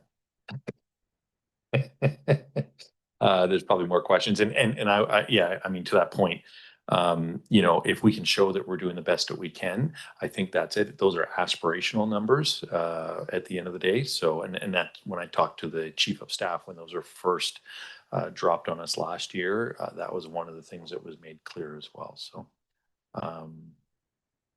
Councillor Zolker. Yeah, thanks, Mayor. I just wanted to share my thanks to staff for bringing this, because we get this question every day. What are you doing about affordability? How are you building the housing that I can afford in this community? And this staff report articulates both what council and the city has done and is doing, as well as additional tools that we haven't yet considered. But I think what Councillor Frisch is highlighting, and I know that Councillor Moran has asked for a correspondence to be on the agenda for our next meeting, and municipalities are kind of putting their foot down and saying, hey, if you want us to build affordable housing, we're game, but we need you to come to the table, province. And since the province has ended any community housing funds through BC Housing, a lot of the funding that was going towards affordable housing has vanished. And so we are at the whims of the tools available to us without the funding. And so I do appreciate this staff report, and I hope that the public really takes it to heart that we are doing our best. But I do have one question, and it's around inclusionary zoning. We've talked a little bit about it. We've talked around it. Have we actually given staff direction to initiate this work? It speaks to the upcoming work. And I know that in our last zoning bylaw updates, I probably asked our staff about this as it relates to ACCs and DCCs and CACs. And but given that it appears to be one of the few tools we haven't yet really gone up and taken, I'm wondering if staff can speak to where that might be and if direction is required to initiate that work. Through the mayor, we do not have direction to pursue inclusionary zoning. If you go to the bottom of the report, sort of what we're doing, that's kind of the direction we have from the OCP. So that is kind of what we are focused on at this time. Certainly council has the power to direct that we investigate some of these other tools. However, I would stress that there is also a great deal of merit in focus. And so if we have fewer things to do well, you can sometimes cover off some of the goals of some of these tools with a different tool. So for example, if you can provide a wide range of housing that's at below market rates, you may not necessarily need to focus as much on housing for persons with disabilities or special needs, because you do, you do need that kind of housing. But sometimes that can kind of encapsulate that as well. So. Excellent. Thanks for that. And Councillor Moran. Thanks, Mayor. Yeah, I find the vacancy rates interesting because I know the province has kind of given messaging as though these higher vacancy rates, I know that it jumped up in 2024 and it's back down a bit for 2025, but as celebrating that. But then of course we see more people unhoused, and so I think what it speaks to, without having any analysis to look at, is that people just can't afford those high rents. So now they're on family's couch, or they're living in their vehicle, or they're cramming a bunch of people into a small place or whatever. So yeah, so I mean, I think that yeah, like anything, this information, some of it you can take a little bit with a grain of salt, because it's yeah, it's not really reflective. It's not really reflective of the reality, I don't think, with those higher vacancy rates. And that's just more of a comment, I guess. I don't know if you have any response to that, but if there's any way to tease out that information, if you've seen any analysis on yeah, just the messaging around vacancy rates. Through the mayor, yeah, vacancy rates really, it's very interesting. So typically in the fall, CMA, if you're using CMHC, there's sort of an assessment of existing rental housing stock, and it's measured, so you can get anomalous sort of vacancy rate surveys. So a really good example, and this actually happened to me in my last job. A major building was completed sort of in August, and it added like 20% of housing stock to the community. And then the vacancy rate survey comes along a month later, but none of those units are rented yet. And so of course they get registered as vacant. So yeah, it does definitely have to be taken with a grain of salt. And it is best, you know, in my opinion, it is best looked at over a longer length of time to rule out those fluctuations. The flip side of that, though, is there's a fairly, you'll see in the report, there's a fairly sizable jump in vacancy. And that is notable. So that has happened for a reason. We probably don't know what that reason is unless we start really digging into it. But that is a good news story. That means on that day that we were 2% above what is considered a healthy vacancy rate. So at 5%, a healthy vacancy rate is 3%. So that is a good news story. And if it stays above 3 or near 3% for a prolonged period of time, we're actually doing pretty good when it comes to rental vacancy. Again, when simply looking at the numbers of units, obviously, if those units aren't being occupied because no one can afford them, that's a deeper question. But you know, on the face of it, the numbers appear to be trending in the correct direction. Yeah, and I guess that's my concern is that they are sitting vacant. I mean, I don't know if any landlords are putting down the rents to try to get those places filled, but anyway, thanks. Thanks, Councillor Moore. I appreciate that. And Councillor Hillian. Thanks, Mayor. 2 points. First of all, I really endorse the suggestion under the Housing Authority that the city consider offering up a piece of land. I think that would really kickstart the Housing Authority. It's something tangibly that we could do. I can think of a portion, but I won't mention it tonight. The other thing that I wanted to ask about is a section on money under what Courtenay is doing. If I'm correct, we've collected $142 million. We've spent 523,000 of it, and yet we still have 1.4 million. Like, is that possible that we actually accrued an interest $500,000? Through the mayor, it may not all be interest, because I think we've still collected some community amenity contributions. So money's going in, money's coming out, and then there's interest on the actual money that's in the bank account. And just for point of clarification, it's not 142 million. I believe it was 1. Sorry, it's 1.42. We had my decimal point in the wrong place. We become developers at that point. Yeah, and if I could just ask, I understand we don't actually have any policy yet on how to use that money, but in fact, what we have used it for in the past, which is covering DCCs for housing projects and things like that, it's likely that we would continue to do that. And I just wonder if there is any thought on staff's part to you know, coming up with any suggestions around criteria, or are we just going to kind of wait till the fund is depleted as council gives it out to various projects that come along?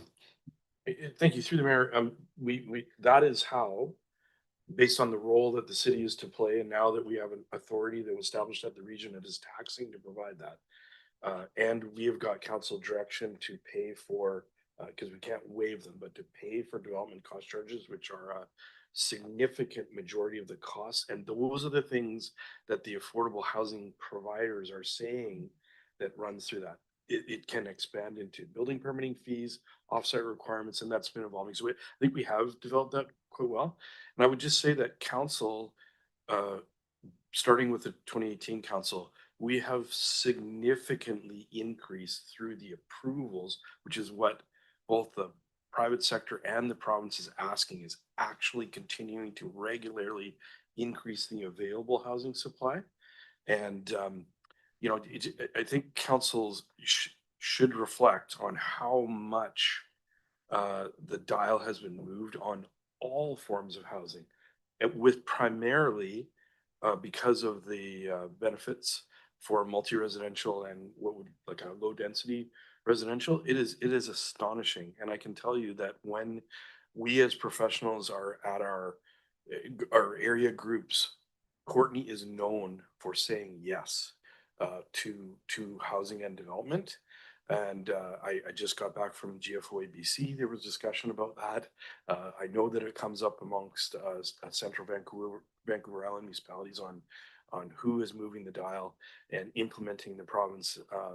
And so it's just something that as an organization, we're very proud of, and council's reflection on how much housing has been approved is I would say unprecedented for many years in the Comox Valley. So it just from the staff side, I really wanted to highlight that, and I hope we can continue that trend and do even more based on the our secondary suite provisions, the SHMU provisions, work on our development cost charges, ACCs, and then that policy that council has in place to support affordable housing. So the future is so very bright, and we are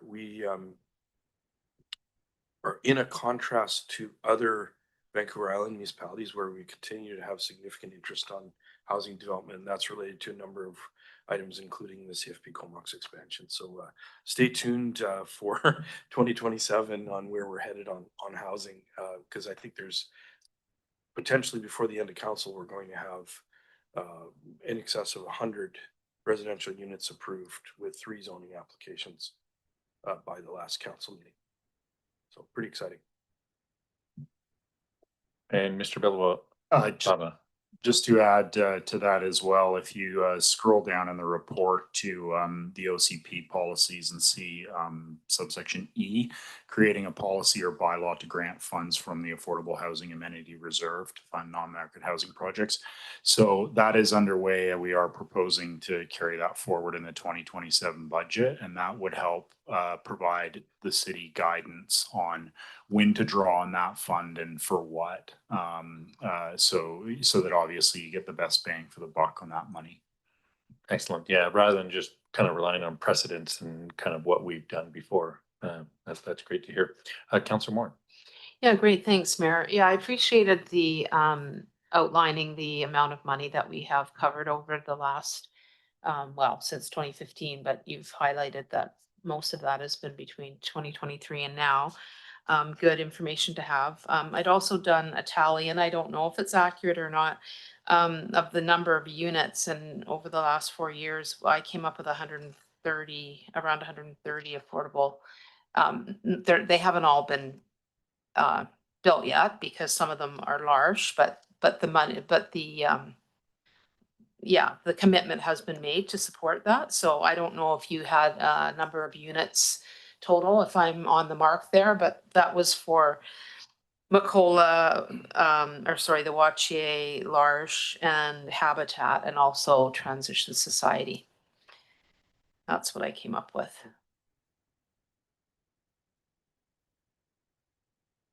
Anyway, yeah, I think it's in print soon, so I'm fairly accurate. Yeah, and I would just note in the report, there may be some units missing from the report because some of the report seems to focus more on the housing agreements, not necessarily agreements that have actually, or other scenarios where housing's provided. So yeah, and I actually didn't include those housing agreement units in developments either in my tally, so it's probably beyond 130. Pardon me? Is it that much, including all of those? That would be a really good number for us to have if that's possible. Thank you. Absolutely. Yep, I think all the council can agree on that. This is just there is a recommendation to receive this. I'll do that on behalf of council unanimously, but we are at 8:55, so we have 2 choices. All those in favor? Any opposed? Motion carries. And we'll move on to council resolutions and Councillor Hillian. I don't think I have to read it out, but if I do, I'll just read the, therefore be it resolved that council affirm the intent that the building housing the Connect Center, 685 Cliff Avenue, will no longer be used to provide that service when the new purpose-built shelter becomes operational. I'd like to move this.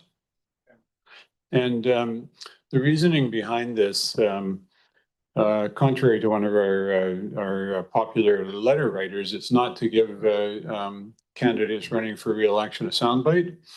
It's because there is a number of citizens, residents in the community who have raised questions about what our plans are for that building, particularly downtown merchants. There have been some suggestions that the city would keep using it as some type of drop-in or temporary shelter. And so the purpose of this resolution is to put it clearly on the record that our intent has always been that this is temporary, and that once the province follows through with the shelter and supportive housing that it has now started to build, that the Connect, and that once that's operational, that the Connect Center would in fact close, and that site would be repurposed. I think it sends a clear signal to the community. Many people will feel that it's long overdue, but we're in the hands of the province. We've provided an incredibly valuable service for a significant length of time, but downtown Courtenay deserves the certainty of having that site repurposed once it's available and no longer needed for its current purpose.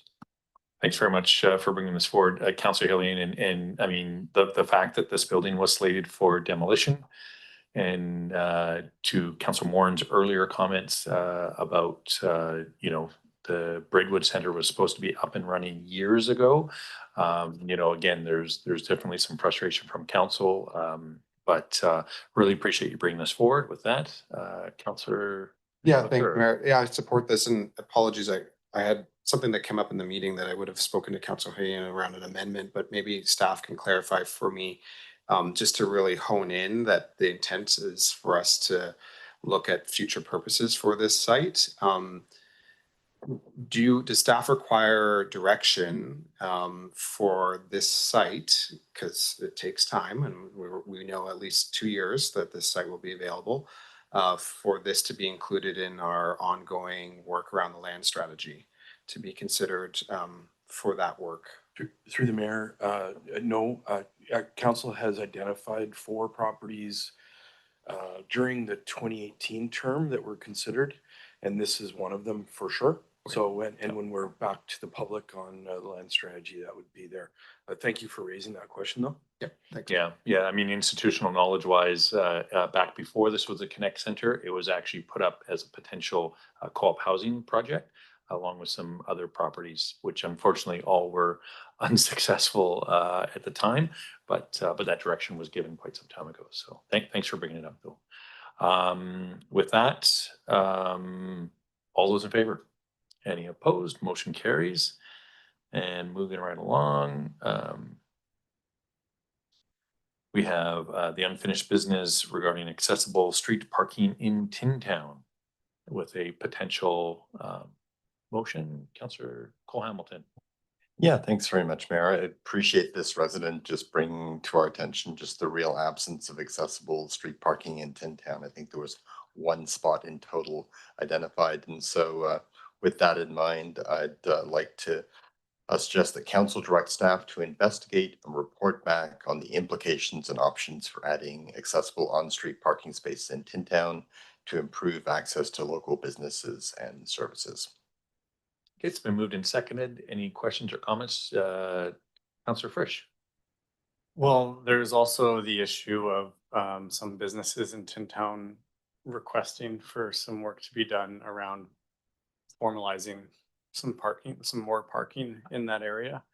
I guess I don't know the background on it, and so maybe it's a discussion for another day, but I guess the city has gone in and changed the parking scenario there, making no parking signs on the roadways, which people used to use informally as they used all the businesses in Tin Town. So if maybe we could add to this request for staff to look into the opportunities to find more parking spots, especially like in the cul-de-sac area that's been mentioned that there used to be informal parking there. and other places that are possible so that we can maximize how much street parking there is. I don't know if council's amenable to considering that at the same time. Mr. Garber. Thank you, through the chair. The reason why it doesn't talk about generalized parking is this is in response to the accessible question, but if council wanted to add an investigation of maximizing on-street parking, that we can include that as well. I would note that this area, when it was originally developed, was not car-centric. And had the parking requirements been required in accordance with our zoning bylaw, it is extremely unlikely the development would have gone ahead because of the range of uses that are there. And it is transformed. I mean, the original, I mean, this development is actually Canada famous, actually. It's amazing. But had the developer been required to provide parking in accordance with the zoning, not doable. And so this transition away from live work to a pretty much a destination car centric place, it makes it extremely challenging. And so we can do this work, but I think a future council will need to confront the reality that it is a car centric area without actually the provision of parking in accordance with the zoning. And it may be something that it will be something the neighborhood will have to deal with. Caution that. Sorry, I don't mean to lecture council or anything, but if you wanted to add maximizing street parking or something to that, we can certainly do that. But I want to bring to this council attention and a future council that the past happened and the future will need to be considered based on like actually how the area has been used now. Yeah, I completely appreciate that and agree with you. I both drive my car and ride my bike to the gym I go to there, based on how easy it is to park. That being said, the point is that if there are places to make a parking spot, it might be useful to maximize what we have. And then obviously we can't make we can't make more space. We can't park people on top of each other. So I'm just asking to see if we can maximize what's available. That's all. I mean, it's a discussion for the future, a future meeting.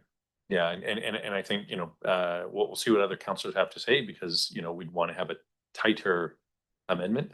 But thanks for getting the discussion going, Councillor. Yeah, I was just gonna say I wholeheartedly agree. We need to put our heads to this. I think I've talked to the city manager for over 2 years about this issue because every single time I do my shopping, my gym, my coffee shop, everything. I do a lot in Tintown, and it's the #1 issue I hear from residents and business owners. And most recently, we got 5 letters from business owners around the issue of parking. And so I would like for us to investigate both the design implications of finding more parking, but to the city manager's point, do we need to look at zoning and do we need to look at what we approve for business licenses in that neighborhood? We've got large businesses that bring in large amounts of people, particularly between the hours of 8 and 5 p.m. And there's a major issue there. And I think we heard that from multiple business owners. So I would like to see us both investigate the technicalities of finding parking on the street, but also the tools we have at our disposal, whether it's the zoning for that area and or business licenses for that area. Thanks. Mr. Garber. Through the mayor, quickly, just recognizing the time. We had a senior staff level had talked potentially, because it's more than Tintown, there's also the service commercial light industrial there. So it may be, although it's not in the current work program, that a sort of a local area plan exercise to look at the range of uses there, because we actually now have the spillover effect into adjacent residential neighborhoods. This is a little bit unusual in the Comox Valley to have this arrangement. If you go to other places like in Duncan, North Cowichan, and the city of Nanaimo, it's actually quite common to have kind of service commercial light industrial areas back to back with residential, but this is a little bit unusual for us. So it's something that we'll be talking about and likely talking to a future council about. Yeah, and I think, there's all these knowns and unknowns and intended consequences and unintended consequences. When you make a change like that, you're going to have grandfathering that will end up with some very, big challenges, so it'd be a long-term sort of thing. Just based on what Councillor Frisch was talking about, just to try to make an easy amendment, if somebody wanted to think about it, after the word accessible, the words "and maximize." And so I think that captures what you were talking about. And if council wants to, it's just to, and we're tight on time, so I just wanted to make sure if there's a quick solution, if you wanted to look at that. Councillor Morin. Yeah, thanks. Yeah, I appreciate the other conversation. They do seem intertwined for sure, but I mean, my thought is to actually separate them, because I suspect that the larger parking issue will be a lot more work and more involved. So I'd like to see them separated out, but whatever, council wants to do. Many people know I have a long history of Tin Town, and yeah, unfortunately, the usage in the area is not how it was envisioned originally. We have, it was envisioned actually for people to, generally speaking, have their business down below and live upstairs, and it's really moved away from that. There's not nearly as many people that live there and have their own business, so there would have been fewer cars, because you would park your own car at your residence, which was, right above you.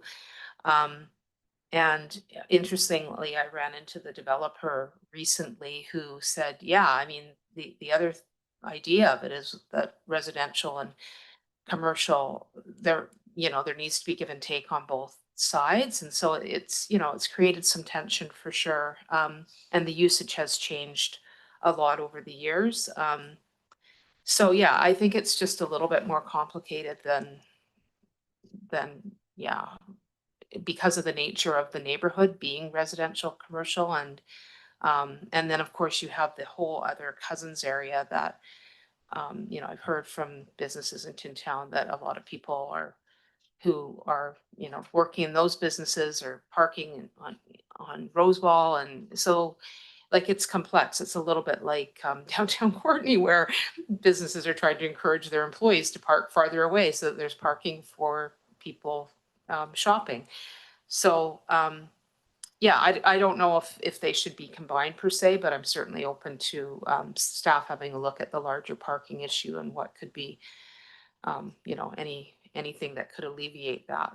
I also think it's an extremely unique neighborhood that doesn't really fit into any model that we have, and I think that's part of the growing pains of it. Yeah, and I mean, we have a motion on the floor, so we can move that motion, and if somebody wants to make a subsequent, we can do that as well. So, Councillor Frisch. Oh, sorry. Ms. Proton. Sorry, it didn't sound like there was support to make that a friendly amendment, so I'm leaving it as the original motion. I seconded. Yeah, Councillor Cole Um, Hamilton moved I it. had Cole Hamilton and Morin as seconder, sorry. and it didn't sound like Councillor Morin supported the friendly amendment there, so. Yeah, let's just do it, in the interest of time, let's do the vote on this, and then we do the other one, and we just change the accessible to maximize, or something like that, adding accessible to the word maximize for the second subsequent. Does that make sense? So based on the motion on the floor, I'll call the question. All those in favor? Any opposed? Would somebody like to do subsequent? Councillor Frisch. Thanks. I'll move a subsequent motion that we ask staff to investigate the maximizing of street parking in Tin Town. Okay, it's moved and seconded. Any further conversation on that? Seeing none, all those in favor? Any opposed? And motion carries. Next page. Thanks, everybody. Indigenous Women Insurance Society request for funding. And so we have the consideration that's before us here.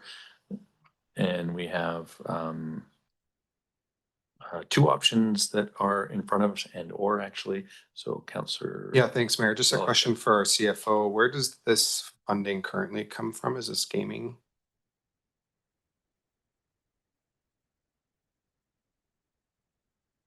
Mr. Langenmeyer. I cannot recall off the top of my head right now. Okay. So, sorry, just through the mayor to council, it is a funded item implementation that was done. So we have existing funding in place. We can report back on the source, but the request is not funded, the initial request, and nor is it consistent with the agreement we have in place. So just as a follow-up to that, Mayor, does that mean that currently in our 5-year financial plan, we have the 15,000 secured and that comes from a source to be determined?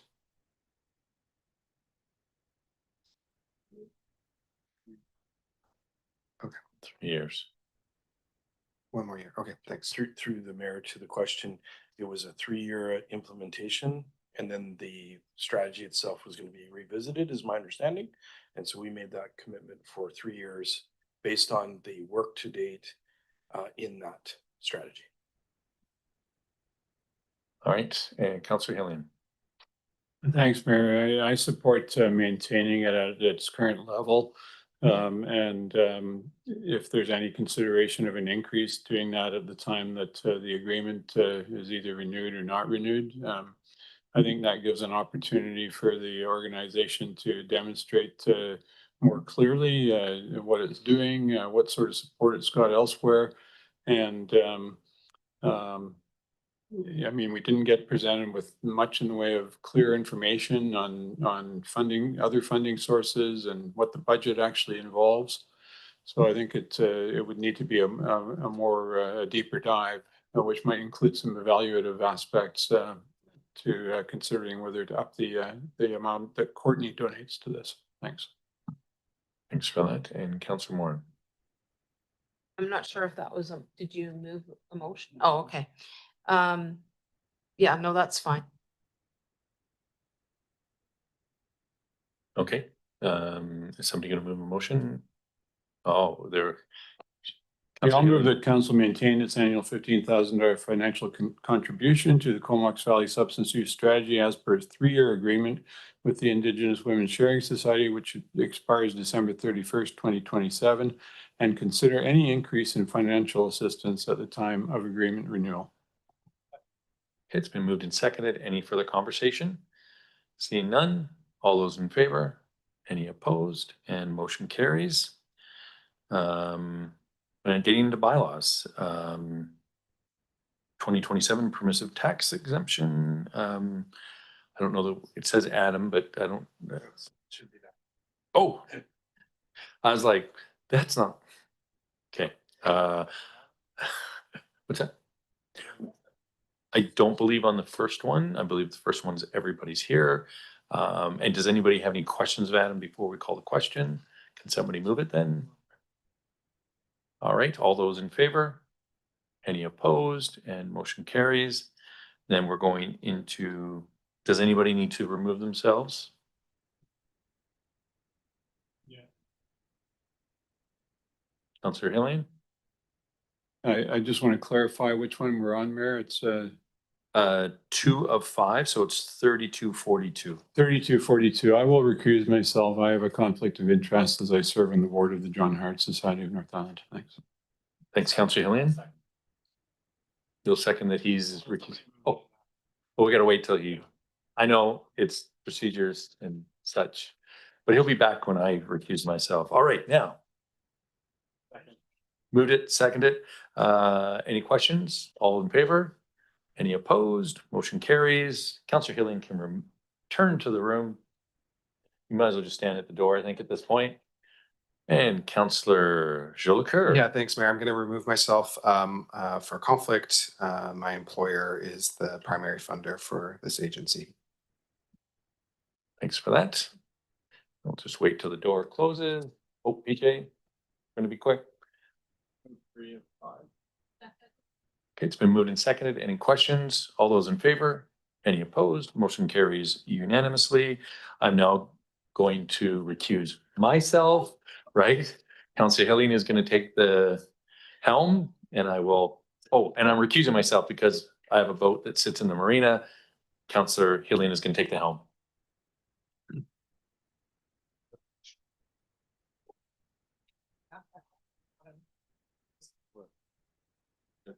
Not to do with your conflict of interest, so there's not a conflict potentially. I don't think there's a separate bylaw for that. Do you want to put your mic on, to? Do you need me to keep sharing or do I have to leave? I'm very confused. Thank you. It's okay. You can go, Mayor, you're on this bylaw, I believe, or a previous bylaw. I just wanted to confirm with it that I believe that ICF is also one of the organizations being separated out, given that I previously declared a conflict on that, and I've just realized I don't want to have missed recusing myself if that wasn't the first one. And ICF is captured under a 10-year bylaw that is not being considered right now. It was adopted. Perfect. Okay, I didn't see it there. I just wanted to confirm. Thanks very much, Adam. All right, so we're on recommendation 4 of 5. Mover, please. Trish and Joliker, any discussion? All those in favor? Anyone opposed? That's carried. We'll ask the mayor to rejoin us.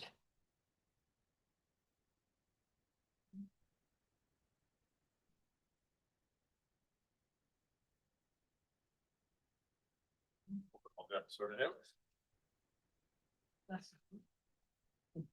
All right, we should be on to bylaw 3245. Is anybody going to recuse? Oh, this is churches, so we're good. Okay, it's been moved and seconded. Any questions or comments? Seeing none, all those in favor? Any opposed? And motion carries. And getting into the municipal and regional district tax levy repeal bylaw 3247. It's been moved and seconded. Any questions or comments? Seeing none, all those in favor? Any opposed? Motion carries. Yep. Yep, Counselor. I only bring it up because what was on the screen was temporary borrowing for the Stormon Road, and we just passed, I thought. That's 3245. So, we don't have the second motion on the screen for the emergency. Okay, thanks for okay with that. that, though? So the motion is not correct. Does that mean we have to read it aloud? I'll read it out.